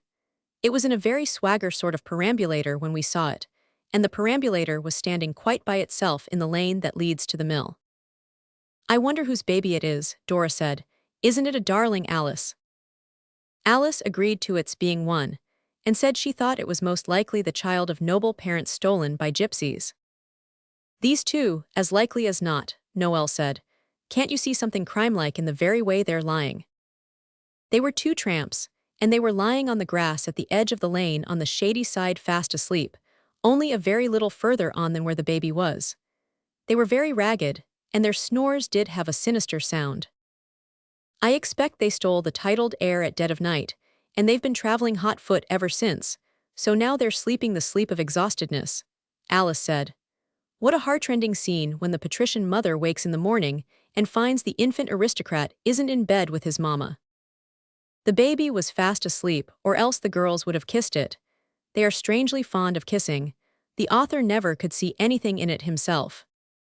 If the gypsies did steal it, Dora said, perhaps they'd sell it to us. I wonder what they'd take for it. What could you do with it if you'd got it? H.O. asked. Why, adopt it, of course, Dora said. I've often thought I should enjoy adopting a baby. It would be a golden deed, too. We've hardly got any in the book yet. I should have thought there were enough of us, Dickie said. Ah, but you're none of you babies, said Dora. Unless you count H.O. as a baby. He behaves jolly like one sometimes. This was because of what had happened that morning when Dickie found H.O. going fishing with a box of worms, and the box was the one Dickie keeps his silver studs in, and the medal he got at school, and what is left of his watch and chain. The box is lined with red velvet, and it was not nice afterwards. And then H.O. said Dickie had hurt him, and he was a beastly bully, and he cried. We thought all this had been made up, and were sorry to see it threaten to break out again. So Oswald said, Oh, bother the baby, come along do. And the others came. We were going to the miller's with a message about some flour that hadn't come, and about a sack of sharps for the pigs. After you go down the lane you come to a clover field, and then a cornfield, and then another lane, and then it is the mill. It is a jolly fine mill. In fact, it is 2 water and wind ones, one of each kind, with a house and farm buildings as well. I never saw a mill like it, and I don't believe you have either. If we had been in a storybook, the miller's wife would have taken us into the neat sanded kitchen, where the old oak settle was black with time and rubbing, and dusted chairs for us, old brown Windsor chairs, and given us each a glass of sweet-scented cowslip wine and a thick slice of rich homemade cake. And there would have been fresh roses in an old china bowl on the table. As it was, she asked us all into the parlor and gave us Eiffel Tower lemonade and Marie biscuits. The chairs in her parlor were bent wood, and no flowers, except some wax ones under a glass shade, but she was very kind, and we were very much obliged to her. We got out to the miller, though, as soon as we could. Only Dora and Daisy stayed with her, and she talked to them about her lodgers and about her relations in London. The miller is a man. He showed us all over the mills, both kinds, and let us go right up into the very top of the windmill, and showed us how the top moved round so that the sails could catch the wind, and the great heaps of corn, some red and some yellow, the red is English wheat, and the heaps sliced down a little bit at a time into a square hole and go down to the millstones. The corn makes a rustling soft noise that is very jolly, something like the noise of the sea, and you can hear it through all the other mill noises. Then the miller let us go all over the watermill. It is fairy palaces inside a mill. Everything is powdered over white, like sugar on pancakes when you are allowed to help yourself. And he opened a door and showed us the great water wheel working on slow and sure, like some great, round, dripping giant, Noel said, and then he asked us if we fished. Yes, was our immediate reply. Then why not try the mill pool? He said, and we replied politely, and when he was gone to tell his man something we owned to each other that he was a trump. He did the thing thoroughly. He took us out and cut us ash saplings for rods. He found us in lines and hooks, and several different sorts of bait, including a handsome handful of mealworms, which Oswald put loose in his pocket. When it came to bait, Alice said she was going home with Dora and Daisy. Girls are strange, mysterious, silly things. Alice always enjoys a rat hunt until the rat is caught, but she hates fishing from beginning to end. We boys have got to like it. We don't feel now as we did when we turned off the water and stopped the competition of the competing anglers. We had a grand day's fishing that day. I can't think what made the miller so kind to us. Perhaps he felt a thrill of fellow feeling in his manly breast for his fellow sportsmen, for he was a noble fisherman himself. We had glorious sport, 8 roach, 6 dace, 3 eels, 7 perch and a young pike, but he was so very young the miller asked us to put him back, and of course we did. He'll live to bite another day, said the miller. The miller's wife gave us bread and cheese and more Eiffel Tower lemonade, and we went home at last, a little damp but full of successful ambition, with our fish on a string. It had been a strikingly good time, one of those times that happen in the country quite by themselves. Country people are much more friendly than town people. I suppose they don't have to spread their friendly feelings out over so many persons, so it's thicker, like a pound of butter on one loaf is thicker than on a dozen. Friendliness in the country is not scrape, like it is in London. Even Dickie and H.O. forgot the affair of honor that had taken place in the morning. H.O. changed rods with Dickie because H.O.'s was the best rod, and Dickie baited H.O.'s hook for him, just like loving, unselfish brothers in Sunday school magazines. We were talking fish-likely as we went along down the lane and through the cornfield and the clover field, and then we came to the other lane where we had seen the baby. The tramps were gone, and the perambulator was gone, and of course the baby was gone too. I wonder if those gypsies had stolen the baby, Noel said dreamily. He had not fished much, but he had made a piece of poetry. It was this. How I wish I was a fish. I would not look at your hook, but lie still and be cool at the bottom of the pool. And when you went to look at your cruel hook, you would not find me there. So there. If they did steal the baby, Noel went on, they will be tracked by the lordly perambulator. You can disguise a baby in rags and walnut juice, but there isn't any disguise dark enough to conceal a perambulator's person. You might disguise it as a wheelbarrow, said Dickie. Or cover it with leaves, said H.O., like the robins. We told him to shut up and not gibber, but afterwards, we had to own that even a young brother may sometimes talk sense by accident. For we took the short cut home from the lane. It begins with a large gap in the hedge, and the grass and weeds trodden down by the hasty feet of persons who were late for church, and in too great a hurry to go round by the road. Our house is next to the church, as I think I have said before, some time. The short cut leads to a stile at the edge of a bit of wood, the parson's shave, they call it, because it belongs to him. The wood has not been shaved for some time, and it has grown out beyond the stile, and here, among the hazels and chestnuts and young dogwood bushes, we saw something white. We felt it was our duty to investigate, even if the white was only the underside of the tail of a dead rabbit caught in a trap. It was not, it was part of the perambulator. I forget whether I said that the perambulator was enameled white, not the kind of enameling you do at home with aspinalls, and the hairs of the brush come out, and it is gritty looking, but smooth, like the handles of ladies' very best lace parasols. And whoever had abandoned the helpless perambulator in that lonely spot had done exactly as H.O. said, and covered it with leaves, only they were green and some of them had dropped off. The others were wild with excitement. Now or never, they thought, was a chance to be real detectives. Oswald alone retained a calm exterior. It was he who would not go straight to the police station. He said, let's try and ferret out something for ourselves before we tell the police. They always have a clue directly they hear about the finding of the body. And besides, we might as well let Alice be in anything there is going. And besides, we haven't had our dinners yet. This argument of Oswald's was so strong and powerful. His arguments are often that, as I dare say you have noticed, that the others agreed. It was Oswald, too, who showed his artless brothers why they had much better not take the deserted perambulator home with them. The dead body, or whatever the clue is always left exactly as it is found, he said, till the police have seen it, and the coroner and the inquest and the doctor and the sorrowing relations. Besides, suppose someone saw us with the beastly thing and thought we had stolen it. Then they would say, what have you done with the baby? And then where should we be? Oswald's brothers could not answer this question, but once more Oswald's native eloquence and far-seeing discerningness conquered.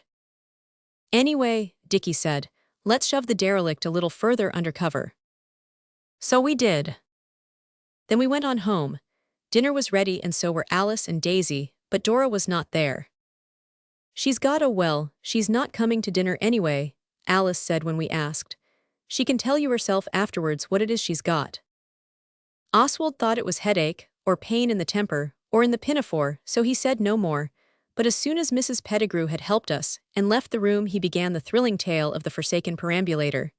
He told it with the greatest thrillingness anyone could have, but Daisy and Alice seemed almost unmoved.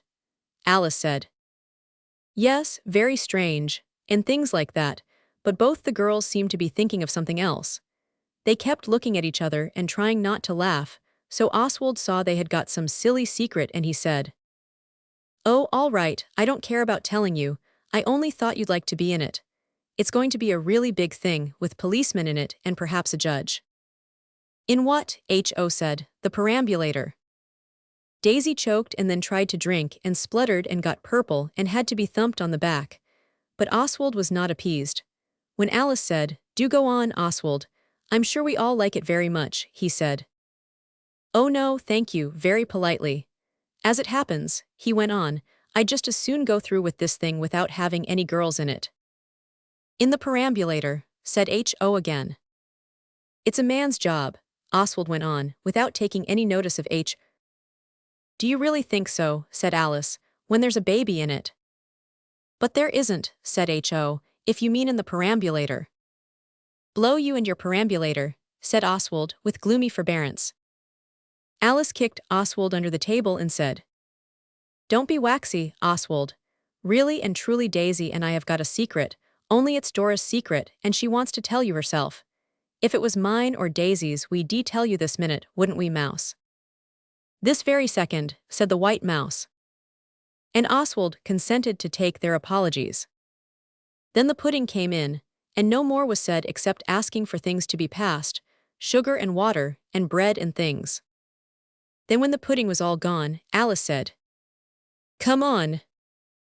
And we came on. We did not want to be disagreeable, though really we were keen on being detectives and sifting that perambulator to the very dregs. But boys have to try to take an interest in their sisters' secrets, however silly. This is part of being a good brother. Alice led us across the field where the sheep once fell into the brook, and across the brook by the plank. At the other end of the next field, there was a sort of wooden house on wheels, that the shepherd sleeps in at the time of year when lambs are being born, so that he can see that they are not stolen by gypsies before the owners have counted them. To this hut Alice now led her kind brothers and Daisy's kind brother. "Dora is inside," she said, "with the secret. We were afraid to have it in the house in case it made a noise." The next moment the secret was a secret no longer, for we all beheld Dora, sitting on a sack on the floor of the hut, with the secret in her lap. It was the high-born babe. Oswald was so overcome that he sat down suddenly, just like Betsy Trotwood did in David Copperfield, which just shows what a true author Dickens is. "You've done it this time," he said. "I suppose you know you're a baby stealer." "I'm not," Dora said. "I've adopted him." "Then it was you," Dickie said, "who scuttled the perambulator in the wood." "Yes," Alice said. "We couldn't get it over the stile unless Dora put down the baby, and we were afraid of the nettles for his legs. His name is to be Lord Edward." "But Dora, really, don't you think?" "If you'd been there you'd have done the same," said Dora firmly. "The gypsies had gone. Of course something had frightened them and they fled from justice. And the little darling was awake and held out his arms to me. No, he hasn't cried a bit, and I know all about babies. I've often nursed Mrs. Simpkins's daughter's baby when she brings it up on Sundays. They have bread and milk to eat.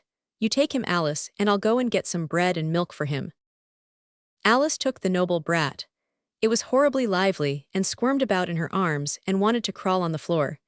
She could only keep it quiet by saying things to it a boy would be ashamed even to think of saying, such as goo-goo and did-ums was and Eichel ducksums then. When Alice used these expressions the baby laughed, and chuckled and replied, "Da-da-da, ba-baba, or glue-glue." But if Alice stopped her remarks for an instant, the thing screwed its face up as if it was going to cry, but she never gave it time to begin. It was a rummy little animal. Then Dora came back with the bread and milk, and they fed the noble infant. It was greedy and slobbery, but all three girls seemed unable to keep their eyes and hands off it. They looked at it exactly as if it was pretty. We boys stayed watching them. There was no amusement left for us now, for Oswald saw that Dora's secret knocked the bottom out of the perambulator.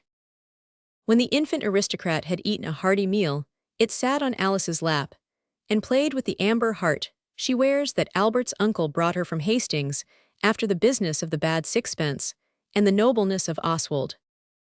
"Now," said Dora, "this is a council, so I want to be businesslike. The Duckham's darling has been stolen away, its wicked stealers have deserted the precious. We've got it. Perhaps its ancestral halls are miles and miles away. I vote we keep the little lovey duck till it's advertised for." "If Albert's uncle lets you," said Dickie darkly. "Oh, don't say you like that," Dora said. "I want it to be all of our baby.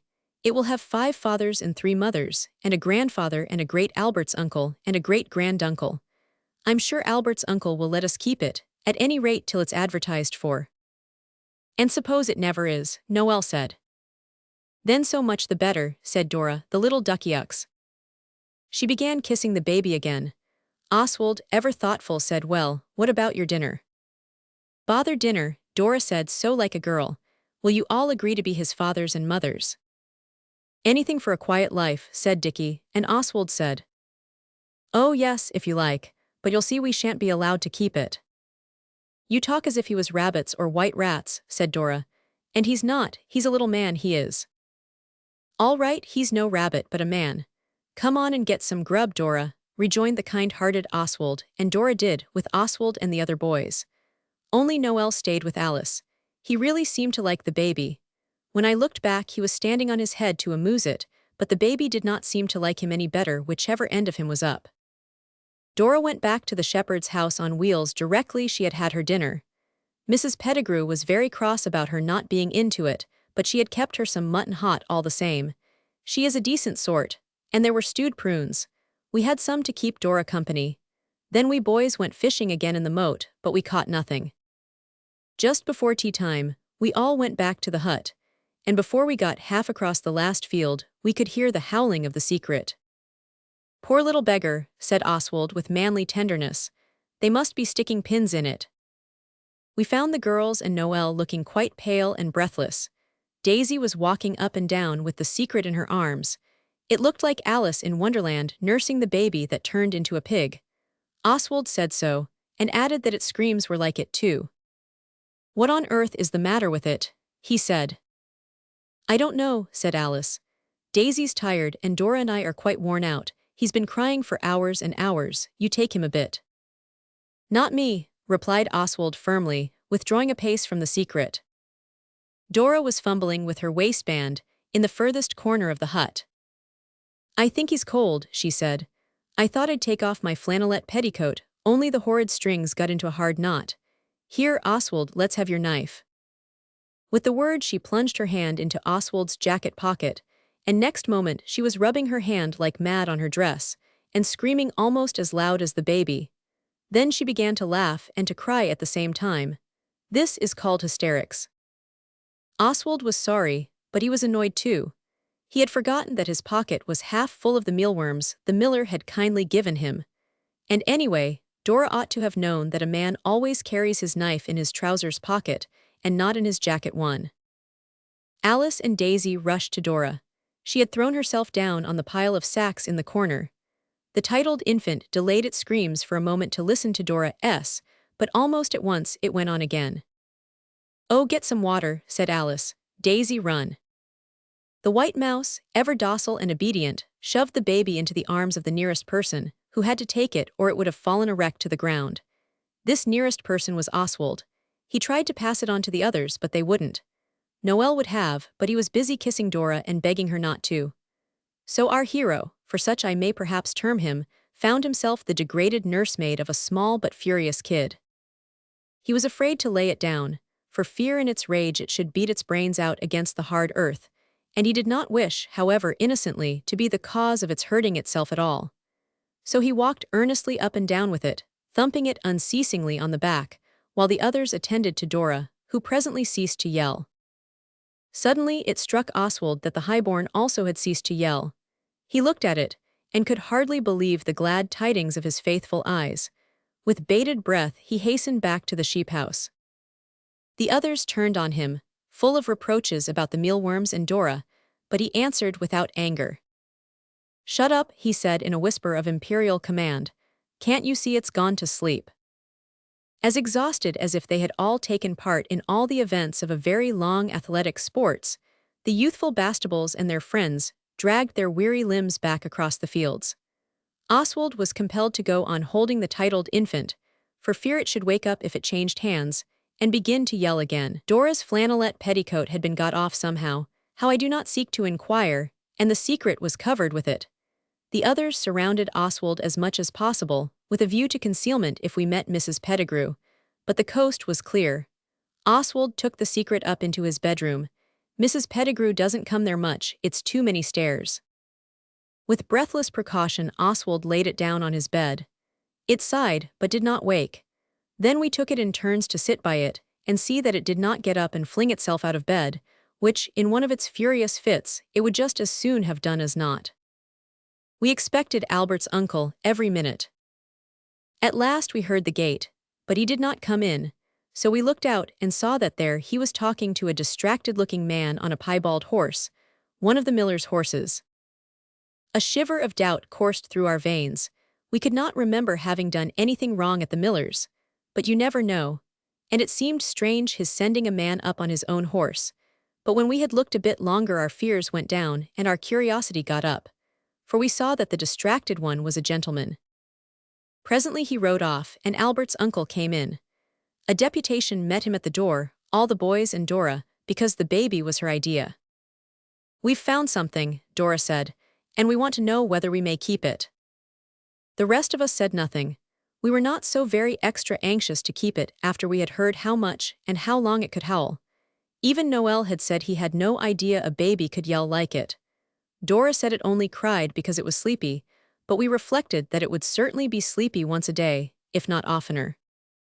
"What is it?" said Albert's uncle. "Let's see this treasure trove. Is it a wild beast?" "Come and see," said Dora, and we led him to our room. Alice turned down the pink flannelette petticoat with silly pride, and showed the youthful heir fatly and pinkly sleeping. "A baby," said Albert's uncle. "The baby, oh my cat's alive." That is an expression which he uses to express despair unmixed with anger. "Where did you? But that doesn't matter, we'll talk of this later." He rushed from the room, and in a moment or two we saw him mount his bicycle and ride off. Quite shortly, he returned with the distracted horseman. It was his baby, and not titled at all. The horseman and his wife were the lodgers at the mill. The nursemaid was a girl from the village. She said she only left the baby 5 minutes while she went to speak to her sweetheart who was gardener at the Red House. But we knew she left it over an hour, and nearly 2. I never saw anyone so pleased as the distracted horseman. When we were asked, we explained about having thought the baby was the prey of gypsies, and the distracted horseman stood hugging the baby and actually thanked us. But when he had gone, we had a brief lecture on minding our own business. But Dora still thinks she was right. As for Oswald and most of the others, they agreed that they would rather mind their own business all their lives than mind a baby for a single hour. If you have never had to do with a baby, in the frenzied throes of sleepiness, you can have no idea what its screams are like. If you have been through such a scene, you will understand how we managed to bear up under having no baby to adopt. Oswald insisted on having the whole thing written in the Golden Deed book. Of course his share could not be put in without telling about Dora's generous adopting of the forlorn infant outcast, and Oswald could not and cannot forget that he was the one who did get that baby to sleep. What a time Mr. and Mrs. Distracted Horseman must have of it, though, especially now they've sacked the nursemaid. If Oswald is ever married, I suppose he must be some day. He will have 10 nurses to each baby. 8 is not enough. We know that because we tried, and the whole 8 of us were not enough for the needs of that deserted infant who was not so extra highborn after all. Chapter 9, Hunting the Fox. It is idle to expect everyone to know everything in the world without being told. If we had been brought up in the country, we should have known that it is not done to hunt the fox in August. But in the Lewisham Road, the most observing boy does not notice the dates when it is proper to hunt foxes. And there are some things you cannot bear to think that anybody would think you would do.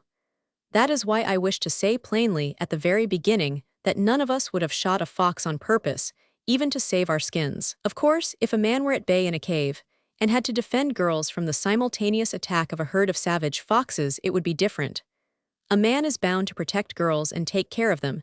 They can jolly well take care of themselves, really, it seems to me. Still, this is what Albert's uncle calls one of the rules of the game. So we are bound to defend them and fight for them to the death, if needful. Denny knows a quotation which says, "What dire offense from harmless causes springs? What mighty contests rise from trefoil things?" He says this means that all great events come from 3 things, threefold, like the clover or trefoil, and the causes are always harmless. Trefoil is short for threefold. There were certainly 3 things that led up to the adventure which is now going to be told you. The first was our Indian uncle coming down to the country to see us. The second was Denny's tooth. The third was only our wanting to go hunting, but if you count it in, it makes the thing about the trefoil come right. And all these causes were harmless. It is a flattering thing to say, and it was not Oswald who said it but Dora. She said she was certain our uncle missed us, and that he felt he could no longer live without seeing his dear ones, that was us. Anyway, he came down, without warning, which is one of the few bad habits that excellent Indian man has, and this habit has ended in unpleasantness more than once, as when we played jungles. However, this time it was all right. He came on rather a dull kind of day, when no one had thought of anything particularly amusing to do. So that, as it happened to be dinner time and we had just washed our hands and faces, we were all spotlessly clean, compared with what we are sometimes, I mean of course. We were just sitting down to dinner, and Albert's uncle was just plunging the knife into the hot heart of the steak pudding, when there was the rumble of wheels, and the station fly stopped at the garden gate. And in the fly, sitting very upright, with his hands on his knees, was our Indian relative so much beloved. He looked very smart, with a rose in his buttonhole. How different from what he looked in other days when he helped us to pretend that our currant pudding was a wild boar we were killing with our forks. Yet though tidier, his heart still beat kind and true. You should not judge people harshly because their clothes are tidy. He had dinner with us, and then we showed him round the place, and told him everything we thought he would like to hear, and about the Tower of Mystery, and he said, "It makes my blood boil to think of it." Noel said he was sorry for that, because everyone else we had told it to had owned, when we asked them, that it froze their blood. "Ah," said the uncle, "but in India we learn how to freeze our blood and boil it at the same time. In those hot longitudes, perhaps, the blood is always near boiling point, which accounts for Indian tempers, though not for the curry and pepper they eat. But I must not wander, there is no curry at all in this story. About temper I will not say." Then uncle let us all go with him to the station when the fly came back for him, and when we said goodbye, he tipped us all half a quid, without any insidious distinctions about age or considering whether you were a boy or a girl. Our Indian uncle is a true-born Briton, with no nonsense about him. We cheered him like one man as the train went off, and then we offered the fly driver a shilling to take us back to the 4 crossroads, and the grateful creature did it for nothing because, he said, the gent had tipped him something like. How scarce is true gratitude. So we cheered the driver too for this rare virtue, and then went home to talk about what we should do with our money. I cannot tell you all that we did with it, because money melts away, like snow wreaths in Thajin, as Denny says, and somehow the more you have the more quickly it melts. We all went into Maidstone and came back with the most beautiful lot of brown paper parcels, with things inside that supplied long-felt wants. But none of them belongs to this narration, except what Oswald and Denny clubbed to buy. This was a pistol, and it took all the money they both had. But when Oswald felt the uncomfortable inside sensation that reminds you who it is, and his money that are soon parted, he said to himself, "I don't care, we ought to have a pistol in the house, and one that will go off too, not those rotten flintlocks. Suppose there should be burglars and us totally unarmed." We took it in turns to have the pistol, and we decided always to practice with it far from the house, so as not to frighten the grown-ups, who are always much nervouser about firearms than we are. It was Denny's idea getting it, and Oswald owns it surprised him, but the boy was much changed in his character. We got it while the others were grubbing at the pastry cook's in the High Street, and we said nothing till after tea, though it was hard not to fire at the birds on the telegraph wires as we came home in the train. After tea we called a council in the straw loft, and Oswald said, "Denny and I have got a secret." "I know what it is," Dickie said contemptibly. "You found out that shop in Maidstone where peppermint rock is 4 ounces a penny. And I found it out before you did." Oswald said, "You shut up. If you don't want to hear the secret you'd better bunk. I'm going to administer the secret oath. This is a very solemn oath, and only used about real things, and never for pretending ones," so Dickie said. "Oh, all right, go ahead, I thought you were only rotting." So they all took the secret oath. Noel made it up long before, when he had found the first thrush's nest we ever saw in the Blackheath garden. "I will not tell, I will not reveal. I will not touch or try to steal. And may I be called a beastly sneak." If this great secret I ever repeat. It is a little wrong about the poetry, but it is a very binding promise. They all repeated it, down to H.O. Now then, Dickie said, what's up? Oswald, in proud silence, drew the pistol from his breast and held it out, and there was a murmur of awful amazement and respect from every one of the council. The pistol was not loaded, so we let even the girls have it to look at. And then Dickie said, let's go hunting. And we decided that we would. H.O. wanted to go down to the village and get penny horns at the shop for the huntsman to wind, like in the song, but we thought it would be more modest not to wind horns or anything noisy, at any rate not until we had run down our prey. But his talking of the song made us decide that it was the fox we wanted to hunt. We had not been particular which animal we hunted before that. Oswald let Denny have first go with the pistol, and when we went to bed, he slept with it under his pillow, but not loaded, for fear he should have a nightmare and draw his fell weapon before he was properly awake. Oswald let Denny have it because Denny had toothache, and a pistol is consoling though it does not actually stop the pain of the tooth. The toothache got worse, and Albert's uncle looked at it and said it was very loose, and Denny owned he had tried to crack a peach stone with it, which accounts. He had creosote and camphor and went to bed early with his tooth tied up in red flannel. Oswald knows it is right to be very kind when people are ill, and he forbore to wake the sufferer next morning by buzzing a pillow at him, as he generally does. He got up and went over to shake the invalid, but the bird had flown and the nest was cold. The pistol was not in the nest either, but Oswald found it afterwards under the looking-glass on the dressing table. He had just awakened the others, with a hairbrush because they had not got anything the matter with their teeth, when he heard wheels, and looking out, beheld Denny and Albert's uncle being driven from the door in the farmer's high cart with the red wheels. We dressed extra quick so as to get downstairs to the bottom of the mystery, and we found a note from Albert's uncle. It was addressed to Dora and said, Denny's toothache got him up in the small hours. He's off to the dentist to have it out with him, man to man, home to dinner. Dora said, Denny's gone to the dentist. I expect it's a relation, H.O. said. Denny must be short for dentist. I suppose he was trying to be funny. He really does try very hard. He wants to be a clown when he grows up. The others laughed. I wonder, said Dickie, whether he'll get a shilling or half a crown for it. Oswald had been meditating in gloomy silence. Now he cheered up and said, Of course, I'd forgotten that. He'll get his tooth money and the drive too, so it's quite fair for us to have the fox hunt while he's gone. I was thinking we should have to put it off. The others agreed that it would not be unfair. We can have another time if he wants to, Oswald said. We know foxes are hunted in red coats and on horseback, but we could not do this. But H.O. had the old red football jersey that was Albert's uncle's when he was at Loretto. He was pleased. But I do wish we'd had horns, he said grievingly. I should have liked to wind the horn. We can pretend horns, Dora said, but he answered, I didn't want to pretend, I wanted to wind something. Wind your watch, Dickie said. And that was unkind, because we all know H.O.'s watch is broken, and when you wind it, it only rattles inside without going in the least.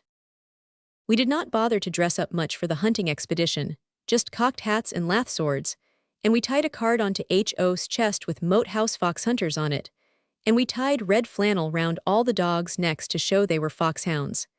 Yet it did not seem to show it plainly. Somehow it made them look as if they were not foxhounds, but their own natural breeds, only with sore throats. Oswald slipped the pistol and a few cartridges into his pocket. He knew, of course, that foxes are not shot, but as he said, who knows whether we may not meet a bear or a crocodile? We set off gaily. Across the orchard and through 2 cornfields, and along the hedge of another field, and so we got into the wood, through a gap we had happened to make a day or two before, playing Follow My Leader. The wood was very quiet and green, the dogs were happy and most busy. Once Pincher started a rabbit. We said, View halloo, and immediately started in pursuit, but the rabbit went and hid so that even Pincher could not find him, and we went on. But we saw no foxes. So at last we made Dickie be a fox and chased him down the green rides. A wide walk in a wood is called a ride, even if people never do anything but walk in it. We had only 3 hounds, Lady, Pincher, and Martha, so we joined the glad throng and were being hounds as hard as we could, when we suddenly came barking round a corner in full chase and stopped short, for we saw that our fox had stayed his hasty flight. The fox was stooping over something reddish that lay beside the path, and he cried, "I say, look here," in tones that thrilled us throughout. Our fox, whom we must now call Dickie, so as not to muddle the narration, pointed to the ready thing that the dogs were sniffing at. "It's a real live fox," he said, and so it was. At least it was real, only it was quite dead, and when Oswald lifted it up its head was bleeding. It had evidently been shot through the brain and expired instantly. Oswald explained this to the girls when they began to cry at the sight of the poor beast. I do not say he did not feel a bit sorry himself. The fox was cold, but its fur was so pretty, and its tail and its little feet. Dickie strung the dogs on the leash. They were so much interested we thought it was better. "It does seem horrid to think it'll never see again out of its poor little eyes," Dora said, blowing her nose. "And never run about through the wood again. Lend me your hanky," Dora said Alice. "And never be hunted or get into a hen roost or a trap or anything exciting, poor little thing," said Dickie. The girls began to pick green chestnut leaves to cover up the poor fox's fatal wound, and Noel began to walk up and down making faces, the way he always does when he's making poetry. He cannot make one without the other. It works both ways, which is a comfort. "What are we going to do now?" H.O. said. "The huntsman ought to cut off its tail, I'm quite certain. Only, I've broken the big blade of my knife and the other never was any good." The girls gave H.O. a shove, and even Oswald said, "Shut up," for somehow we all felt we did not want to play fox hunting any more that day. When his deadly wound was covered, the fox hardly looked dead at all. "Oh, I wish it wasn't true," Alice said. Daisy had been crying all the time, and now she said, "I should like to pray God to make it not true." But Dora kissed her and told her that was no good. Only she might pray God to take care of the fox's poor little babies, if it had had any, which I believe she has done ever since. "If only we could wake up and find it was a horrid dream," Alice said. "It seems silly that we should have cared so much when we had really set out to hunt foxes with dogs, but it is true. The fox's feet looked so helpless, and there was a dusty mark on its side that I know would not have been there if it had been alive and able to wash itself." Noel now said, "This is the piece of poetry. Here lies poor Reynard who is slain. He will not come to life again. I never will the huntsman's horn wind since the day that I was born, until the day I die. For I don't like hunting, and this is why." "Let's have a funeral," said H.O. This pleased everybody, and we got Dora to take off her petticoat to wrap the fox in, so that we could carry it to our garden and bury it without bloodying our jackets. Girls' clothes are silly in one way, but I think they are useful too. A boy cannot take off more than his jacket and waistcoat in any emergency, or he is at once entirely undressed. But I have known Dora take off 2 petticoats for useful purposes and look just the same outside afterwards. We boys took it in turns to carry the fox. It was very heavy. When we got near the edge of the wood, Noel said, "It would be better to bury it here, where the leaves can talk funeral songs over its grave forever, and the other foxes can come and cry if they want to." He dumped the fox down on the moss under a young oak tree as he spoke. If Dickie fetched the spade and fork we could bury it here, and then he could tie up the dogs at the same time. "You're sick of carrying it," Dickie remarked. "That's what it is." But he went on condition the rest of us boys went too. While we were gone, the girls dragged the fox to the edge of the wood. It was a different edge to the one we went in by, close to a lane, and while they waited for the digging or fatigue party to come back, they collected a lot of moss and green things to make the fox's long home soft for it to lie in. There are no flowers in the woods in August, which is a pity. When we got back with the spade and fork, we dug a hole to bury the fox in. We did not bring the dogs back, because they were too interested in the funeral to behave with real, respectable calmness. The ground was loose and soft and easy to dig when we had scraped away the broken bits of sticks and the dead leaves and the wild honeysuckle. Oswald used the fork and Dickie had the spade. Noel made faces and poetry. He was struck so that morning, and the girls sat stroking the clean parts of the fox's fur till the grave was deep enough. At last it was. Then Daisy threw in the leaves and grass, and Alice and Dora took the poor dead fox by his 2 ends and we helped to put him in the grave. We could not lower him slowly, He was dropped in, really. Then we covered the furry body with leaves, and Noel said the burial ode he had made up.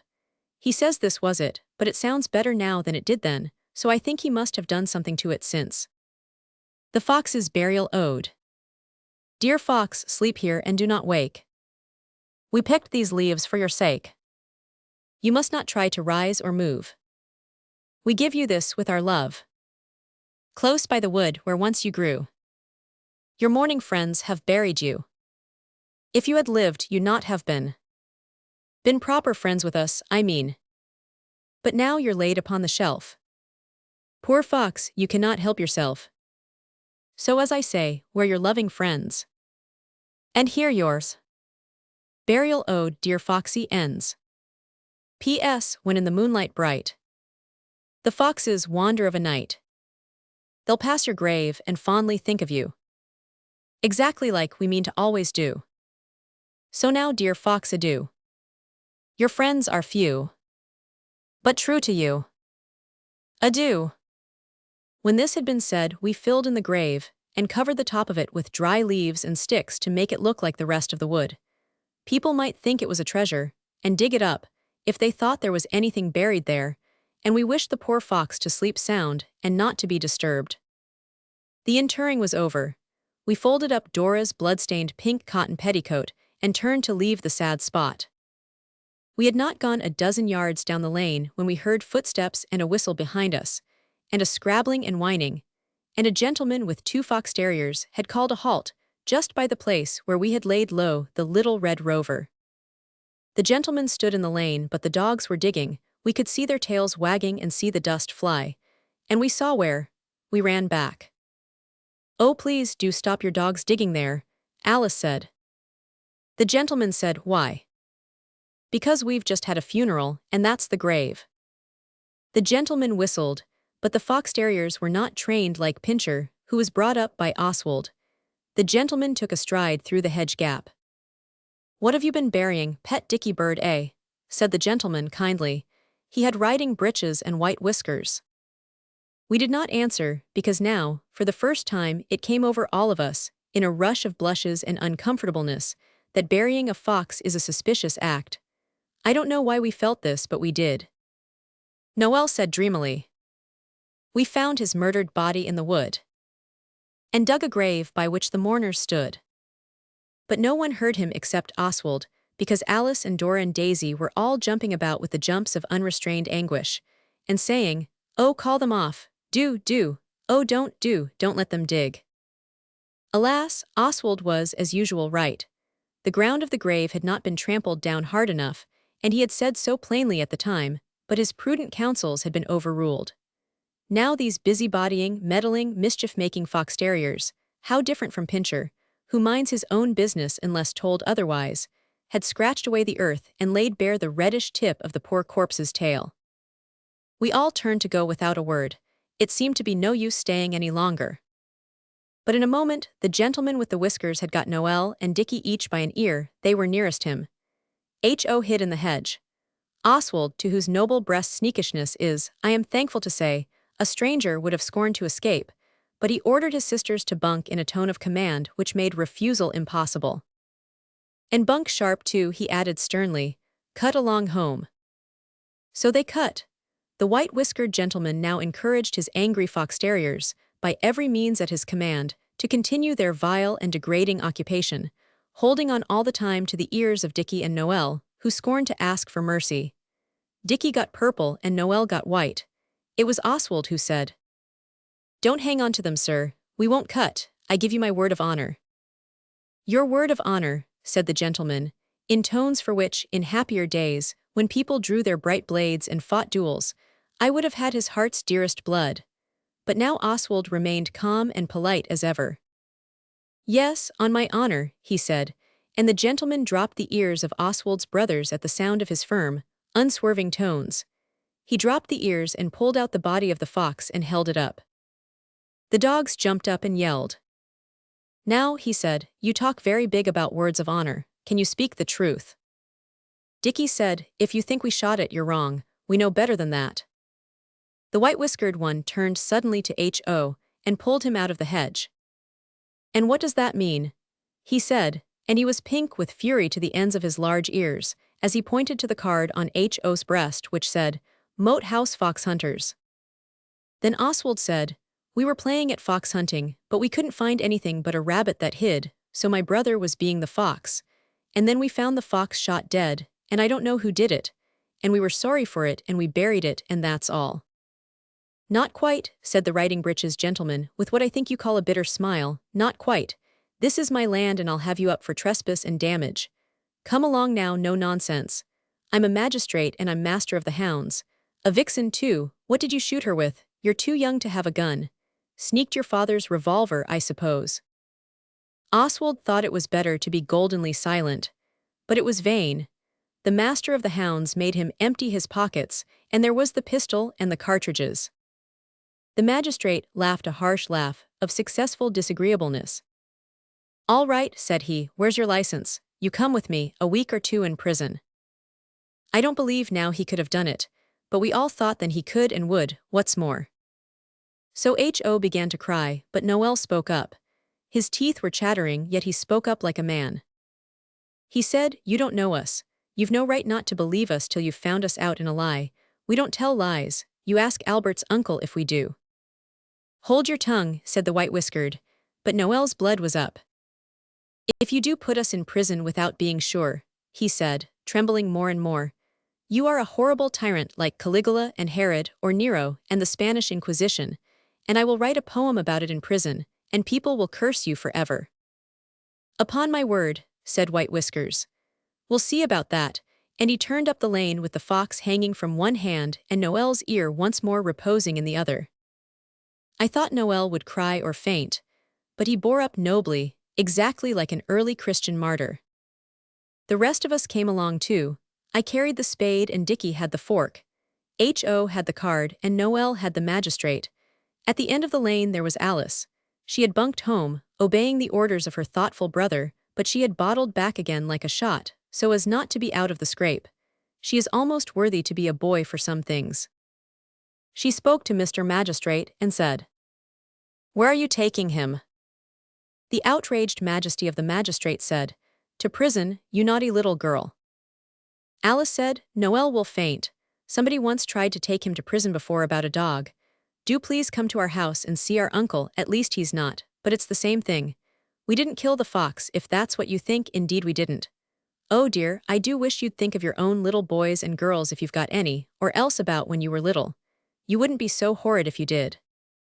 I don't know which, if either of these objects the foxhound master thought of, but he said, "Well, lead on," and he let go Noel's ear and Alice snuggled up to Noel and put her arm round him. It was a frightened procession, whose cheeks were pale with alarm, except those between White Whiskers, and they were red, that wound in at our gate and into the hall among the old oak furniture, and black and white marble floor and things. Dora and Daisy were at the door. The pink petticoat lay on the table, all stained with the gore of the departed. Dora looked at us all, and she saw that it was serious. She pulled out the big oak chair and said, "Won't you sit down?" very kindly to the white-whiskered magistrate. He grunted, but did as she said. Then he looked about him in a silence that was not comforting, and so did we. At last he said, "Come, you didn't try to bolt. Speak the truth and I'll say no more." We said we had. Then he laid the fox on the table, spreading out the petticoat under it, and he took out a knife and the girls hid their faces. Even Oswald did not care to look. Wounds in battle are all very well, but it's different to see a dead fox cut into with a knife. Next moment, the magistrate wiped something on his handkerchief and then laid it on the table and put one of my cartridges beside it. It was the bullet that had killed the fox. "Look here," he said, and it was too true. The bullets were the same. A thrill of despair ran through Oswald. He knows now how a hero feels when he is innocently accused of a crime, and the judge is putting on the black cap, and the evidence is convulsive, and all human aid is despaired of. "I can't help it," he said. "We didn't kill it, and that's all there is to it." The white-whiskered magistrate may have been master of the foxhounds, but he was not master of his temper, which is more important, I should think, than a lot of beastly dogs. He said several words which Oswald would never repeat, much less in his own conversing, and besides that he called us obstinate little beggars. Then suddenly Albert's uncle entered in the midst of a silence freighted with despairing reflections. The MFH got up and told his tale. It was mainly lies, or, to be more polite, it was hardly any of it true, though I supposed he believed it. "I am very sorry, sir," said Albert's uncle, looking at the bullets. "You'll excuse my asking for the children's version." "Oh, certainly, sir, certainly," fuming, the foxhound magistrate replied. Then Albert's uncle said, "Now, Oswald, I know I can trust you to speak the exact truth." So Oswald did.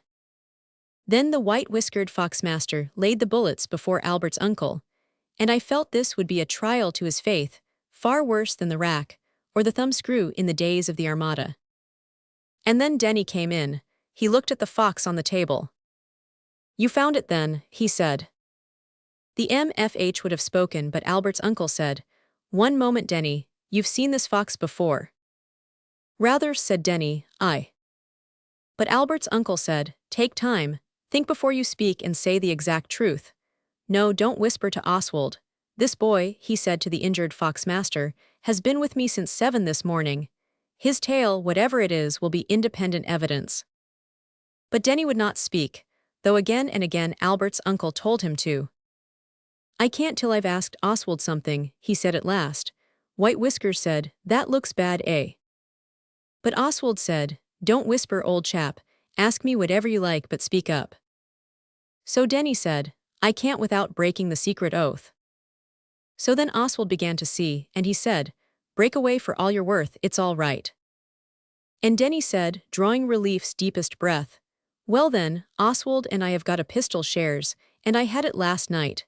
And when I couldn't sleep last night because of the toothache, I got up and went out early this morning. And I took the pistol, and I loaded it just for fun. And down in the wood I heard a whining like a dog, and I went, and there was the poor fox caught in an iron trap with teeth. And I went to let it out, and it bit me. Look, here's the place. And the pistol went off and the fox died, and I am so sorry." "But why didn't you tell the others?" "They weren't awake when I went to the dentist's." "But why didn't you tell your uncle, if you've been with him all the morning?" "It was the oath," H.O. said. "May I be called a beastly sneak if this great secret I ever repeat?" White Whiskers actually grinned. "Well," he said, "I see it was an accident, my boy." Then he turned to us and said, "I owe you an apology for doubting your word, all of you. I hope it's accepted." We said it was all right, and he was to never mind. But all the same we hated him for it. He tried to make up for his unbelievingness afterwards by asking Albert's uncle to shoot rabbits. But we did not really forgive him till the day when he sent the fox's brush to Alice, mounted in silver with a note about her plucky conduct in standing by her brothers. We got a lecture about not playing with firearms, but no punishment, because our conduct had not been exactly sinful, Albert's uncle said, but merely silly. The pistol and the cartridges were confiscated. I hope the house will never be attacked by burglars. When it is, Albert's uncle will only have himself to thank if we are rapidly overpowered, because it will be his fault that we shall have to meet them totally unarmed, and be their almost unresisting prey. Chapter 10: The Sale of Antiquities. It began one morning at breakfast. It was the 15th of August, the birthday of Napoleon the Great, Oswald Bastable, and another very nice writer. Oswald was to keep his birthday on the Saturday, so that his father could be there. A birthday when there are only many happy returns is a little like Sunday or Christmas Eve. Oswald had a birthday card or two, that was all. But he did not repine, because he knew they always make it up to you for putting off keeping your birthday, and he looked forward to Saturday. Albert's uncle had a whole stack of letters as usual, and presently he tossed one over to Dora and said, "What do you say, little lady? Shall we let them come?" But Dora, butterfingered as ever, missed the catch, and Dick and Noel both had a try for it, so that the letter went into the place where the bacon had been, and where now only a frozen-looking lake of bacon fat was slowly hardening, and then somehow it got into the marmalade, and then H.O. got it, and Dora said, "I don't want the nasty thing now, all grease and stickiness." So H.O. read it aloud. Maidstone Society of Antiquities and Field Club. August 14, 1900. Dear Sir, at a meeting of the HO stuck fast here, and the writing was really very bad, like a spider that has been in the inkpot crawling in a hurry over the paper without stopping to rub its feet properly on the mat. So Oswald took the letter. He is above minding a little marmalade or bacon. He began to read. It ran thus. It's not antiquities, you little silly, he said. It's antiquaries. The other's a very good word, said Albert's uncle. And I never call names at breakfast myself. It upsets the digestion, my egregious Oswald. That's a name though, said Alice, and you got it out of Stocky too. Go on, Oswald. So Oswald went on, where he had been interrupted. Maidstone Society of Antiquaries and Field Club. August 140, 1900. Dear Sir, at a meeting of the committee of this society, it was agreed that a field day should be held on August 20, when the society proposes to visit the interesting church of Ivabridge and also the Roman remains in the vicinity. Our president, Mr. Longchamps, FRS, has obtained permission to open a barrow in the Three Trees pasture. We venture to ask whether you would allow the members of the society to walk through your grounds and to inspect, from without, of course, your beautiful house, which is, as you are doubtless aware, of great historic interest, having been for some years the residence of the celebrated Sir Thomas Wyatt. I am, dear Sir, yours faithfully, Edward K. Turnbull, Hun, Sec. Just so, said Albert's uncle. Well, shall we permit the eye of the Maidstone antiquities to profane these sacred solitudes, and the foot of the field club to kick up a dust on our gravel? Our gravel is all grass, H.O. said. And the girls said, oh, do let them come. It was Alice who said, why not ask them to tea? They'll be very tired coming all the way from Maidstone. Would you really like it? Albert's uncle asked. I'm afraid they'll be but dull dogs, the antiquities, stuffy old gentlemen with amphorae in their buttonholes instead of orchids, and pedigrees poking out of all their pockets. We laughed because we knew what an amphorae is. If you don't, you might look it up in the Dicker. It's not a flower, though it sounds like one out of the gardening book, the kind you never hear of anyone growing. Dora said she thought it would be splendid. And we could have out the best china, she said, and decorate the table with flowers. We could have tea in the garden. We've never had a party since we've been here. I warn you that your guests may be boresome. However, have it your own way, Albert's uncle said, and he went off to write the invitation to tea to the Maidstone antiquities. I know that is the wrong word, but somehow we all used it whenever we spoke of them, which was often. In a day or two, Albert's uncle came in to tea with a lightly clouded brow. You've let me in for a nice thing, he said. I asked the antiquities to tea, and I asked casually how many we might expect. I thought we might need at least the full dozen of the best teacups. Now the secretary writes accepting my kind invitation. Oh good, we cried, and how many are coming? Oh, only about 60, was the groaning rejoinder. Perhaps more, should the weather be exceptionally favorable. Though stunned at first, we presently decided that we were pleased. We had never given such a big party.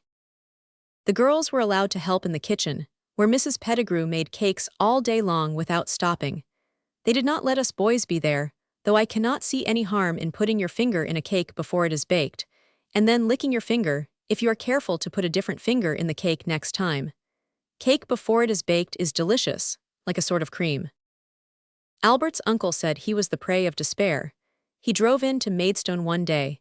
When we asked him where he was going, he said, to get my hair cut. If I keep it this length, I shall certainly tear it out by double handfuls in the extremity of my anguish every time I think of those innumerable antiquities. But we found out afterwards that he really went to borrow china and things to give the antiquities their tea out of, though he did have his hair cut too, because he is the soul of truth and honor. Oswald had a very good sort of birthday, with bows and arrows as well as other presents. I think these were meant to make up for the pistol that was taken away after the adventure of the fox hunting. These gave us boys something to do between the birthday keeping, which was on the Saturday, and the Wednesday when the antiquities were to come. We did not allow the girls to play with the bows and arrows, because they had the cakes that we were cut off from. There was little or no unpleasantness over this. On the Tuesday we went down to look at the Roman place where the antiquities were going to dig. we sat on the Roman wall and ate nuts. And as we sat there, we saw coming through the beet field 2 laborers with picks and shovels, and a very young man with thin legs and a bicycle. It turned out afterwards to be a freewheel, the first we had ever seen. They stopped at a mound inside the Roman wall, and the men took their coats off and spat on their hands. We went down at once, of course. The thin-legged bicyclist explained his machine to us very fully and carefully when we asked him, and then we saw the men were cutting turfs and turning them over and rolling them up and putting them in a heap. So we asked the gentleman with the thin legs what they were doing. He said, "They are beginning the preliminary excavation, in readiness for tomorrow." "What's up tomorrow?" H.O. asked. "Tomorrow we propose to open this barrow and examine it." "Then you're the antiquities," said H. "I'm the secretary," said the gentleman, smiling but narrowly. "Oh, you're all coming to tea with us," Dora said, and added anxiously, "How many of you do you think there'll be?" "Oh, not more than 80 or 90, I should think," replied the gentleman. This took our breath away and we went home. As we went, Oswald, who notices many things that would pass unobserved by the light and careless, saw Denny frowning hard. So he said, "What's up?" "I've got an idea," the dentist said. "Let's call a council." The dentist had grown quite used to our ways now. We had called him dentist ever since the fox hunt day. He called a council as if he had been used to calling such things all his life, and having them come too, whereas we all know that his former existing was that of a white mouse in a trap, with that cat of a Murdstone ant watching him through the bars. That is what is called a figure of speech, Albert's uncle told me. Councils are held in the straw loft. As soon as we were all there, and the straw had stopped rustling after our sitting down, Dickie said, "I hope it's nothing to do with the Wouldbegoods." "No," said Denny in a hurry, "quite the opposite." "I hope it's nothing wrong," said Dora and Daisy together. It's hail to thee, blithe spirit bird thou never wert," said Denny. "I mean, I think it's what is called a lark." "You never know your luck. Go on, dentist," said Dickie. "Well then, do you know a book called The Daisy Chain?" "We didn't." "It's by Miss Charlotte M. Yonge," Daisy interrupted. "And it's about a family of poor motherless children who tried so hard to be good, and they were confirmed and had a bazaar, and went to church at the minster. And one of them got married and wore black watered silk and silver ornaments. So her baby died, and then she was sorry she had not been a good mother to it. And here Dickie got up and said he'd got some snares to attend to, and he'd receive a report of the council after it was over.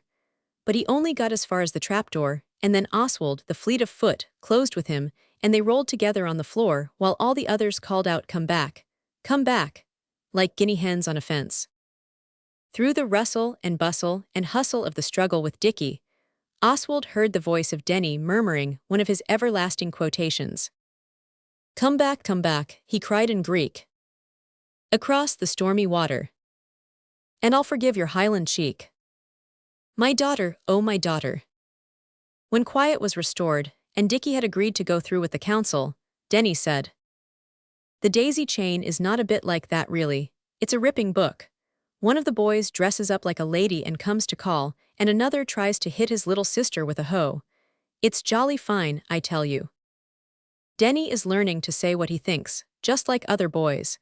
He would never have learnt such words as ripping and jolly fine while under the Antle tyranny. Since then I have read The Daisy Chain. It is a first-rate book for girls and little boys. But we did not want to talk about The Daisy Chain just then, so Oswald said, "But what's your lark?" Denny got pale pink and said, "Don't hurry me, I'll tell you directly, let me think a minute." Then he shut his pale pink eyelids a moment in thought, and then opened them and stood up on the straw and said very fast, "Friends, Romans, countrymen, lend me your ears, or if not ears, pots.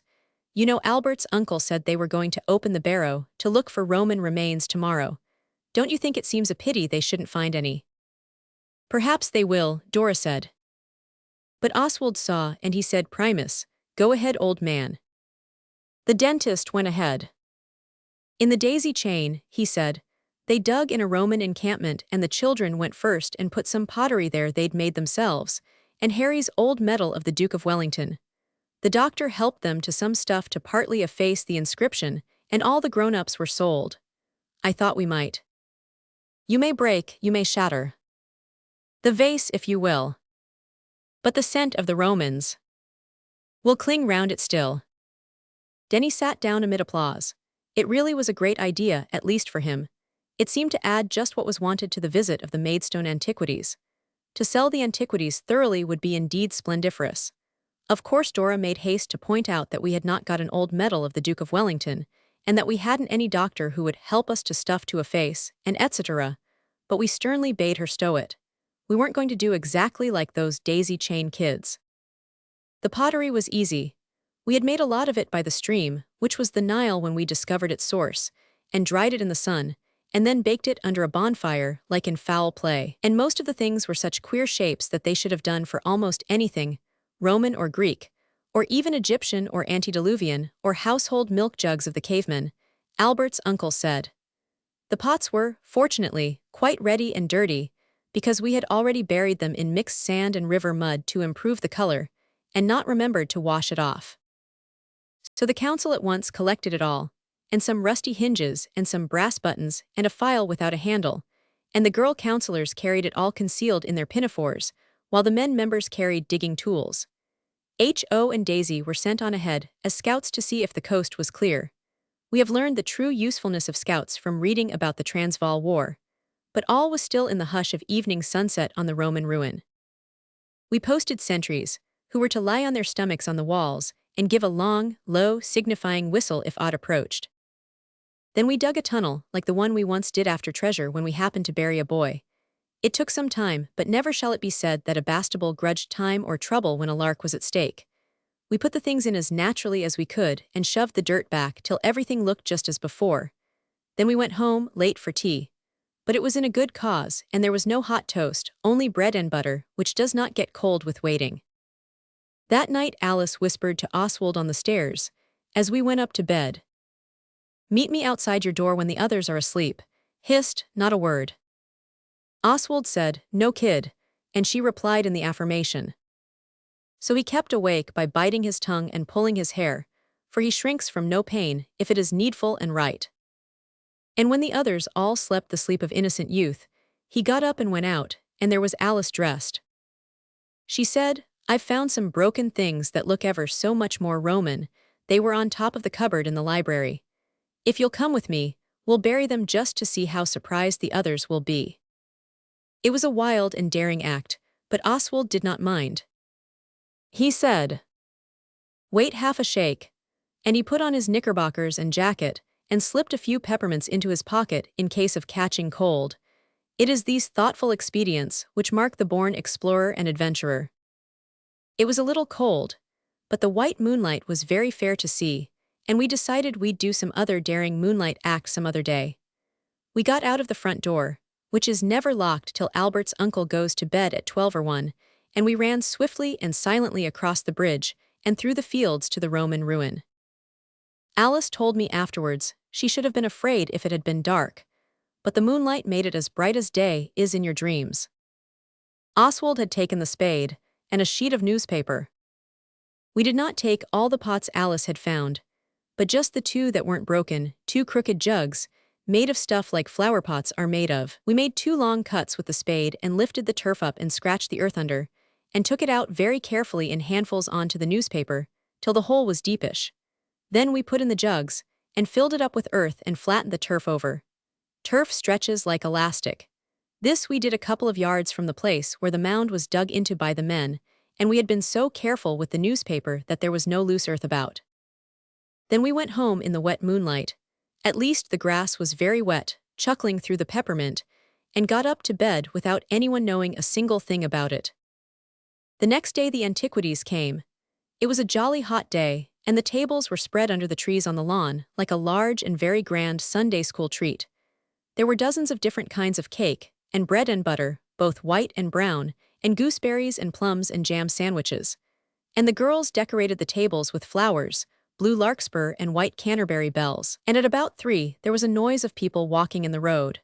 And presently the antiquities began to come in at the front gate, and stood about on the lawn by 2s and 3s and 6s and 7s, looking shy and uncomfy, exactly like a Sunday school treat. Presently some gentlemen came, who looked like the teachers.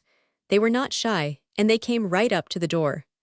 So Albert's uncle, who had not been too proud to be up in our room with us watching the people on the lawn through the netting of our short blinds, said, "I suppose that's the committee, come on." So we all went down, we were in our Sunday things, and Albert's uncle received the committee like a feudal system baron, and we were his retainers.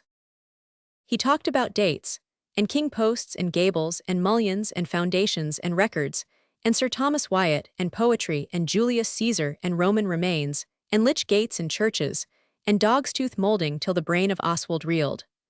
I suppose that Albert's uncle remarked that all our mouths were open, which is a sign of reels in the brain, for he whispered, "Go hence, and mingle unsuspected with the crowd."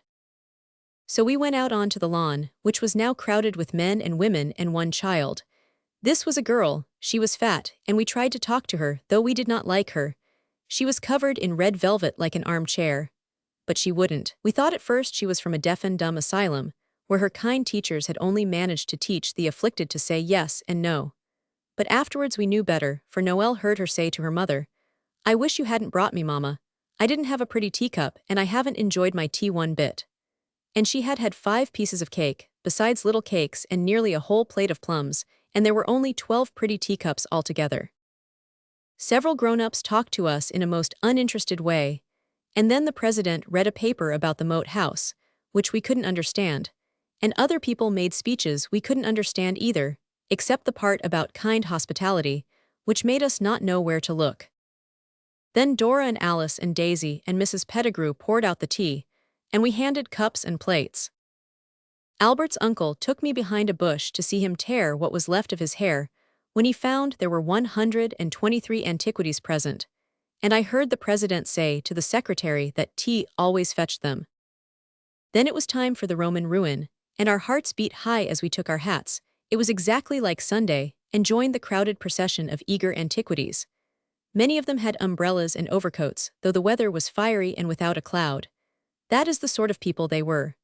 The ladies all wore stiff bonnets, and no one took their gloves off, though of course it was quite in the country, and it is not wrong to take your gloves off there. We had planned to be quite close when the digging went on, but Albert's uncle made us a mystic sign and drew us apart. Then he said, "The stalls and dress circle are for the guests. The hosts and hostesses retire to the gallery, whence, I am credibly informed, an excellent view may be obtained." So we all went up on the Roman walls, and thus missed the cream of the lark, for we could not exactly see what was happening. But we saw that things were being taken from the ground as the men dug, and passed round for the antiquities to look at, and we knew they must be our Roman remains. But the antiquities did not seem to care for them much, though we heard sounds of pleased laughter. And at last Alice and I exchanged meaning glances when the spot was reached where we had put in the extras. Then the crowd closed up thick, and we heard excited talk, and we knew we really had sold the antiquities this time.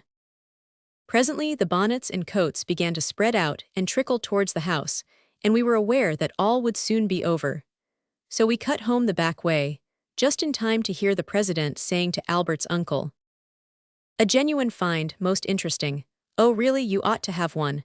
Well, if you insist." And so, by slow and dull degrees, the thick sprinkling of antiquities melted off the lawn. The party was over, and only the dirty teacups and plates, and the trampled grass and the pleasures of memory were left.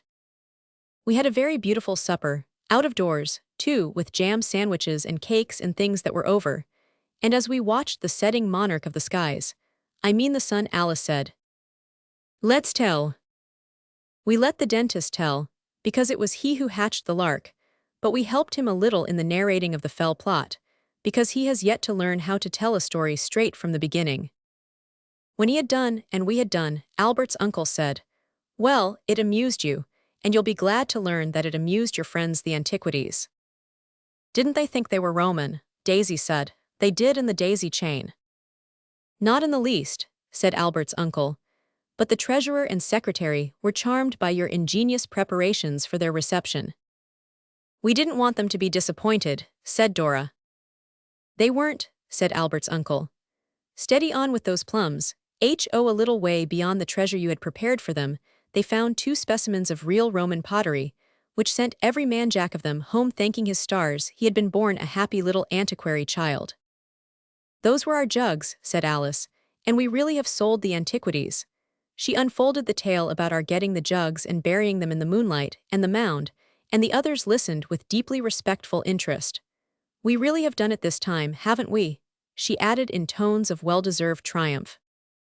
But Oswald had noticed a queer look about Albert's uncle from almost the beginning of Alice's recital, and he now had the sensation of something being up, which has on other occasions frozen his noble blood.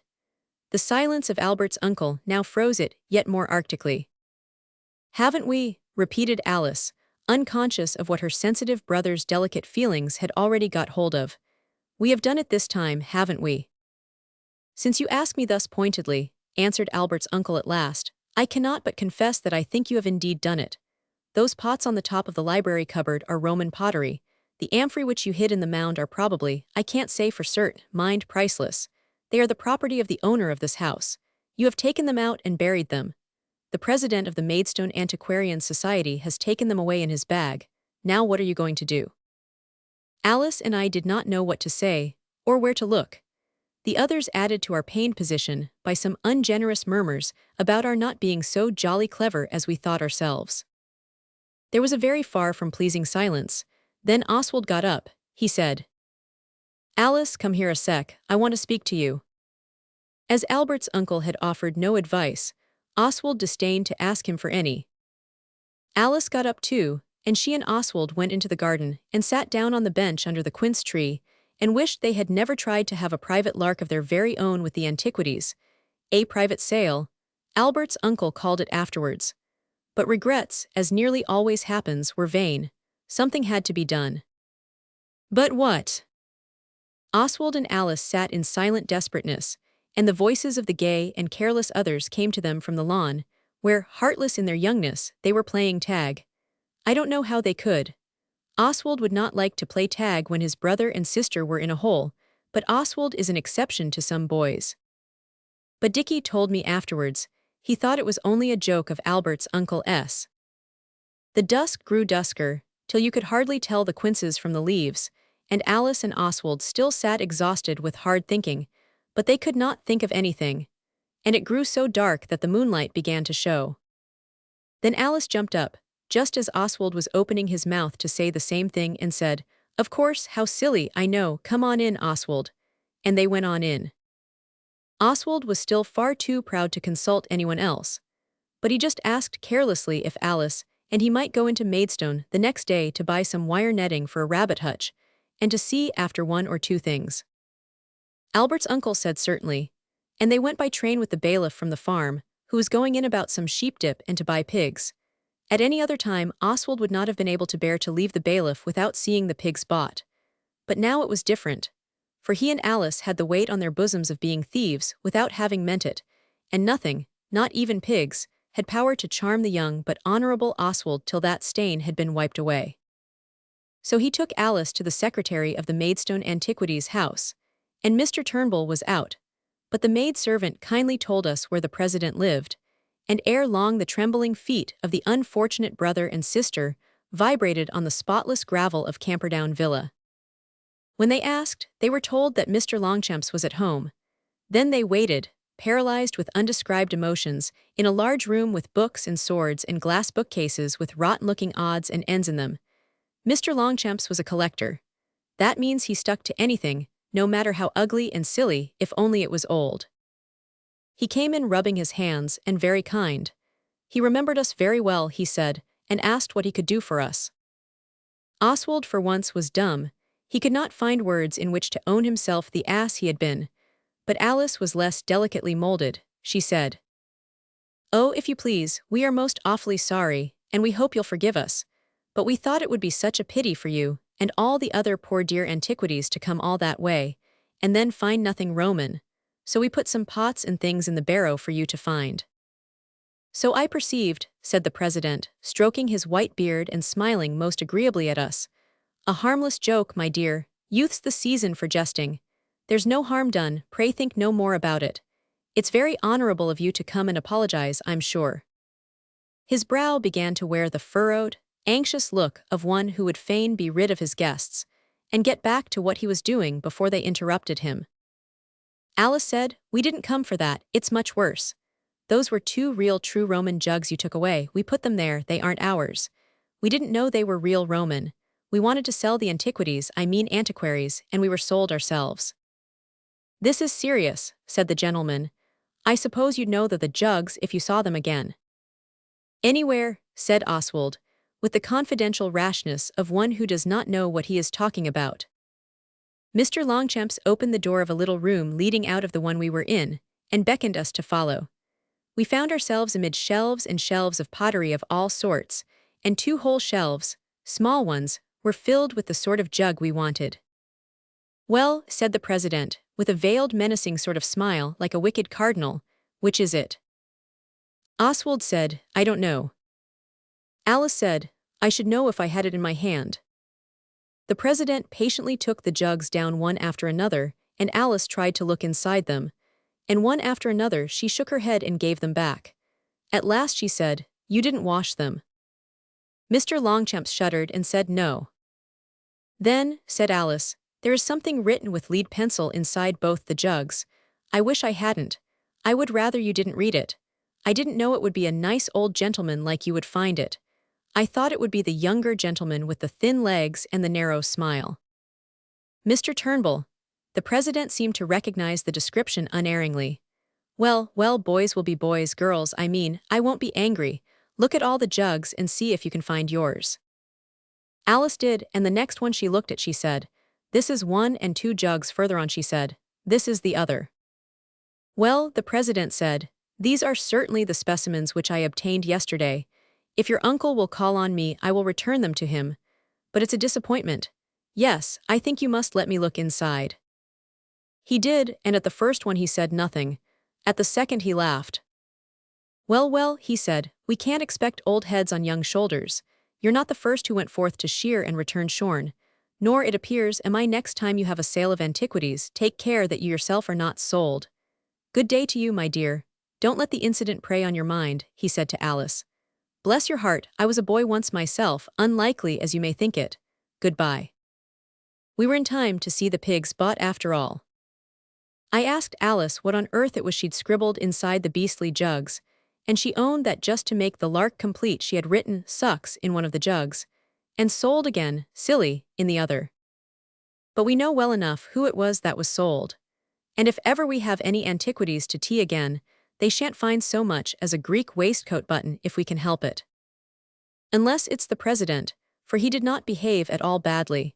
For a man of his age, I think he behaved exceedingly well. Oswald can picture a very different scene having been enacted over those rotten pots if the president had been an otherwise sort of man. But that picture is not pleasing, so Oswald will not distress you by drawing it for you. You can most likely do it easily for yourself. Chapter 11, The Benevolent Bar. The tramp was very dusty about the feet and legs, and his clothes were very ragged and dirty, but he had cheerful twinkly gray eyes, and he touched his cap to the girls when he spoke to us, though a little as though he would rather not. We were on the top of the big wall of the Roman ruin in the three-tree pasture. We had just concluded a severe siege with bows and arrows, the ones that were given us to make up for the pistol that was confiscated after the sad but not sinful occasion when it shot a fox. To avoid accidents that you would be sorry for afterwards, Oswald, in his thoughtfulness, had decreed that everyone was to wear wire masks. Luckily there were plenty of these, because a man who lived in the moat house once went to Rome, where they throw hundreds and thousands at each other in play, and call it a comfit battle or battaglia di confetti, that's real Italian. And he wanted to get up that sort of thing among the village people, but they were too beastly slack, so he chucked it. And in the attic were the wire masks he brought home with him from Rome, which people wear to prevent the nasty comfits getting in their mouths and eyes. So we were all armed to the teeth with masks and arrows, but in attacking or defending a fort your real strength is not in your equipment, but in your power of shove. Oswald, Alice, Noel and Denny defended the fort. We were much the strongest side, but that was how Dickie and Oswald picked up.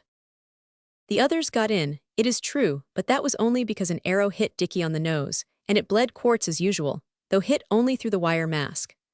Then he put into dock for repairs, and while the defending party weren't looking, he sneaked up the wall at the back and shoved Oswald off and fell on top of him, so that the fort, now that it had lost its gallant young leader, the life and soul of the besieged party, was of course soon overpowered and had to surrender. Then we sat on the top and ate some peppermints. Albert's uncle brought us a bag of from Maidstone. When he went to fetch away the Roman pottery, we tried to sell the antiquities with. The battle was over, and peace raged among us as we sat in the sun on the big wall and looked at the fields, all blue and swimming in the heat. We saw the tramp coming through the beet field. He made a dusty blot on the fair scene. When he saw us, he came close to the wall and touched his cap, as I have said, and remarked, "Excuse me interrupting of your sports, young gentlemen and ladies, but if you could so far oblige as to tell a laboring man the way to the nearest pub. It's a dry day and no error." "The Rose and Crown is the best pub," said Dicky, "and the landlady is a friend of ours. It's about a mile if you go by the field path." "Lor love a duck," said the tramp, "a mile's a long way and walking's a dry job this air weather." We said we agreed with him. "Upon my sacred," said the tramp, "if there was a pump handy I believe I'd take a turn at it. I would indeed, so help me if I wouldn't. Though water always upsets me and makes my end shaky." We had not cared much about tramps since the adventure of the villainous sailorman and the Tower of Mystery, but we had the dogs on the wall with us. Lady was awfully difficult to get up, on account of her long deerhound legs, and the position was a strong one and easy to defend. Besides, the tramp did not look like that bad sailor, nor talk like it, and we considerably outnumbered the tramp anyway. Alice nudged Oswald and said something about Sir Philip Sidney and the tramp's need being greater than his. So Oswald was obliged to go to the hole in the top of the wall where we store provisions during sieges, and get out the bottle of ginger beer, which he had gone without when the others had theirs, so as to drink it when he got really thirsty. Meanwhile Alice said, "We've got some ginger beer, my brother's getting it. I hope you won't mind drinking out of our glass. We can't wash it, you know, unless we rinse it out with a little ginger beer." "Don't ye do it, miss," he said eagerly. "Never waste good liquor on washing." The glass was beside us on the wall. Oswald filled it with ginger beer and handed down the foaming tankard to the tramp. He had to lie on his young stomach to do this. The tramp was really quite polite, one of nature's gentlemen, and a man as well, we found out afterwards. He said, "Here's to you," before he drank. Then he drained the glass till the rim rested on his nose. "Swelp me, but I was dry," he said. "Don't seem to matter much what it is this weather, do it, so long as it's suthink wet. Well, here's thanking you." "You're very welcome," said Dora. "I'm glad you liked it." "Like it?" said he. "I don't suppose you know what it's like to have a thirst on you. Talk of free schools and free libraries and free baths and wash houses and such. Why don't someone start free drinks? He'd be a hero, he would. I'd vote for him any day of the week and won over. If you don't object, I'll set down a bit and put on a pipe." He sat down on the grass and began to smoke. We asked him questions about himself, and he told us many of his secret sorrows, especially about there being no work nowadays for an honest man. At last, he dropped asleep in the middle of a story about a vestry he worked for that hadn't acted fair and square by him like he had by them, or it. I don't know if vestry is singular or plural, and we went home. But before we went, we held a hurried council, and collected what money we could from the little we had with us. It was 9 halfpenny, and wrapped it in an old envelope Dicky had in his pocket, and put it gently on the billowing middle of the poor tramp's sleeping waistcoat, so that he would find it when he woke. None of the dogs said a single syllable while we were doing this, so we knew they believed him to be poor but honest, and we always find it safe to take their word for things like that. As we went home, a brooding silence fell upon us. We found out afterwards that those words of the poor tramp's about free drinks had sunk deep in all our hearts, and rankled there. After dinner we went out and sat with our feet in the stream. People tell you it makes your grub disagree with you to do this just after meals, but it never hurts us. There's a fallen willow across the stream that just seats the 8 of us, only the ones at the end can't get their feet into the water properly because of the bushes, so we keep changing places. We had got some licorice root to chew. This helps thought. Dora broke a peaceful silence with this speech. "Free drinks." The words awoke a response in every breast. "I wonder someone doesn't," H.O. said, leaning back till he nearly toppled in, and was only saved by Oswald and Alice at their own deadly peril. Do for goodness sake sit still, observed Alice. It would be a glorious act, I wish we could. What sit still? Asked Ho. No, my child, replied Oswald. Most of us can do that when we try. Your angel sister was only wishing to set up free drinks for the poor and thirsty. Not for all of them, Alice said, just a few. Change places now, Dickie, my feet aren't properly wet at all. It is very difficult to change places safely on the Willow. The changers have to crawl over the laps of the others, while the rest sit tight and hold on for all they're worth. But the hard task was accomplished, and then Alice went on. And we couldn't do it for always, only a day or two, just while our money held out. Eiffel Tower lemonade's the best, and you get a jolly lot of it for your money too. There must be a great many sincerely thirsty persons go along the Dover Road every day. It wouldn't be bad, we've got a little chink between us, said Oswald. And then think how the poor grateful creatures would linger and tell us about their inmost sorrows. It would be most frightfully interesting. We could write all their agonied life histories down afterwards like all the year-round Christmas numbers. Oh, do let's. Alice was wriggling so with earnestness that Dickie thumped her to make her calm. We might do it, just for one day, Oswald said. But it wouldn't be much, only a drop in the ocean compared with the enormous dryness of all the people in the whole world. Still, every little helps, as the mermaid said when she cried into the sea. I know a piece of poetry about that, Denny said. Small things are best. Care and unrest to wealth and rank are given. But little things, on little wings, do something or other, I forget what, but it means the same as Oswald was saying about the mermaid. What are you going to call it? Asked Noel, coming out of a dream. Call what? The free drinks game. It's a horrid shame. If the free drinks game doesn't have a name, you would be to blame. If anyone came and... Oh, shut up, remarked Dickie. You've been making that rot up all the time we've been talking instead of listening properly. Dickie hates poetry. I don't mind it so very much myself, especially Macaulay's and Kipling, S. and Noel's. There was a lot more, lame and dame and name and game and things. And now I've forgotten it, Noel said in gloom. Never mind, Alice answered. It'll come back to you in the silent watches of the night, you see if it doesn't. But really, Noel's right, it ought to have a name. Free Drinks Company, Thirsty Traveler's Rest, The Traveler's Joy. These names were suggested, but not cared for extra. Then someone said, I think it was Oswald, why not the House Beautiful? It can't be a house, it must be in the road. It'll only be a stall. The stall Beautiful is simply silly, Oswald said. The bar Beautiful then, said Dickie, who knows what the Rose and Crown bar is like inside, which of course is hidden from girls.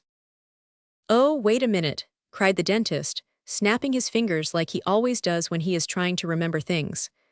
I thought of something, only Daisy tickled me and it's gone. I know, let's call it the Benevolent Bar. It was exactly right, and told the whole truth in 2 words.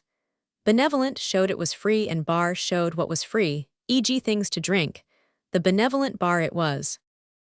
We went home at once to prepare for the morrow, for of course we meant to do it the very next day.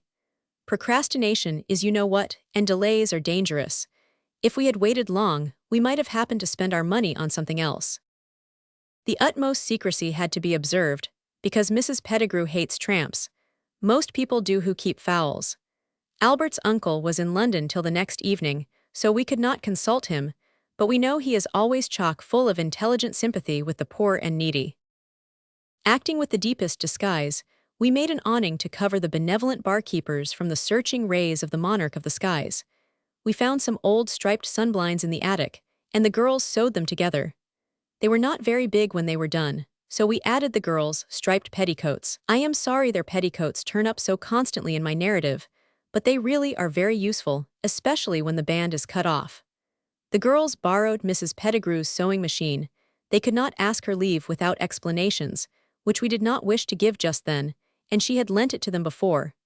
They took it into the cellar to work it, so that she should not hear the noise and ask bothering questions. They had to balance it on one end of the beer stand. It was not easy. While they were doing the sewing, we boys went out and got willow poles and chopped the twigs off, and got ready as well as we could to put up the awning. When we returned, a detachment of us went down to the shop in the village for Eiffel Tower lemonade. We bought 7 and 6 worth. Then we made a great label to say what the bar was for. Then there was nothing else to do except to make rosettes out of a blue sash of daisies to show we belonged to the benevolent bar. The next day was as hot as ever. We rose early from our innocent slumbers and went out to the Dover road to the spot we had marked down the day before. It was at a crossroads, so as to be able to give drinks to as many people as possible. We hid the awning and poles behind the hedge and went home to Brecker. After break, we got the big zinc bath they wash clothes in, and after filling it with clean water, we just had to empty it again because it was too heavy to lift. So we carried it vacant to the trysting spot and left H and Noel to guard it while we went and fetched separate pails of water. Very heavy work, and no one who wasn't really benevolent would have bothered about it for an instant. Oswald alone carried 3 pails. So did Dickie and the dentist. Then we rolled down some empty barrels and stood up 3 of them by the roadside and put planks on them. This made a very first-class table, and we covered it with the best tablecloth we could find in the linen cupboard. We brought out several glasses and some teacups, not the best ones, Oswald was firm about that, and the kettle and spirit lamp and the teapot, in case any weary trampwoman fancied a cup of tea instead of Eiffel Tower. H.O. and Noel had to go down to the shop for tea. They need not have grumbled. They had not carried any of the water. And their having to go the second time was only because we forgot to tell them to get some real lemons to put on the bar to show what the drink would be like when you got it. The man at the shop kindly gave us tick for the lemons, and we cashed up out of our next week's pocket money. 2 or 3 people passed while we were getting things ready, but no one said anything except the man who said, "Bloomin' Sunday school treat." And as it was too early in the day for anyone to be thirsty, we did not stop the wayfarers to tell them their thirst could be slaked without cost at our benevolent bar. But when everything was quite ready, and our blue rosettes fastened on our breasts over our benevolent hearts, we stuck up the great placard we had made with "Benevolent Bar. Free drinks to all weary travelers," in white wadding on red calico, like Christmas decorations in church. We had meant to fasten this to the edge of the awning, but we had to pin it to the front of the tablecloth, because I am sorry to say the awning went wrong from the first. We could not drive the willow poles into the road. It was much too hard, and in the ditch it was too soft, besides being no use. So we had just to cover our benevolent heads with our hats, and take it in turns to go into the shadow of the tree on the other side of the road. For we had pitched our table on the sunny side of the way, of course, relying on our broken reed-like awning, and wishing to give it a fair chance. Everything looked very nice, and we longed to see somebody really miserable come along so as to be able to alleviate their distress. A man and woman were the first. They stopped and stared, but when Alice said, free drinks, aren't you thirsty?" They said, "No thank you," and went on. Then came a person from the village. He didn't even say thank you when we asked him, and Oswald began to fear it might be like the awful time when we wandered about on Christmas Day trying to find poor persons and persuade them to eat our conscience pudding. But a man in a blue jersey and a red bundle eased Oswald's fears by being willing to drink a glass of lemonade, and even to say, "Thank you, I'm sure," quite nicely. After that it was better. As we had foreseen, there were plenty of thirsty people walking along the Dover road, and even some from the crossroad. We had had the pleasure of seeing 19 tumblers drain to the dregs ere we tasted any ourselves. Nobody asked for tea. More people went by than we gave lemonade to. Some wouldn't have it because they were too grand.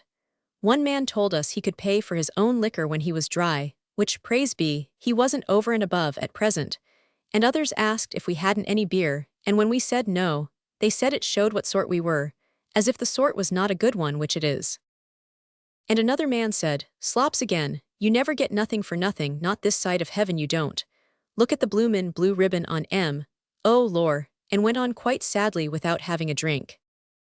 Our pig man who helped us on the Tower of Mystery Day went by and we hailed him, and explained it all to him and gave him a drink, and asked him to call as he came back.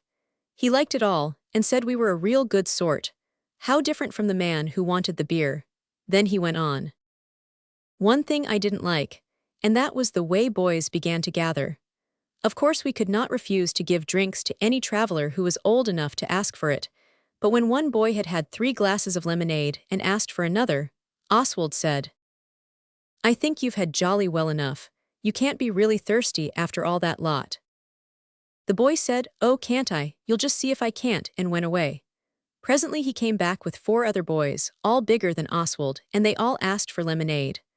Oswald gave it to the 4 new ones, but he was determined in his behavior to the other one and wouldn't give him a drop. Then the 5 of them went and sat on a gate a little way off and kept laughing in a nasty way, and whenever a boy went by they called out, "I say, 'ere's a go," and as often as not the new boy would hang about with them. It was disquieting, for though they had nearly all had lemonade we could see it had not made them friendly. A great glorious glow of goodness gladdened, those go all together and are called alliteration, our hearts when we saw our own tramp coming down the road. The dogs did not growl at him, as they had at the boys or the beer man. I did not say before that we had the dogs with us, but of course we had, because we had promised never to go out without them. Oswald said, "Hullo," and the tramp said, "Hullo." Then Alice said, "You see we've taken your advice, we're giving free drinks. Doesn't it all look nice?" "It does that," said the tramp. "I don't mind if I do." So we gave him 2 glasses of lemonade succeedingly, and thanked him for giving us the idea. He said we were very welcome, and if we'd no objection he'd sit down a bit and put on a pipe. He did, and after talking a little more he fell asleep. Drinking anything seemed to end in sleep with him. I always thought it was only beer and things made people sleepy, but he was not so. When he was asleep he rolled into the ditch, but it did not wake him up. The boys were getting very noisy, and they began to shout things, and to make silly noises with their mouths, and when Oswald and Dickie went over to them and told them to just chuck it, they were worse than ever. I think perhaps Oswald and Dickie might have fought and settled them, though there were 11, yet back to back you can always do it against overwhelming numbers in a book. Only Alice called out, "Oswald, here's some more, come back." We went. 3 big men were coming down the road, very red and hot, and not amiable looking. They stopped in front of the benevolent bar and slowly read the wadding and red stuff label. Then one of them said he was blessed, or something like that, and another said he was too. The third one said, "Blessed or not, a drink's a drink. Blue ribbon though, by a word you ought not to say, though it is in the Bible and the Catechism as well. Let's have a liquor, little missy." The dogs were growling, but Oswald thought it best not to take any notice of what the dogs said, but to give these men each a drink. So he did. They drank, but not as if they cared about it very much, and then they set their glasses down on the table, a liberty no one else had entered into, and began to try and chaff Oswald. Oswald said in an undervoice to H.O., "Just take charge. I want to speak to the girls a sec. Call if you want anything."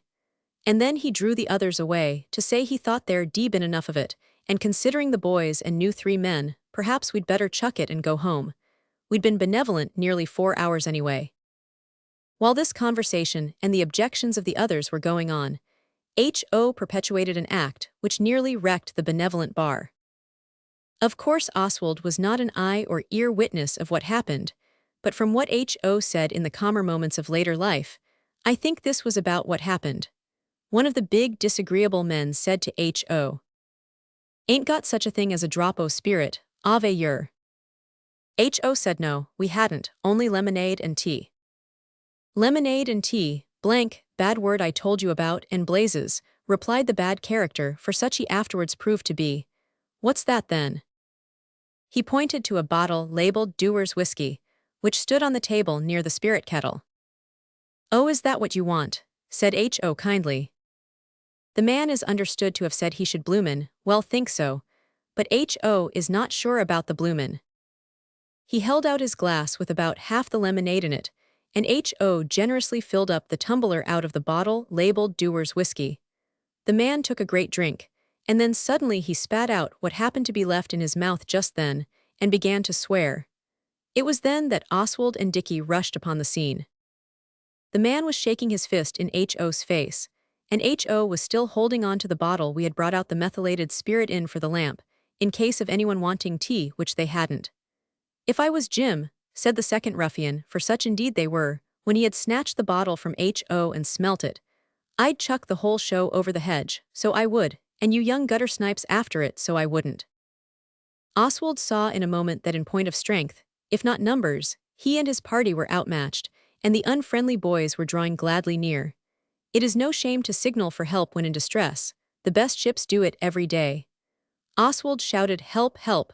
Before the words were out of his brave yet trembling lips, our own tramp leapt like an antelope from the ditch and said, "Now then, what's up?" The biggest of the three men immediately knocked him down. He lay still. The biggest then said, "Come on, any more of you, come on." Oswald was so enraged at this cowardly attack that he actually hit out at the big man, and he really got one in just above the belt. Then he shut his eyes, because he felt that now all was indeed up.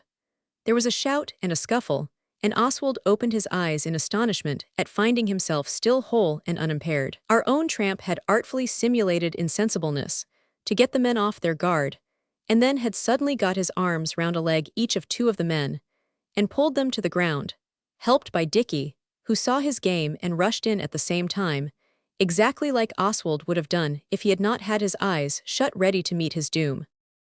The unpleasant boys shouted, and the third man tried to help his unrespectable friends, now on their backs involved in a desperate struggle with our own tramp, who was on top of them, accompanied by Dickie. It all happened in a minute, and it was all mixed up. The dogs were growling and barking. Martha had one of the men by the trouser leg and Pincher had another. The girls were screaming like mad, and the strange boys shouted and laughed, little beasts. And then suddenly our pig man came round the corner, and two friends of his with him. He had gone and fetched them to take care of us if anything unpleasant occurred. It was a very thoughtful, and just like him. "Fetch the police," cried the pig man in noble tones, and H.O. started running to do it. But the scoundrels struggled from under Dickie and our tramp, shook off the dogs and some bits of trouser, and fled heavily down the road. Our pig man said, "Get along home," to the disagreeable boys, and shooed them as if they were hens, and they went. H.O. ran back when they began to go up the road, and there we were, all standing breathless in tears on the scene of the late desperate engagement. Oswald gives you his word of honor that his and Dickie's tears were tears of pure rage. There are such things as tears of pure rage. Anyone who knows will tell you so. We picked up our own tramp, and bathed the lump on his forehead with lemonade. The water in the zinc bath had been upset in the struggle. Then he and the pig man and his kind friends helped us carry our things home. The pig man advised us on the way not to try these sort of kind actions without getting a grown-up to help us. We've been advised this before, but now I really think we shall never try to be benevolent to the poor and needy again. At any rate not unless we know them very well first. We have seen our own tramp often since. The pig man gave him a job. He has got work to do at last. The pig man says he is not such a very bad chap, only he will fall asleep after the least drop of drink. We know that is his failing. We saw it at once. But it was lucky for us he fell asleep that day near our benevolent bar. I will not go into what my father said about it all. There was a good deal in it about minding your own business. There generally is in most of the talkings till we get. But he gave our tramp a sovereign, and the pig man says he went to sleep on it for a solid week. Chapter 12. The Canterbury Pilgrims.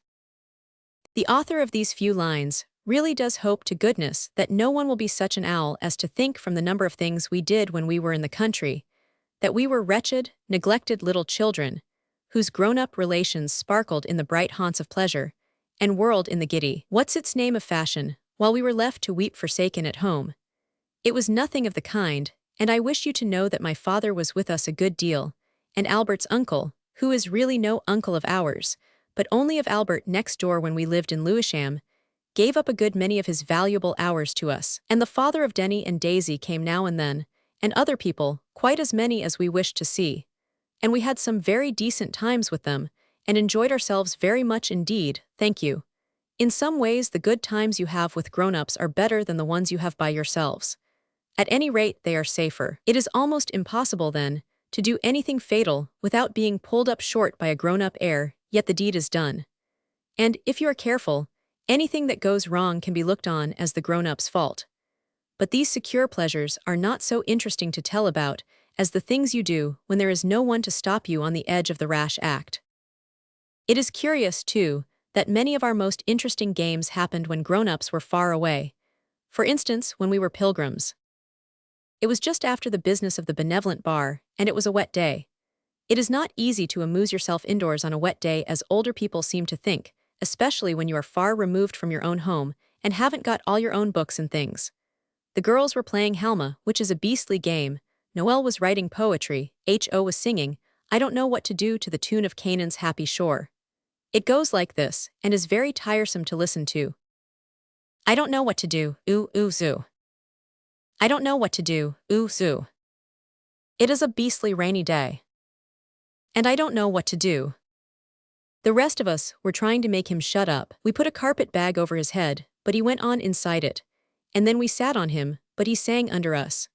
We held him upside down and made him crawl head first under the sofa, but when, even there, he kept it up, we saw that nothing short of violence would induce him to silence, so we let him go. And then he said we had hurt him, and we said we were only in fun, and he said if we were he wasn't, and ill feeling might have grown up even out of a playful brotherly act like ours had been. Only Alice chucked the Halma and said, Let dogs delight, come on let's play something. Then Dora said, Yes, but look here. Now we're together I do want to say something, what about the Wouldbegoods Society? Many of us groaned and one said, Hear, hear. I will not say which one but it was not Oswald. No, but really, Dora said, I don't want to be preachy, but you know we did say we'd try to be good. And it says in a book I was reading only yesterday that not being naughty is not enough. You must be good, and we've hardly done anything. The Golden Deed book's almost empty. Couldn't we have a book of leaden deeds? Said Noel, coming out of his poetry. Then there'd be plenty for Alice to write about if she wants to, or brass or zinc or aluminum deeds. We shan't ever fill the book with golden ones. H.O. had rolled himself in the red tablecloth and said Noel was only advising us to be naughty, and again peace waved in the balance. But Alice said, Oh, H.O. don't, he didn't mean that. But really and truly, I wish wrong things weren't so interesting. You begin to do a noble act, and then it gets so exciting, and before you know where you are doing something wrong as hard as you can lick. And enjoying it too, Dick said.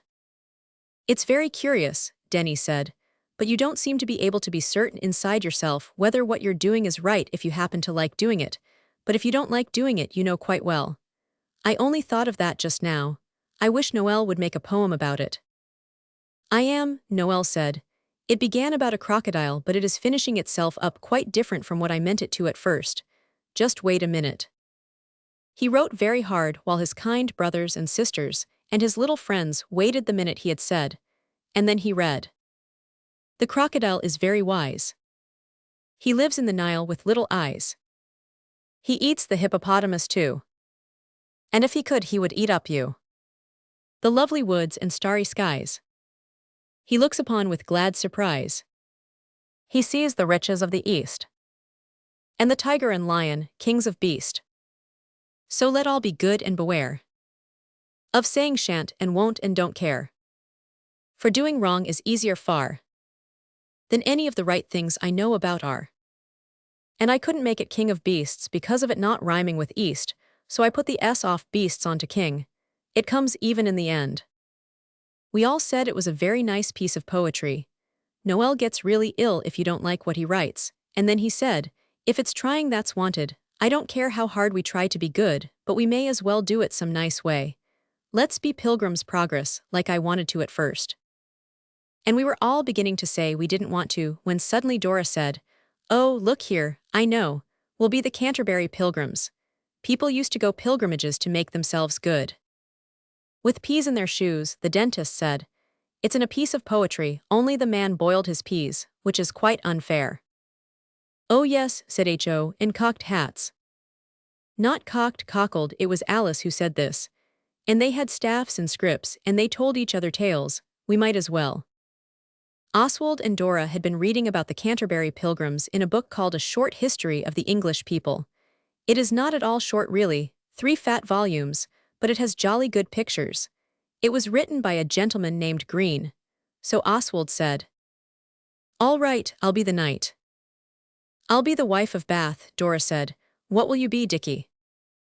Oh, I don't care, I'll be Mr. Bath if you like. We don't know much about the people, Alice said. How many were there? 30, Oswald replied, but we needn't be all of them, there's a nun priest. Is that a man or a woman? Oswald said he could not be sure by the picture, but Alice and Noel could be it between them. So that was settled.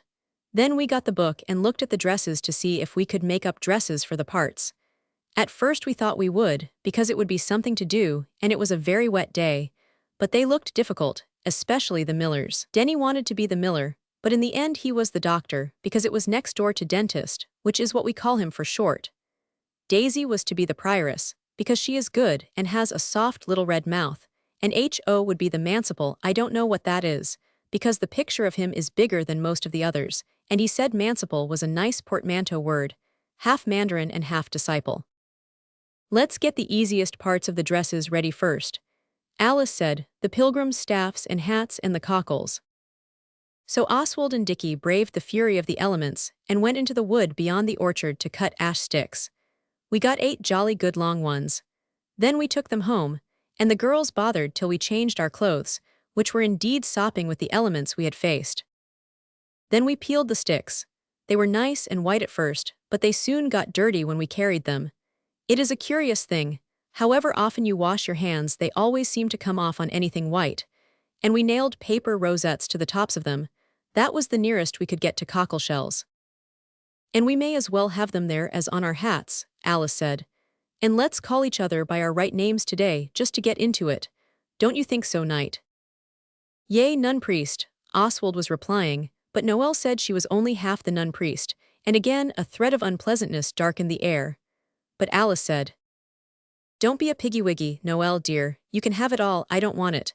I'll just be a plain pilgrim or Henry who killed Becket." So she was called the plain pilgrim, and she did not mind. We thought of cocked hats, but they are warm to wear, and the big garden hats that make you look like pictures on the covers of plantation songs did beautifully. We put cockle shells on them. Sandals we did try, with pieces of old cloth cut the shape of soles and fastened with tape, but the dust gets into your toes so, and we decided boots were better for such a long walk. Some of the pilgrims who were very earnest decided to tie their boots with white tape crossed outside to pretend sandals. Denny was one of these earnest palmers. As for dresses, there was no time to make them properly, and at first we thought of nightgowns, but we decided not to, in case people in Canterbury were not used to that sort of pilgrim nowadays. We made up our minds to go as we were, or as we might happen to be next day. You will be ready to believe we hoped next day would be fine. It was. Fair was the morn when the pilgrims arose and went down to breakfast. Albert's uncle had had brekker early and was hard at work in his study. We heard his quill pen squeaking when we listened at the door. It is not wrong to listen at doors when there is only one person inside, because nobody would tell itself secrets aloud when it was alone. We got lunch from the housekeeper, Mrs. Pettigrew. She seems almost to like us all to go out and take our lunch with us, though I should think it must be very dull for her all alone. I remember, though, that Eliza, our late general at Lewisham, was just the same. We took the dear dogs, of course. Since the Tower of Mystery happened, we are not allowed to go anywhere without the escort of these faithful friends of man. We did not take Martha, because bulldogs do not like walks. Remember this if you ever have one of those valuable animals. When we were all ready, with our big hats and cockle shells, and our staves and our tape sandals, the pilgrims looked very nice. "Only we haven't any scrips," Dora said. "What is a scrip?" "I think it's something to read, a roll of parchment or something." So we had old newspapers rolled up, and carried them in our hands. We took the Globe and the Westminster Gazette because they are pink and green. The dentist wore his white sandshoes, sandaled with black tape, and bare legs. They really looked almost as good as bare feet. "We ought to have peas in our shoes," he said, but we did not think so. We knew what a very little stone in your boot will do, let alone peas. Of course we knew the way to go to Canterbury, because the old Pilgrims' road runs just above our house. It is a very pretty road, narrow and often shady. It is nice for walking, but carts do not like it because it is rough and rutty, so there is grass growing in patches on it. I have said that it was a fine day, which means that it was not raining, but the sun did not shine all the time.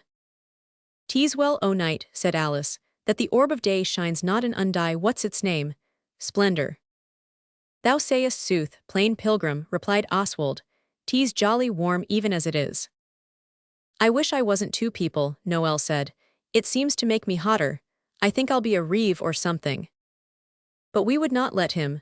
and we explained that if he hadn't been so beastly particular Alice would have been half of him, and he had only himself to thank if being all of a nun-priest made him hot. But it was warm certainly, and it was some time since we'd gone so far in boots. Yet when H.O. complained, we did our duty as pilgrims and made him shut up. He did as soon as Alice said that about whining and grizzling being below the dignity of a manciple. It was so warm that the prioress and the wife of Bath gave up walking with their arms round each other, in their usual silly way. Albert's uncle calls it Laura Matilding, and the doctor and Mr. Bath had to take their jackets off and carry them. I am sure if an artist or a photographer, or any person who liked pilgrims, had seen us he would have been very pleased. The paper cockleshells were first-rate, but it was awkward having them on the top of the staffs, because they got in your way when you wanted the staff to use as a walking stick. We stepped out like a man all of us, and kept it up as well as we could in book talk, and at first all was merry as a dinner bell. But presently Oswald, who was the very perfect gentle knight, could not help noticing that one of us was growing very silent and rather pale, like people are when they have eaten something that disagrees with them before they are quite sure of the fell truth. So he said, "What's up, dentist, old man?" Quite kindly and like a perfect knight, though of course he was annoyed with Denny. It is sickening when people turn pale in the middle of a game and everything is spoiled, and you have to go home, and tell the spoiler how sorry you are that he is knocked up, and pretend not to mind about the game being spoiled. Denny said, "Nothing, but Oswald knew better." Then Alice said, "Let's rest a bit, Oswald, it is hot." "Sir Oswald, if you please, plain pilgrim," returned her brother dignifiedly. "Remember I'm a knight." So then we sat down and had lunch, and Denny looked better. We played adverbs, and 20 questions, and apprenticing your son, for a bit in the shade, and then Dicky said it was time to set sail if we meant to make the port of Canterbury that night. Of course, pilgrims reck not of ports, but Dicky never does play the game thoughtfully. We went on. I believe we should have got to Canterbury all right and quite early, only Denny got paler and paler, and presently Oswald saw, beyond any doubt, that he was beginning to walk lame. "Shoes hurt you, dentist," he said, still with kind, striving cheerfulness. "Not much, it's all right," returned the other. So on we went, but we were all a bit tired now, and the sun was hotter and hotter, the clouds had gone away. We had to begin to sing to keep up our spirits. We sang the British Grenadiers and John Brown's Body, which is grand to march to, and a lot of others. We were just starting on Tramp, Tramp, Tramp, the boys are marching, when Denny stopped short. He stood first on one foot and then on the other, and suddenly screwed up his face and put his knuckles in his eyes and sat down on a heap of stones by the roadside. When we pulled his hands down he was actually crying. The author does not wish to say it is babyish to cry. "Whatever is up?" we all asked, and Daisy and Dora petted him to get him to say, but he only went on howling, and said it was nothing, only would we go on and leave him and call for him as we came back. Oswald thought very likely something had given Denny the stomachache, and he did not like to say so before all of us, so he sent the others away and told them to walk on a bit. Then he said, "Now Denny, don't be a young ass. What is it stomachache?" And Denny stopped crying to say no, as loud as he could. "Well then," Oswald said, "look here, you're spoiling the whole thing. Don't be a jackape, Denny, what is it?" "You won't tell the others if I tell you." "Not if you say not," Oswald answered in kindly tones. "Well, it's my shoes." "Take them off, man. You won't laugh." "No," cried Oswald, so impatiently that the others looked back to see why he was shouting. He waved them away, and with humble gentleness began to undo the black tape sandals. Denny let him, crying hard all the time. When Oswald had got off the first shoe, the mystery was made plain to him. "Well, of all the," he said in proper indignation. Denny quailed, though he said he did not. But then he doesn't know what quailing is, and if Denny did not quail then, Oswald does not know what quailing is either. For when Oswald took the shoe off, he naturally chucked it down and gave it a kick, and a lot of little pinky yellow things rolled out. And Oswald looked closer at the interesting sight. And the little things were split peas. "Perhaps you'll tell me," said the gentle knight, with the politeness of despair, "why on earth you've played the goat like this." "Oh, don't be angry," Denny said, and now his shoes were off he curled and uncurled his toes and stopped crying. I knew pilgrims put peas in their shoes, and oh, I wish you wouldn't laugh.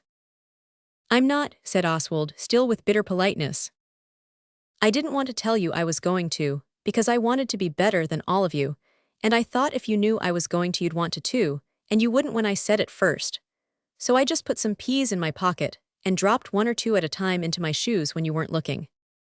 In his secret heart Oswald said, greedy young ass, for it is greedy to want to have more of anything than other people, even goodness. Outwardly, Oswald said nothing. You see, Denny went on, I do want to be good. And if pilgriming is to do you good, you ought to do it properly. I shouldn't mind being hurt in my feet if it would make me good forever and ever. And besides, I wanted to play the game thoroughly. You always say I don't. The breast of the kind Oswald was touched by these last words. I think you're quite good enough, he said. I'll fetch back the others. No, they won't laugh.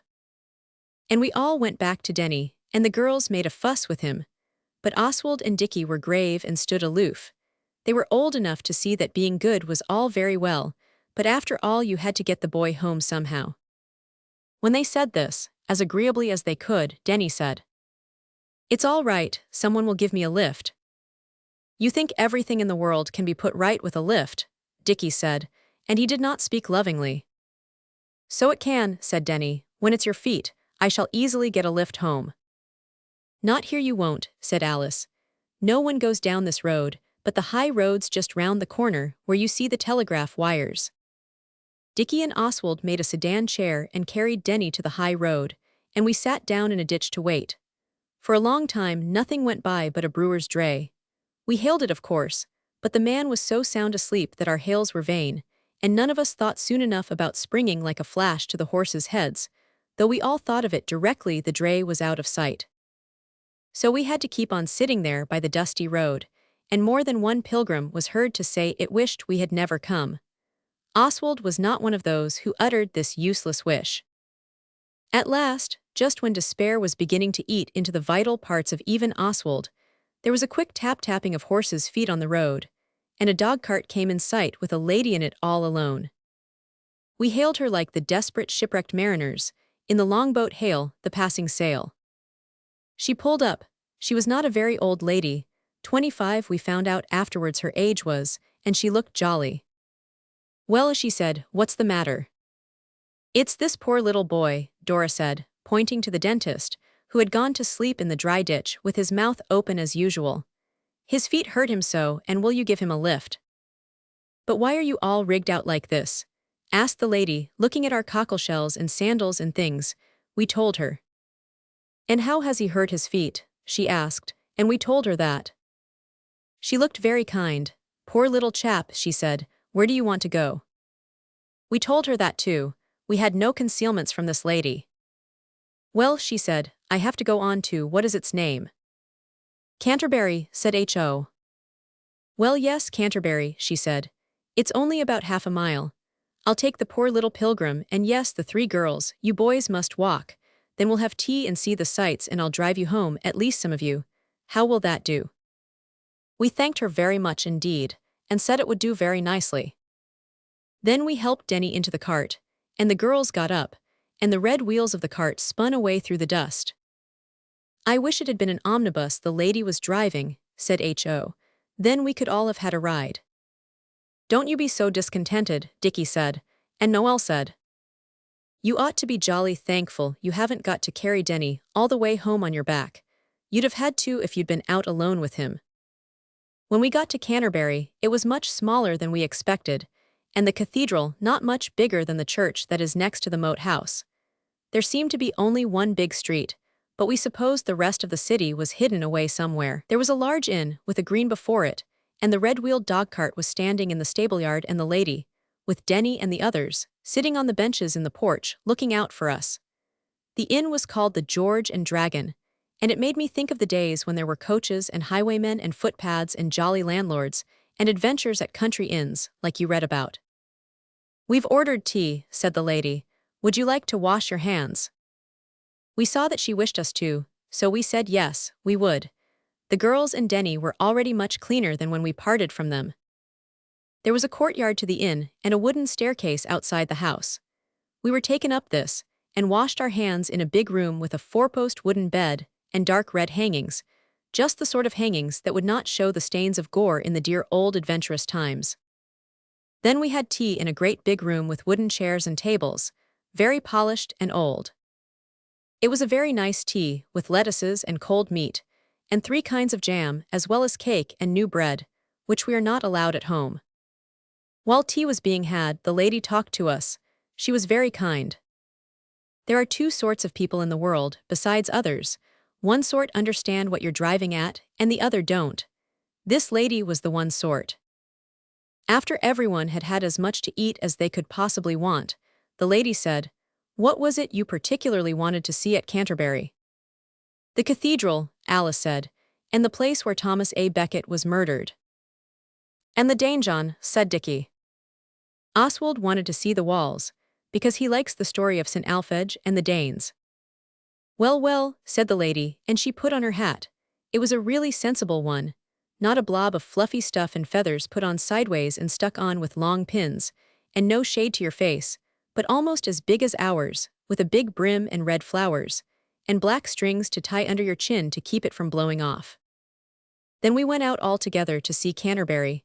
Dickie and Oswald took it in turns to carry Denny on their backs. The lady called him the wounded comrade. We went first to the church. Oswald, whose quick brain was easily aroused to suspicions, was afraid the lady might begin talking in the church, but she did not. The church door was open.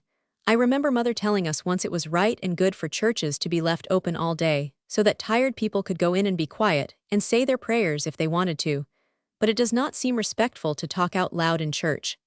See note. When we got outside, the lady said, "You can imagine how on the chancel steps began the mad struggle in which Becket, after hurling one of his assailants, armor and all, to the ground. It would have been much cleverer," H.O. interrupted, "to hurl him without his armor and leave that standing up." "Go on," said Alice and Oswald, when they had given H.O. a withering glance. And the lady did go on. She told us all about Becket, and then about St. Alphege, who had bones thrown at him till he died, because he wouldn't tax his poor people to please the beastly rotten Danes. And Denny recited a piece of poetry he knows called The Ballad of Canterbury.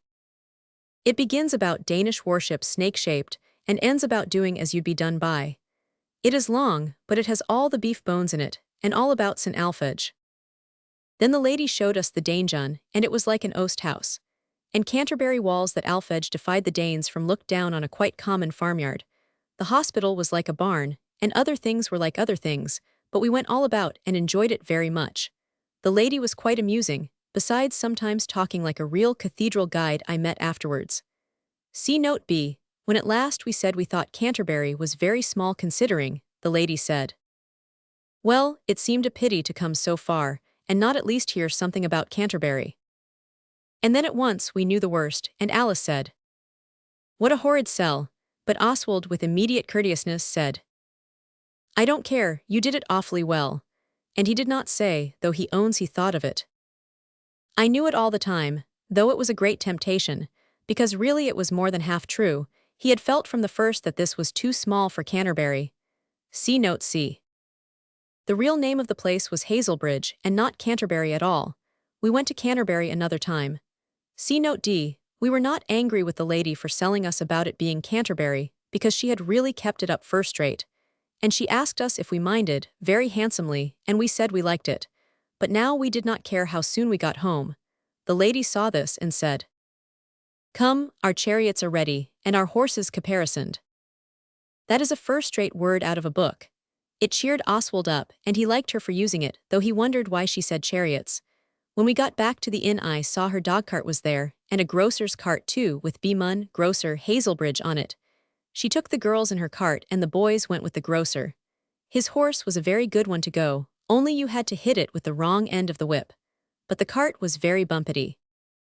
The evening dews were falling, at least I suppose so, but you do not feel dew in a grocer's cart. When we reached home, we all thanked the lady very much and said we hoped we should see her again some day. She said she hoped so. The grocer drove off, and when we had all shaken hands with the lady and kissed her, according as we were boys or girls or little boys, she touched up her horse and drove away. She turned at the corner to wave to us, and just as we had done waving and were turning into the house, Albert's uncle came into our midst like a whirling wind. He was in flannels, and his shirt had no stud in at the neck, and his hair was all rumpled up and his hands were inky, and we knew he had left off in the middle of a chapter by the wildness of his eye. "Who was that lady?" he said. "Where did you meet her?"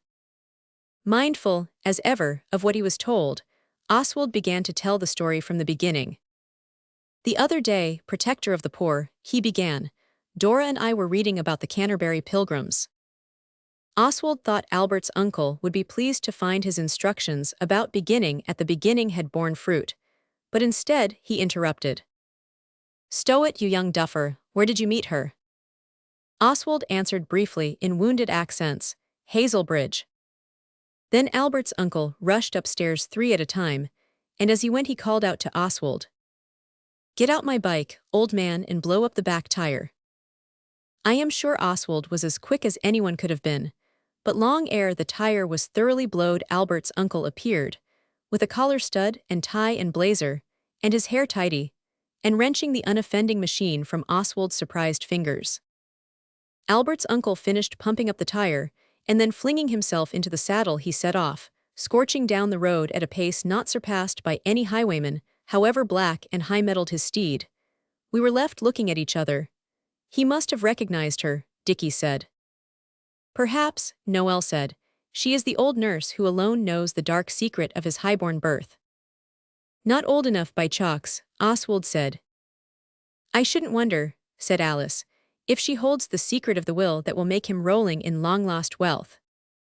"I wonder if he'll catch her," Noel said. "I'm quite certain all his future depends on it.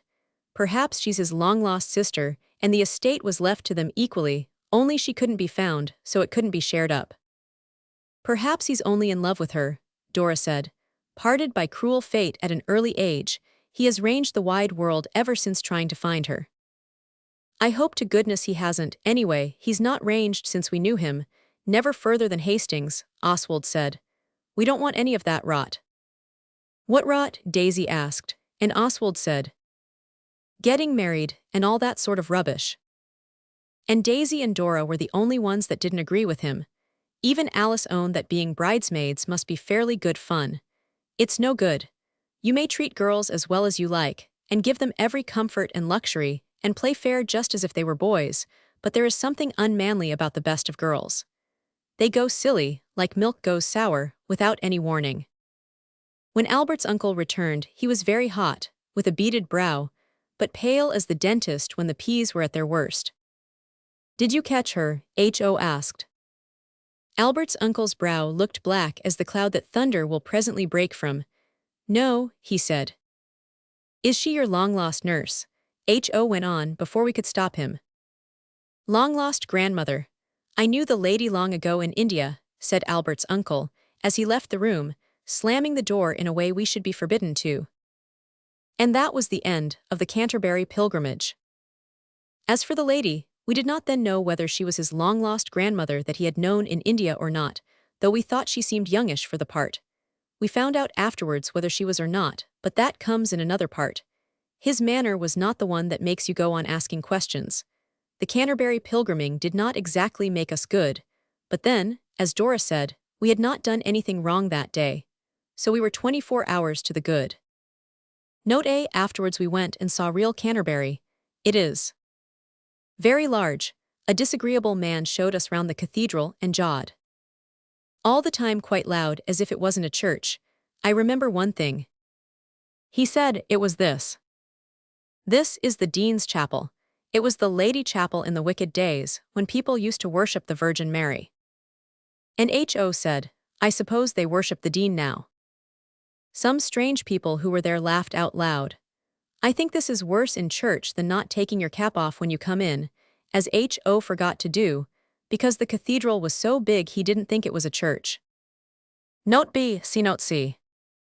Note C, see Note D. Note D, see Note E. Note E, see Note A. This ends the Canterbury Pilgrims. Chapter 13, The Dragon's Teeth or Army Seed. Albert's uncle was out on his bicycle as usual. After the day when we became Canterbury Pilgrims, and were brought home in the dog-cart with red wheels by the lady he told us was his long-lost grandmother he had known years ago in India. He spent not nearly so much of his time in writing, and he used to shave every morning instead of only when requisite, as in earlier days, and he was always going out on his bicycle in his new Norfolk suit. We are not so unobserving as grown-up people make out. We knew well enough he was looking for the long-lost, and we jolly well wished he might find her. Oswald, always full of sympathy with misfortune, however undeserved, had himself tried several times to find the lady. So had the others. But all this is what they call a digression. It has nothing to do with the dragon's teeth I am now narrating. It began with the pig dying. It was the one we had for the circus. But it having behaved so badly that day had nothing to do with its illness and death, though the girls said they felt remorse, and perhaps if we hadn't made it run so that day it might have been spared to us. But Oswald cannot pretend that people were right just because they happened to be dead, and as long as that pig was alive, we all knew well enough that it was it that made us run, and not us it. The pig was buried in the kitchen garden. Bill, that we made the tombstone for, dug the grave, and while he was away at his dinner, we took a turn at digging, because we like to be useful, and besides, when you dig you never know what you may turn up. I knew a man once that found a gold ring on the point of his fork when he was digging potatoes, and you know how we found 2 half-crowns ourselves once when we were digging for treasure. Oswald was taking his turn with the spade, and the others were sitting on the gravel and telling him how to do it. "Work with a will," Dickie said, yawning. Alice said, "I wish we were in a book. People in books never dig without finding something.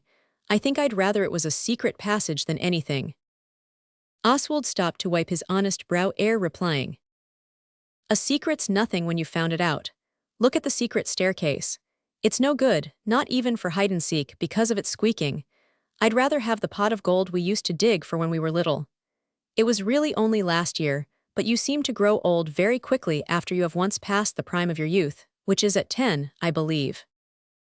How would you like to find the mouldering bones of royalist soldiers foully done to death by nasty Ironsides?" Noel asked, with his mouth full of plum. "If they were really dead it wouldn't matter," Dora said. "What I'm afraid of is a skeleton that can walk about and catch at your legs when you're going upstairs to bed." "Skeletons can't walk," Alice said in a hurry. "You know they can't, Dora." And she glared at Dora till she made her sorry she had said what she had. The things you are frightened of, or even those you would rather not meet in the dark, should never be mentioned before the little ones, or else they cry when it comes to bedtime, and say it was because of what you said. "We shan't find anything, no jolly fear," said Dickie. And just then my spade I was digging with struck on something hard, and it felt hollow. I did really think for one joyful space that we had found that pot of gold. But the thing, whatever it was, seemed to be longish, longer, that is, than a pot of gold would naturally be, and as I uncovered it I saw that it was not at all pot of gold color, but like a bone pincher has buried. So Oswald said, "It is the skeleton." The girls all drew back and Alice said, "Oswald, I wish you wouldn't." A moment later the discovery was unearthed, and Oswald lifted it up with both hands. "It's a dragon's head," Noel said, and it certainly looked like it. It was long and narrowish and bony, and with great yellow teeth sticking in the jaw.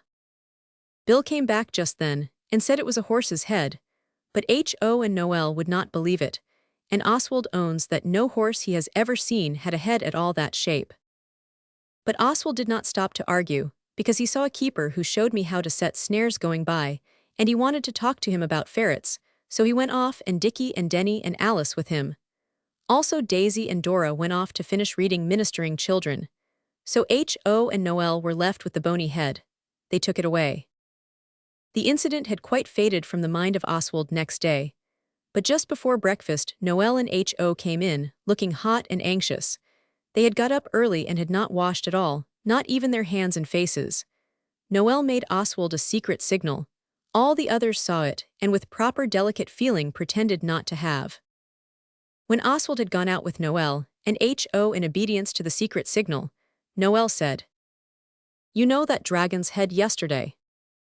"Well," Oswald said quickly but not crossly, "the two things are quite different." "Well, you know what happened in Greek history, when some chap sewed dragon's teeth." "They came up armed men," said H.O., but Noel sternly bade him shut up, and Oswald said, "Well, again. If he spoke impatiently, it was because he smelt the bacon being taken in to breakfast. Well, Noel went on, what do you suppose would have come up if we'd sewed those dragon's teeth we found yesterday? Why nothing, you young duffer, said Oswald, who could now smell the coffee. All that is history, it's humbug. Come on into brekker. It's not humbug, H.O. cried, it is history, we did so. Shut up, said Noel again. Look here, Oswald, we did sow those dragon's teeth in Randall's 10-acre meadow, and what do you think has come up? Toadstools, I should think, was Oswald's contemptible rejoinder. They have come up a camp of soldiers, said Noel, armed men. So you see it was history, we have sowed army seed just like Cadmus and it has come up. It was a very wet night, I dare say that helped it along. Oswald could not decide which to disbelieve, his brother or his ears. So, disguising his doubtful emotions without a word, he led the way to the bacon and the banqueting hall. He said nothing about the army seed then, neither did Noel and H.O., but after the bacon we went into the garden, and then the good elder brother said, why don't you tell the others your cock and bull story? So they did, and their story was received with warm expressions of doubt. It was Dickie who observed, let's go and have a squint at Randall's 10-acre anyhow. I saw a hare there the other day. We went. It is some little way, and as we went, disbelief reigned superb in every breast except Noel's and H.O.'s. So you will see that even the ready pen of the present author cannot be expected to describe to you his variable sensations when he got to the top of the hill, and suddenly saw that his little brothers had spoken the truth. I do not mean that they generally tell lies, but people make mistakes sometimes, and the effect is the same as lies if you believe them. There was a camp there with real tents and soldiers in gray and red tunics. I dare say the girls would have said coats. We stood in ambush, too astonished even to think of lying in it, though of course we know that this is customary. The ambush was the wood on top of the little hill, between Randall's 10-acre meadow and Sugden's waste-wake pasture. There would be cover here for a couple of regiments, whispered Oswald, who was, I think, gifted by fate with the far-seeingness of a born general. Alice merely said hist, and we went down to mingle with the troops as though by accident, and seek for information. The first man we came to at the edge of the camp was cleaning a sort of cauldron thing like witches brew bats in. We went up to him and said, who are you? Are you English or are you the enemy? We're the enemy, he said, and he did not seem ashamed of being what he was. And he spoke English with quite a good accent for a foreigner. The enemy, Oswald echoed in shocked tones. It is a terrible thing to a loyal and patriotic youth to see an enemy cleaning a pot in an English field, with English sand, and looking as much at home as if he was in his foreign fastnesses. The enemy seemed to read Oswald's thoughts with deadly unerringness. He said, the English are somewhere over on the other side of the hill. They are trying to keep us out of Maidstone. After this, our plan of mingling with the troops did not seem worth going on with. This soldier, in spite of his unerringness in reading Oswald's innermost heart, seemed not so very sharp in other things, or he would never have given away his secret plans like this, for he must have known from our accents that we were Britons to the backbone. Or perhaps Oswald thought this, and it made his blood at once boil and freeze, which our uncle had told us was possible, but only in India. Perhaps he thought that Maidstone was already as good as taken, and it didn't matter what he said. While Oswald was debating within his intellect what to say next, and how to say it so as to discover as many as possible of the enemy's dark secrets, Noel said, how did you get here? You weren't here yesterday at tea time. The soldier gave the pot another sandy rub, and said, I dare say it does seem quick work. The camp seems as if it had sprung up in the night, doesn't it? Like a mushroom. Alice and Oswald looked at each other, and then at the rest of us. The words sprung up in the night seemed to touch a string in every heart. You see, whispered Noel, he won't tell us how he came here. Now, is it humbug or history? Oswald, after whisperedly requesting his young brother to dry up and not bother, remarked, then you're an invading army. Well, said the soldier, we're a skeleton battalion, as a matter of fact, but we're invading all right enough. And now indeed the blood of the stupidest of us froze, just as the quick-witted Oswald's had done earlier in the interview.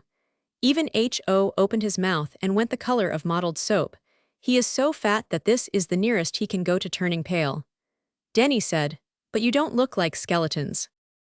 The soldier stared, then he laughed and said, "Ah, that's the padding in our tunics. You should see us in the gray dawn taking our morning bath in a bucket." It was a dreadful picture for the imagination. A skeleton, with its bones all loose most likely, bathing anyhow in a pail. There was a silence while we thought it over.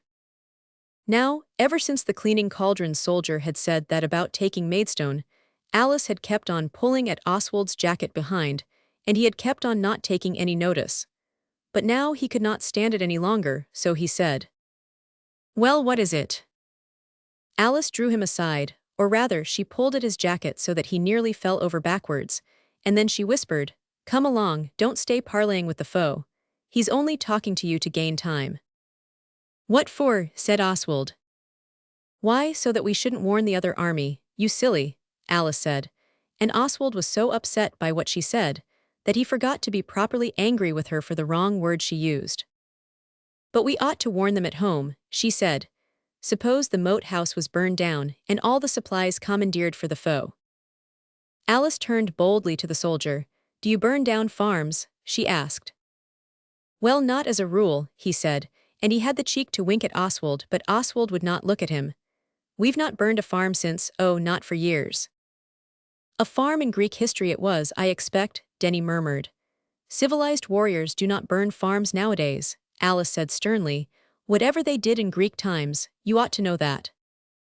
The soldier said things had changed a good deal since Greek times. So we said good morning as quickly as we could. It is proper to be polite even to your enemy, except just at the moments when it has really come to rifles and bayonets or other weapons. The soldier said so long, in quite a modern voice, and we retraced our footsteps in silence to the ambush, I mean the wood. Oswald did think of lying in the ambush then, but it was rather wet because of the rain the night before that H.O. said had brought the army seat up. And Alice walked very fast, saying nothing but "Hurry up, can't you?"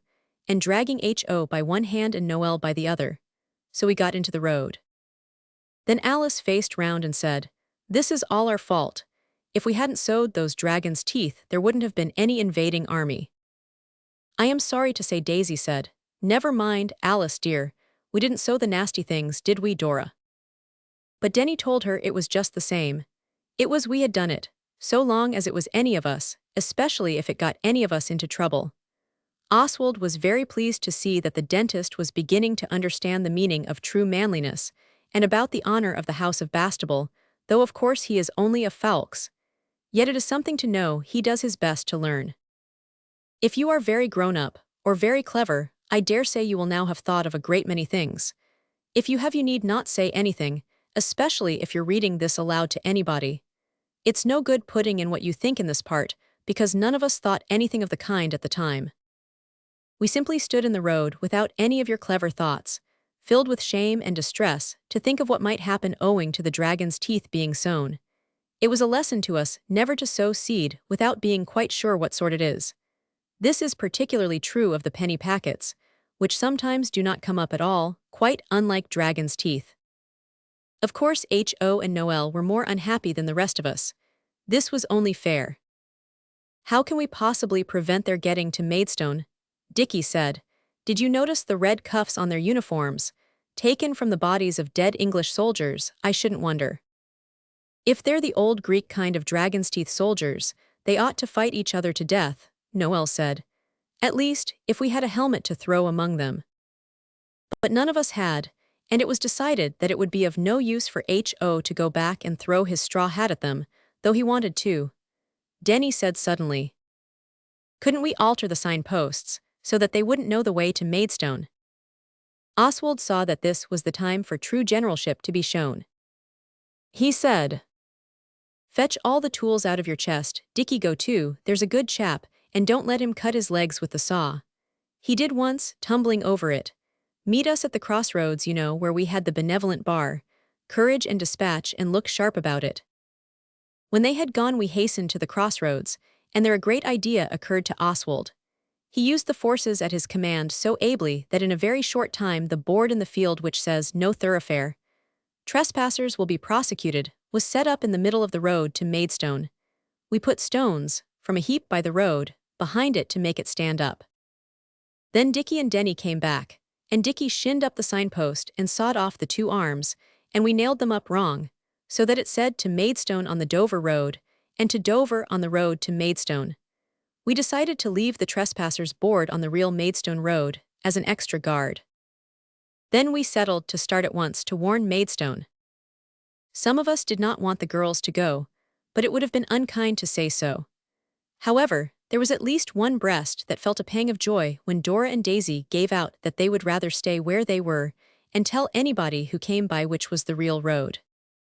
Because it would be so dreadful if someone was going to buy pigs or fetch a doctor or anything in a hurry, and then found they had got to Dover instead of where they wanted to go to, Dora said. But when it came to dinner time, they went home, so that they were entirely out of it. This often happens to them by some strange fatalism.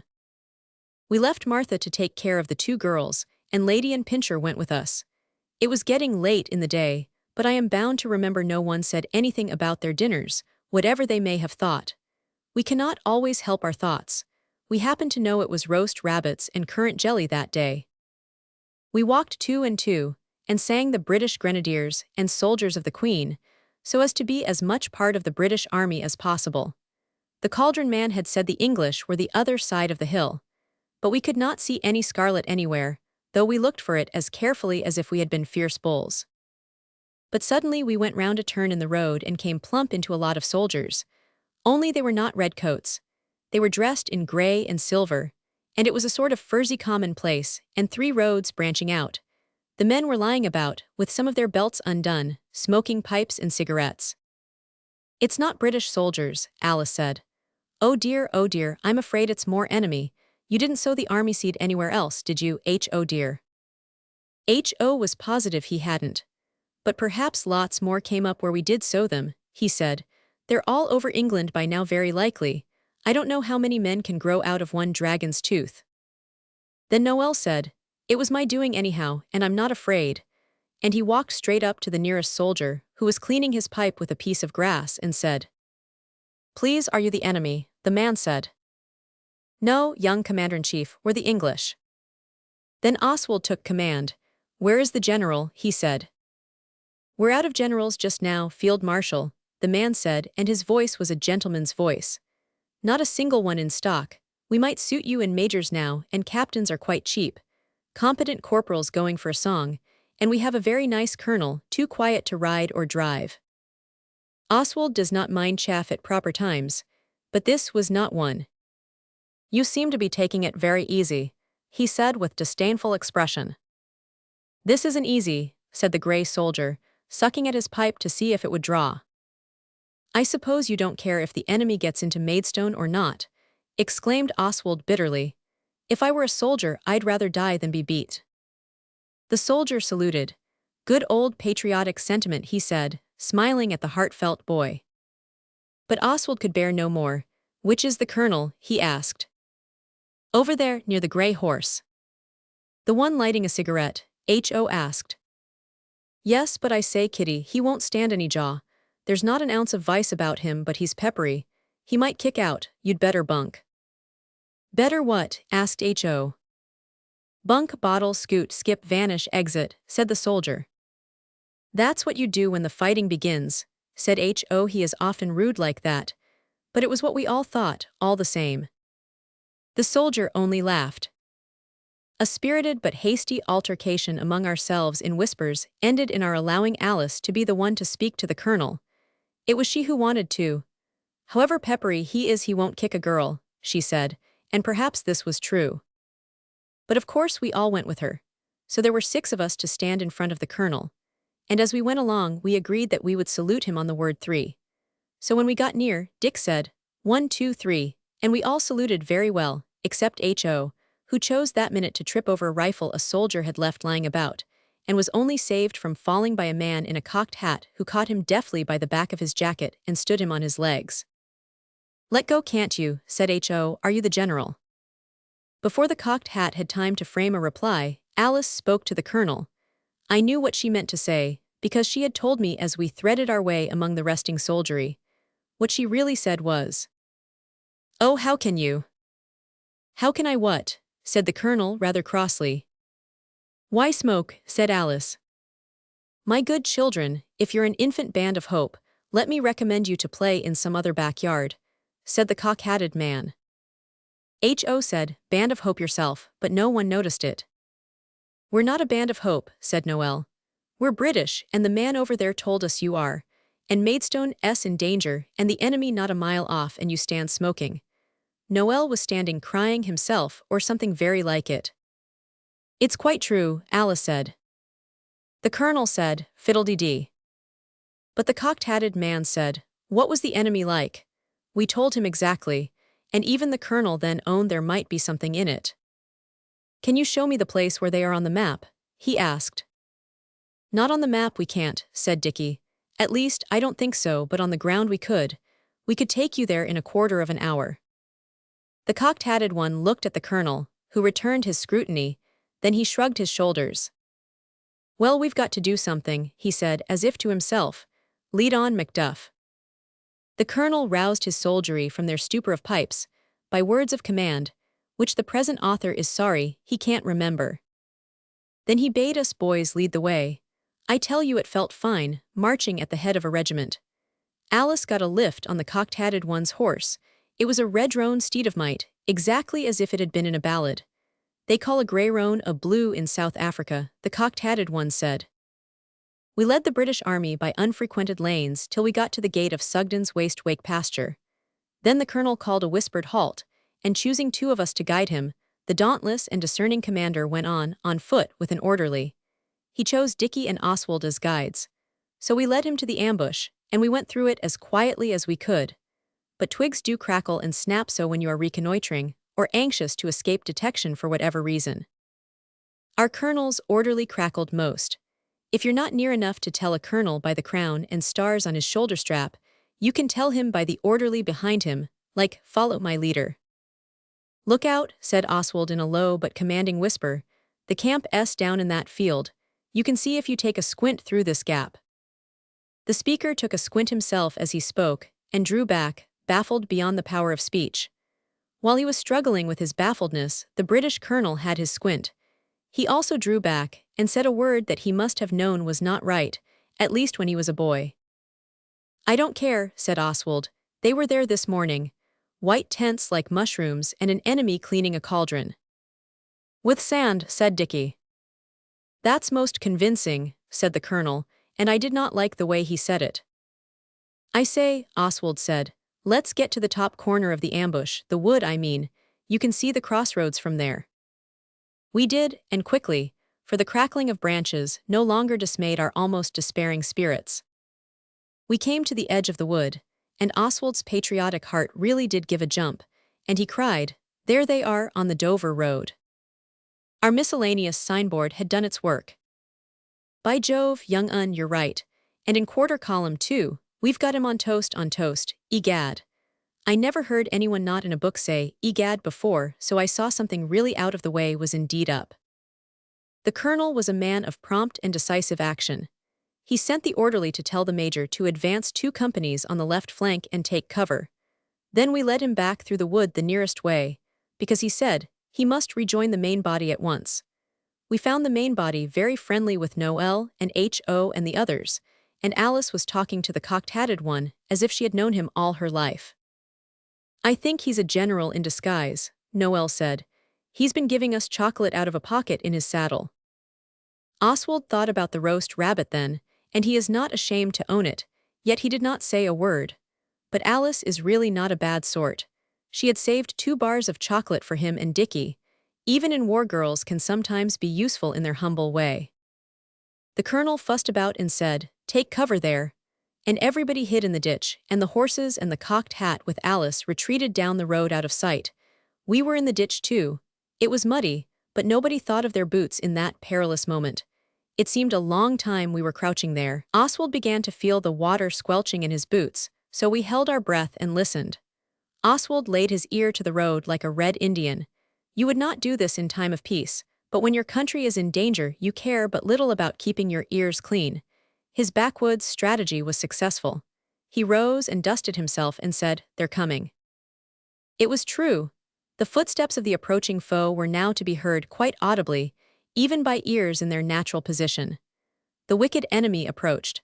They were marching with a careless swaggeringness that showed how little they suspected the horrible doom which was about to teach them England's might and supremeness. Just as the enemy turned the corner so that we could see them, the colonel shouted, "Right section, fire!" And there was a deafening banging. The enemy's officer said something, and then the enemy got confused and tried to get into the fields through the hedges. But all was vain.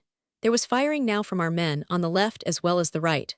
And then our colonel strode nobly up to the enemy's colonel and demanded surrender. He told me so afterwards. His exact words are only known to himself and the other colonel. But the enemy's colonel said, "I would rather die than surrender," or words to that effect. Our colonel returned to his men and gave the order to fix bayonets, and even Oswald felt his manly cheek turn pale at the thought of the amount of blood to be shed. What would have happened can never now be revealed. For at this moment, a man on a piebald horse came clattering over a hedge, as carelessly as if the air was not full of lead and steel at all. Another man rode behind him with a lance and a red pennon on it. I think he must have been the enemy's general coming to tell his men not to throw away their lives on a forlorn hope. For directly he said they were captured, the enemy gave in and owned that they were. The enemy's colonel saluted and ordered his men to form quarter column again. I should have thought he would have had about enough of that myself. He had now given up all thought of sullen resistance to the bitter end. He rolled a cigarette for himself and had the foreign cheek to say to our colonel, "By Jove, old man, you got me clean that time. Your scouts seem to have marked us down uncommonly neatly." It was a proud moment when our colonel laid his military hand on Oswald's shoulder and said, "This is my chief scout," which were high words, but not undeserved, and Oswald owns he felt red with gratifying pride when he heard them. "So you are the traitor, young man," said the wicked colonel, going on with his cheek. Oswald bore it because our colonel had, and you should be generous to a fallen foe, but it is hard to be called a traitor when you haven't. He did not treat the wicked colonel with silent scorn as he might have done, but he said, "We aren't traitors. We are the Bastables, and one of us is a Fowlks. We only mingled unsuspected with the enemy's soldiery and learned the secrets of their acts, which is what Baden-Powell always does when the natives rebel in South Africa. And Denny's Fowlks thought of altering the signposts to lead the foe astray. And if we did cause all this fighting and get Maidstone threatened with capture and all that, it was only because we didn't believe Greek things could happen in Great Britain and Ireland, even if you sow dragon's teeth, and besides, some of us were not asked about sowing them." Then the cocked-hatted one led his horse and walked with us, and made us tell him all about it, and so did the colonel. The wicked colonel listened too, which was only another proof of his cheek. And Oswald told the tale in the modest yet manly way that some people think he has, and gave the others all the credit they deserved. His narration was interrupted no less than 4 times by shouts of bravo, in which the enemy's colonel once more showed his cheek by joining. By the time the story was told, we were in sight of another camp. It was the British one this time. The colonel asked us to have tea in his tent, and it only shows the magnanimosity of English chivalry in the field of battle that he asked the enemy's colonel too. With his usual cheek he accepted. We were jolly hungry. When everyone had had as much tea as they possibly could, the colonel shook hands with us all, and to Oswald he said, "Well, goodbye, my brave scout. I must mention your name in my dispatches to the War Office." H.O. interrupted him to say, "His name's Oswald Cecil Bastable, and mine is Horace Octavius." I wish H.O. would learn to hold his tongue. No one ever knows Oswald was christened Cecil as well, if he can possibly help it. You didn't know it till now. "Mr. Oswald Bastable," the colonel went on, "he had the decency not to take any notice of the Cecil. You would be a credit to any regiment. No doubt the War Office will reward you properly for what you have done for your country. But meantime, perhaps, you'll accept 5 shillings from a grateful comrade in arms." Oswald felt heartfelt sorry to wound the good colonel's feelings, but he had to remark that he had only done his duty, and he was sure no British scout would take 5 bob for doing that. "And besides," he said, with that feeling of justice which is part of his young character, "it was the others just as much as me." "Your sentiments, sir," said the colonel, who was one of the politest and most discerning colonels I ever saw, "your sentiments do you honor. But Bastables all and non-Bastables." He couldn't remember Fowlks. It's not such an interesting name as Bastable, of course, At least you'll accept a soldier's pay. Lucky to touch it, a shilling a day, Alice and Denny said together, and the cocked-hatted man said something about knowing your own mind and knowing your own Kipling. A soldier, said the colonel, would certainly be lucky to touch it. You see, there are deductions for rations. 5 shillings is exactly right, deducting 2pence each for 6 teas. This seemed cheap for the 3 cups of tea and the 3 eggs, and all the strawberry jam and bread and butter Oswald had had, as well as what the others ate, and ladies' and pinchers' teas. But I suppose soldiers get things cheaper than civilians, which is only right. Oswald took the 5 shillings then, there being no longer any scruples why he should not. Just as we had parted from the brave colonel and the rest we saw a bicycle coming. It was Albert's uncle. He got off and said, "What on earth have you been up to? What were you doing with those volunteers?" We told him the wild adventures of the day, and he listened, and then he said he would withdraw the word volunteers if we liked. But the seeds of doubt were sown in the breast of Oswald.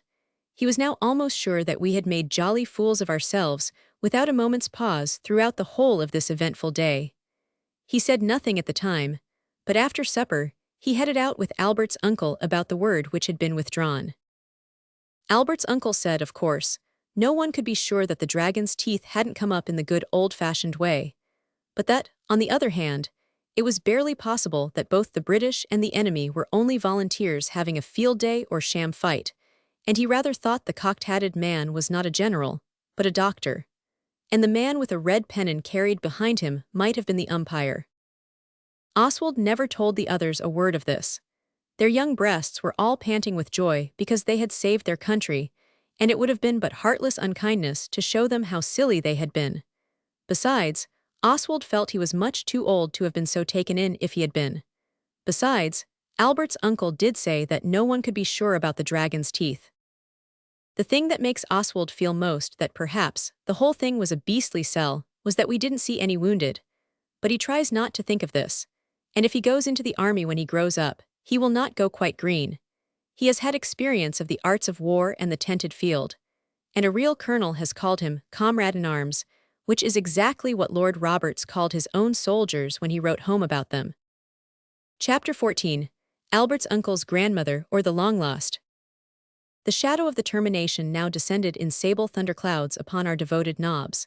As Albert's uncle said, school now gaped for its prey. In a very short space of time, we should be wending our way back to Blackheath, and all the variegated delightfulness of the country would soon be only preserved in memory's faded flowers. I don't care for that way of writing very much. It would be an awful swat to keep it up, looking out the words and all that. To speak in the language of everyday life, our holiday was jolly nearly up. We had had a ripping time, but it was all but over. We really did feel sorry, though of course, it was rather decent to think of getting back to father and being able to tell the other chaps about our raft, and the dam, and the Tower of Mystery, and things like that. When but a brief time was left to us, Oswald and Dickie met by chance in an apple tree. That sounds like consequences, but it is mere truthfulness. Dickie said, "Only 4 more days." Oswald said, "Yes." "There's one thing," Dickie said, "that beastly society. We don't want that swarming all over everything when we get home. We ought to dissolve it before we leave here." The following dialogue now took place. Oswald, "Right you are. I always said it was piffling rot." Dickie, "So did I." Oswald, "Let's call a council. But don't forget we've jolly well got to put our foot down." Dickie assented, and the dialogue concluded with apples. The council, when called, was in but low spirits. This made Oswald's and Dickie's task easier. When people are sunk in gloomy despair about one thing, they will agree to almost anything about something else.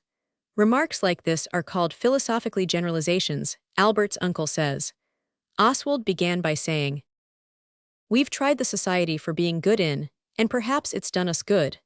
But now the time has come for each of us to be good or bad on his own, without hanging on to the others. The race is run by 1 and 1. But never by 2 and 2. The dentist said." The others said nothing. Oswald went on, "I move that we dissolve, the Wouldbegoods society. Its appointed task is done. If it's not well done, that's its fault and not ours." Dickie said, "Here, here, I second this prop." The unexpected dentist said, "I third it. At first I thought it would help, but afterwards I saw it only made you want to be naughty, just because you were a would-be-good." Oswald owns he was surprised. We put it to the vote at once, so as not to let Denny cool. Ho and Noel and Alice voted with us, so Daisy and Dora were what is called a hopeless minority. We tried to cheer their hopelessness by letting them read the things out of the Golden Deed book aloud. Noel hid his face in the straw so that we should not see the faces he made while he made poetry instead of listening, and when the Wouldbegoods was by vote dissolved forever he sat up, straws in his hair, and said, "The epitaph. The Wouldbegoods are dead and gone. But not the golden deeds they have done. These will remain upon glory's pay, to be an example to every age. And by this we have got to know how to be good upon our N. N is for Noel, that makes the rhyme and the sense both right. OWN own do you see? We saw it and said so, and the gentle poet was satisfied, and the council broke up. Oswald felt that a weight had been lifted from his expanding chest, and it is curious that he never felt so inclined to be good and a model youth as he did then. As he went down the ladder out of the loft he said, "There's one thing we ought to do, though, before we go home. We ought to find Albert's uncle's long-lost grandmother for him." Alice's heart beat true and steadfast. She said, "That's just exactly what Noel and I were saying this morning. Look out, Oswald, you wretch, you're kicking chaff into my eyes." She was going down the ladder just under me. Oswald's younger sister's thoughtful remark ended in another council, but not in the straw loft. We decided to have a quite new place, and disregarded H.O.'s idea of the dairy and Noel's of the cellars. We had the new council on the secret staircase, and there we settled exactly what we ought to do. This is the same thing, if you really wish to be good, as what you are going to do. It was a very interesting council, and when it was over Oswald was so pleased to think that the Wouldbegoods was unrecoverably dead that he gave Denny and Noel, who were sitting on the step below him, a good-humored, playful, gentle, loving, brotherly shove, and said, "Get along down, it's tea time." No reader who understands justice and the real rightness of things, and who is to blame for what, will ever think it could have been Oswald's fault that the two other boys got along down by rolling over and over each other, and bursting the door at the bottom of the stairs open by their revolving bodies. And I should like to know whose fault it was that Mrs. Pettigrew was just on the other side of that door at that very minute. The door burst open, and the impetuous bodies of Noel and Denny rolled out of it into Mrs. Pettigrew, and upset her and the tea tray. Both revolving boys were soaked with tea and milk, and there were 1 or 2 cups and things smashed. Mrs. Pettigrew was knocked over, but none of her bones were broken. Noel and Denny were going to be sent to bed, but Oswald said it was all his fault. He really did this to give the others a chance of doing a refined golden deed by speaking the truth and saying it was not his fault. But you cannot really count on anyone. They did not say anything, but only rubbed the lumps on their late revolving heads. So it was bed for Oswald, and he felt the injustice hard. But he sat up in bed and read the last of the Mohicans, and then he began to think. When Oswald really thinks, he almost always thinks of something. He thought of something now, and it was miles better than the idea we had decided on in the secret staircase, of advertising in the Kentish Mercury, and saying if Albert's uncle's long-lost grandmother would call at the Moat House, she might hear of something much to her advantage. What Oswald thought of was that if we went to Hazelbridge and asked Mr. B. Munn, grocer, that drove us home in the cart with the horse that liked the wrong end of the whip best, he would know who the lady was in the red hat and red wheels that paid him to drive us home that Canterbury night. He must have been paid, of course, for even grocers are not generous enough to drive perfect strangers, and 5 of them too, about the country for nothing. Thus we may learn that even unjustness, and sending the wrong people to bed may bear useful fruit, which ought to be a great comfort to everyone when they are unfairly treated. Only it most likely won't be. For if Oswald's brothers and sisters had nobly stood by him as he expected, he would not have had the solitary reflections that led to the great scheme for finding the grandmother. Of course, when the others came up to roost, they all came and squatted on Oswald's bed and said how sorry they were. He waived their apologies with noble dignity, because there wasn't much time, and said he had an idea that would knock the council's plan into a cocked hat. But he would not tell them what it was. He made them wait till next morning. This was not sulks, but kind feeling. He wanted them to have something else to think of besides the way they hadn't stood by him in the bursting of the secret staircase door and the tea tray and the milk. Next morning Oswald kindly explained and asked who would volunteer for a forced march to Hazelbridge. The word volunteer cost the young Oswald a pang as soon as he had said it, but I hope he can bear pangs with any man living. And mind, he added, hiding the pang under a general-like severness, I won't have anyone in the expedition who has anything in his shoes except his feet. This could not have been put more delicately and decently, but Oswald is often misunderstood. Even Alice said it was unkind to throw the peas up at Denny. When this little unpleasantness had passed away, it took some time because Daisy cried and Dora said, "There now, Oswald." There were 7 volunteers, which with Oswald made 8 and was, indeed, all of us. There were no cockleshells, or tape sandals, or staves, or scrips, or anything romantic and pious about the 8 persons who set out for Hazelbridge that morning, more earnestly wishful to be good and deedful. At least Oswald, I know, was, than ever they had been in the days of the beastly Wouldbegoods society. It was a fine day. Either it was fine nearly all last summer, which is how Oswald remembers it, or else nearly all the interesting things we did came on fine days. With hearts light and gay and no peas in anyone's shoes, the walk to Hazelbridge was perseveringly conducted. We took our lunch with us and the dear dogs. Afterwards we wished for a time that we had left one of them at home. But they did so want to come, all of them, and Hazelbridge is not nearly as far as Canterbury, really, so even Martha was allowed to put on her things, I mean her collar, and come with us. She walked slowly, but we had the day before us so there was no extra hurry. At Hazelbridge we went into B. Munn's grocer's shop and asked for ginger beer to drink. They gave it us, but they seemed surprised at us wanting to drink it there, and the glass was warm, it had just been washed. We only did it, really, so as to get into conversation with B. Munn, grocer, and extract information without rousing suspicion. You cannot be too careful. However, when we had said it was first-class ginger beer, and paid for it, we found it not so easy to extract anything more from B. Munn, grocer, and there was an anxious silence while he fiddled about behind the counter among the tinned meats and sauce bottles, with a fringe of hobnailed boots hanging over his head. H.O. spoke suddenly. He is like the sort of person who rushes in where angels fear to tread, as Denny says, say what sort of person that is. He said, I say, you remember driving us home that day, who paid for the cart? Of course B. Munn, grocer, was not such a nincompoop. I like that word, it means so many people I know as to say right off. He said, I was paid all right, young gentleman, don't you terrify yourself. People in Kent say terrify when they mean worry. So Dora shoved in a gentle oar, she said. We want to know the kind lady's name and address, so that we can write and thank her for being so jolly that day. B. Munn, grocer, muttered something about the lady's address being goods he was often asked for. Alice said, but do tell us, we forgot to ask her. She's a relation of a second-hand uncle of ours, and I do so want to thank her properly, and if you've got any extra strong peppermints at a penny an ounce, we should like 1/4 of a pound. This was a master stroke. While he was weighing out the peppermints, his heart got soft, and just as he was twisting up the corner of the paper bag, Dora said, What lovely fat peppermints, do tell us.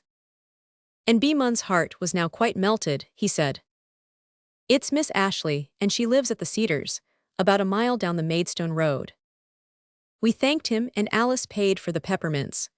Oswald was a little anxious when she ordered such a lot, but she and Noel had got the money all right, and when we were outside on Hazelbridge Green, a good deal of it is gravel, really, we stood and looked at each other. Then Dora said, Let's go home and write a beautiful letter and I'll sign it. Oswald looked at the others. Writing is all very well, but it's such a beastly long time to wait for anything to happen afterwards. The intelligent Alice divined his thoughts, and the dentist divined hers. He is not clever enough yet to divine Oswald's, and the two said together, Why not go and see her? She did say she would like to see us again some day, Dora replied, so after we had argued a little about it we went. And before we had gone 100 yards down the dusty road, Martha began to make us wish with all our hearts we had not let her come. She began to limp, just as a pilgrim, who I will not name, did when he had the split peas in his silly palmering shoes. So we called a halt and looked at her feet. One of them was quite swollen and red. Bulldogs almost always have something the matter with their feet, and it always comes on when least required. They are not the right breed for emergencies.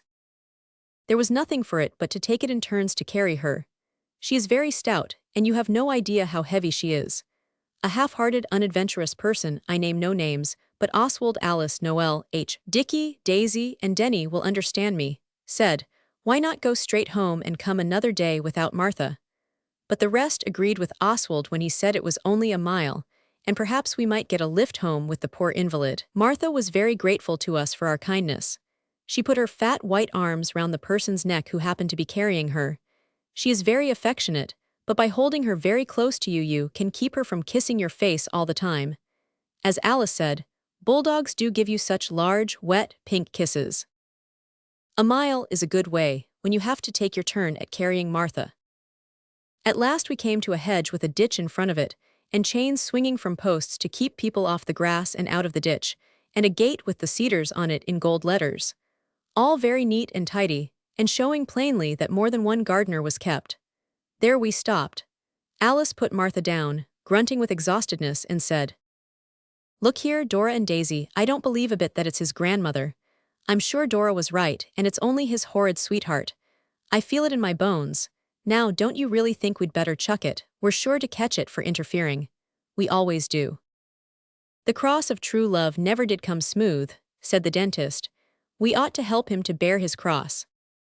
But if we find her for him, and she's not his grandmother, he'll marry her," Dickie said in tones of gloominess and despair. Oswald felt the same, but he said, "Never mind. We should all hate it, but perhaps Albert's uncle might like it. You can never tell.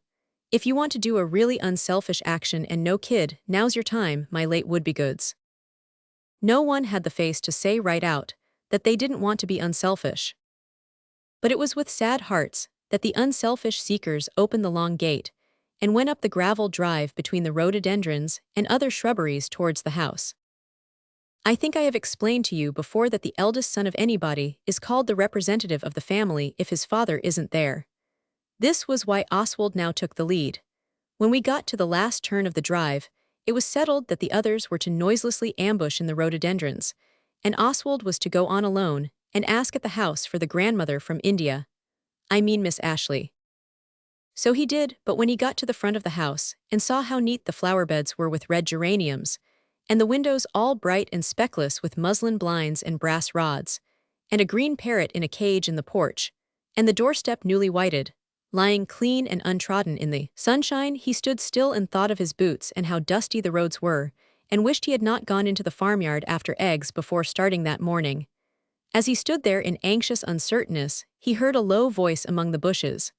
It said, "Hist, Oswald here," and it was the voice of Alice.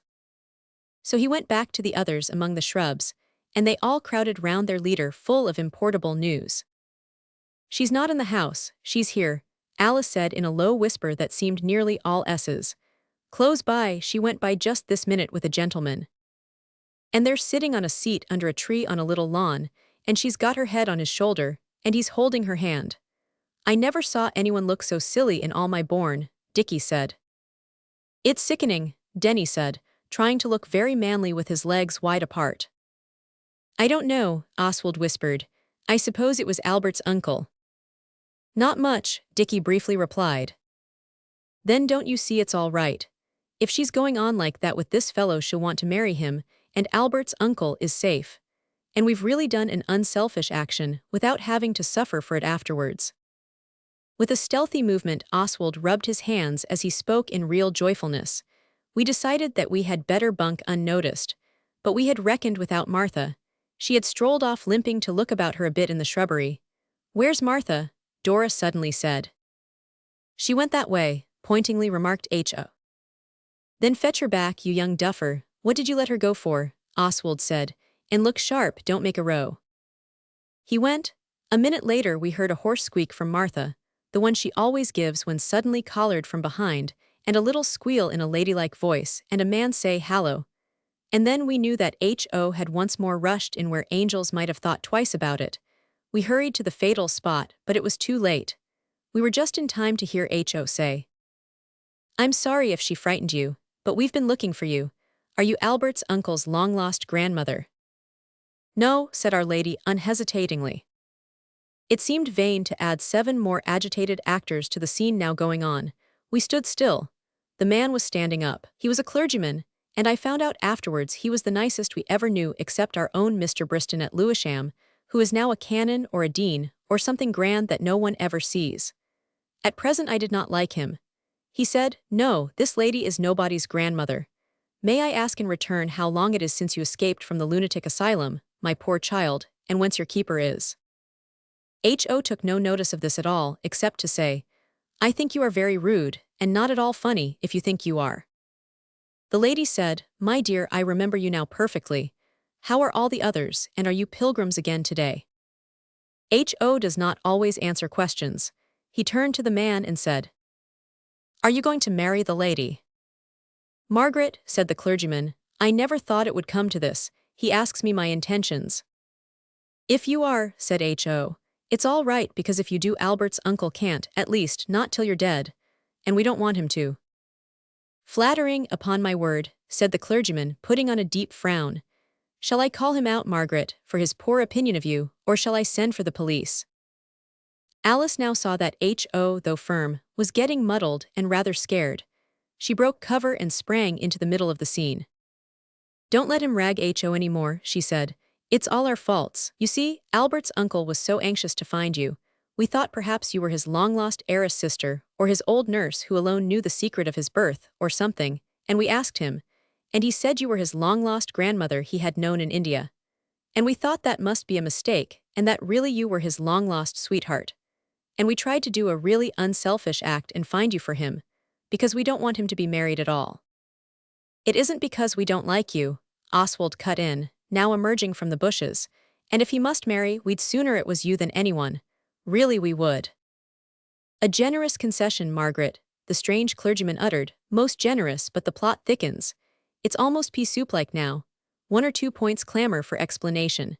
Who are these visitors of yours? Why this Red Indian method of paying morning calls? Why the lurking attitude of the rest of the tribe which I now discern among the undergrowth? Won't you ask the rest of the tribe to come out and join the glad throng?" Then I liked him better. I always like people who know the same songs we do, and books and tunes and things. The others came out. The lady looked very uncomfy, and partly as if she was going to cry. But she couldn't help laughing too, as more and more of us came out. "And who," the clergyman went on, "who in fortune's name is Albert, and who is his uncle? And what have they or you to do in this garden?"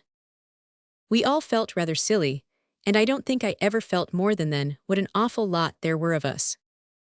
3 years, absence in Calcutta or elsewhere, may explain my ignorance of these details, but still. "I think we'd better go," said Dora. "I'm sorry if we've done anything rude or wrong. We didn't mean to. Goodbye. I hope you'll be happy with the gentleman, I'm sure." "I hope so too," said Noel, and I know he was thinking how much nicer Albert's uncle was. We turned to go. The lady had been very silent compared with what she was when she pretended to show us Canterbury, but now she seemed to shake off some dreamy silliness, and caught hold of Dora by the shoulder. "No, dear, no," she said. "It's all right, and you must have some tea. We'll have it on the lawn. John, don't tease them any more. Albert's uncle is the gentleman I told you about. And my dear children, this is my brother that I haven't seen for 3 years." "Then he's a long-lost too," said H.O. The lady said, "Not now," and smiled at him. And the rest of us were dumb with confounding emotions. Oswald was particularly dumb. He might have known it was her brother, because in rotten grown-up books if a girl kisses a man in a shrubbery, that is not the man you think she's in love with. It always turns out to be a brother, though generally the disgrace of the family, and not a respectable chaplain from Calcutta. The lady now turned to her reverend and surprising brother and said, "John, go and tell them we'll have tea on the lawn." When he was gone, she stood quite still a minute. Then she said, "I'm going to tell you something, but I want to put you on your honor not to talk about it to other people. You see, it isn't everyone I would tell about it. He, Albert's uncle I mean, has told me a lot about you, and I know I can trust you." We said, "Yes," Oswald with a brooding sentiment of knowing all too well what was coming next. The lady then said, "Though I am not Albert's uncle's grandmother, I did know him in India once, and we were going to be married, but we had a misunderstanding." "Quarrel row," said Noel and H.O. at once. Well, yes, a quarrel and he went away. He was in the Navy then. And then, well, we were both sorry, but well anyway, when his ship came back we'd gone to Constantinople, then to England, and he couldn't find us. And he says he's been looking for me ever since. Not you for him, said Noel. Well, perhaps, said the lady. And the girls said ah, with deep interest. The lady went on more quickly, and then I found you and then he found me, and now I must break it to you, try to bear up. She stopped, the branches cracked, and Albert's uncle was in our midst. He took off his hat. Excuse my tearing my hair, he said to the lady, but has the pack really hunted you down? It's all right, she said, and when she looked at him she got miles prettier quite suddenly. I was just breaking to them. Don't take that proud privilege from me, he said. Kiddies, allow me to present you to the future Mrs. Albert's uncle, or shall we say Albert's new aunt. There was a good deal of explaining done before tea, about how we got there, I mean, and why.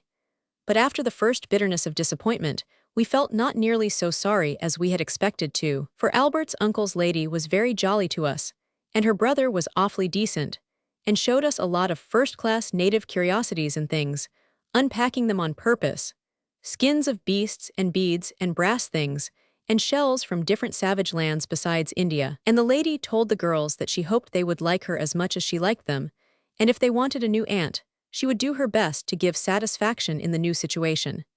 And Alice thought of the Murdstone aunt belonging to Daisy and Denny, and how awful it would have been if Albert's uncle had married her. And she decided, she told me afterwards, that we might think ourselves jolly lucky it was no worse. Then the lady led Oswald aside, pretending to show him the parrot which he had explored thoroughly before, and told him she was not like some people in books. When she was married she would never try to separate her husband from his bachelor friends, she only wanted them to be her friends as well. Then there was tea, and thus all ended in amicableness, and the Reverend and Friendly drove us home in a wagonette. But for Martha we shouldn't have had tea, or explanations, or lift, or anything. So we honored her, and did not mind her being so heavy and walking up and down constantly on our laps as we drove home. And that is all the story of the long-lost grandmother and Albert's uncle. I am afraid it is rather dull, but it was very important to him, so I felt it ought to be narrated. Stories about lovers and getting married are generally slow. I like a love story where the hero parts with the girl at the garden gate in the gloaming and goes off and has adventures, and you don't see her any more till he comes home to marry her at the end of the book. And I suppose people have to marry. Albert's uncle is awfully old, more than 30, and the lady is advanced in years, 26 next Christmas. They are to be married then. The girls are to be bridesmaids in white frocks with fur. This quite consoles them. If Oswald repines sometimes, he hides it. What's the use? We all have to meet our fell destiny, and Albert's uncle is not extirpated from this awful law. Now the finding of the long-lost was the very last thing we did for the sake of its being a noble act, so that is the end of the Wouldbegoods, and there are no more chapters after this. But Oswald hates books that finish up without telling you the things you might want to know about the people in the book.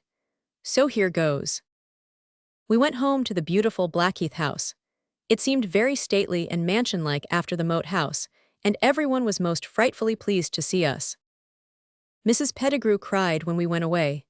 I never was so astonished in my life. She made each of the girls a fat red pincushion like a heart, and each of us boys had a knife bought out of the housekeeping, I mean housekeeper's own money. Bill Simpkins is happy as sub-under gardener to Albert's uncle's lady's mother. They do keep 3 gardeners, I knew they did, and our tramp still earns enough to sleep well on from our dear old pig man. Our last 3 days were entirely filled up with visits of farewell sympathy to all our many friends who were so sorry to lose us. We promised to come and see them next year. I hope we shall. Denny and Daisy went back to live with their father at Forest Hill. I don't think they'll ever be again the victims of the Murdstone aunt, who is really a great aunt, and about twice as much in the autumn of her days as our new Albert's uncle aunt. I think they plucked up spirit enough to tell their father they didn't like her, which they'd never thought of doing before. Our own Robber says their holidays in the country did them both a great deal of good, and he says us Bastables have certainly taught Daisy and Denny the rudiments of the art of making home happy. I believe they have thought of several quite new naughty things entirely on their own, and done them too, since they came back from the moat house. I wish you didn't grow up so quickly. Oswald can see that ere long he will be too old for the kind of games we can all play, and he feels grown-upness creeping inordiously upon him. But enough of this. And now, gentle reader, farewell. If anything in these chronicles of the Wouldbegoods should make you try to be good yourself, the author will be very glad, of course. But take my advice and don't make a society for trying in. It is much easier without. And do try to forget that Oswald has another name besides Bastable. The one beginning with C, I mean. Perhaps you have not noticed what it was. If so, don't look back for it. It is a name no manly boy would like to be called by, if he spoke the truth. Oswald is said to be a very manly boy, and he despises that name, and will never give it to his own son when he has one. Not if a rich relative offered to leave him an immense fortune. If he did, Oswald would still be firm. He would, on the honor of the House of Bastable.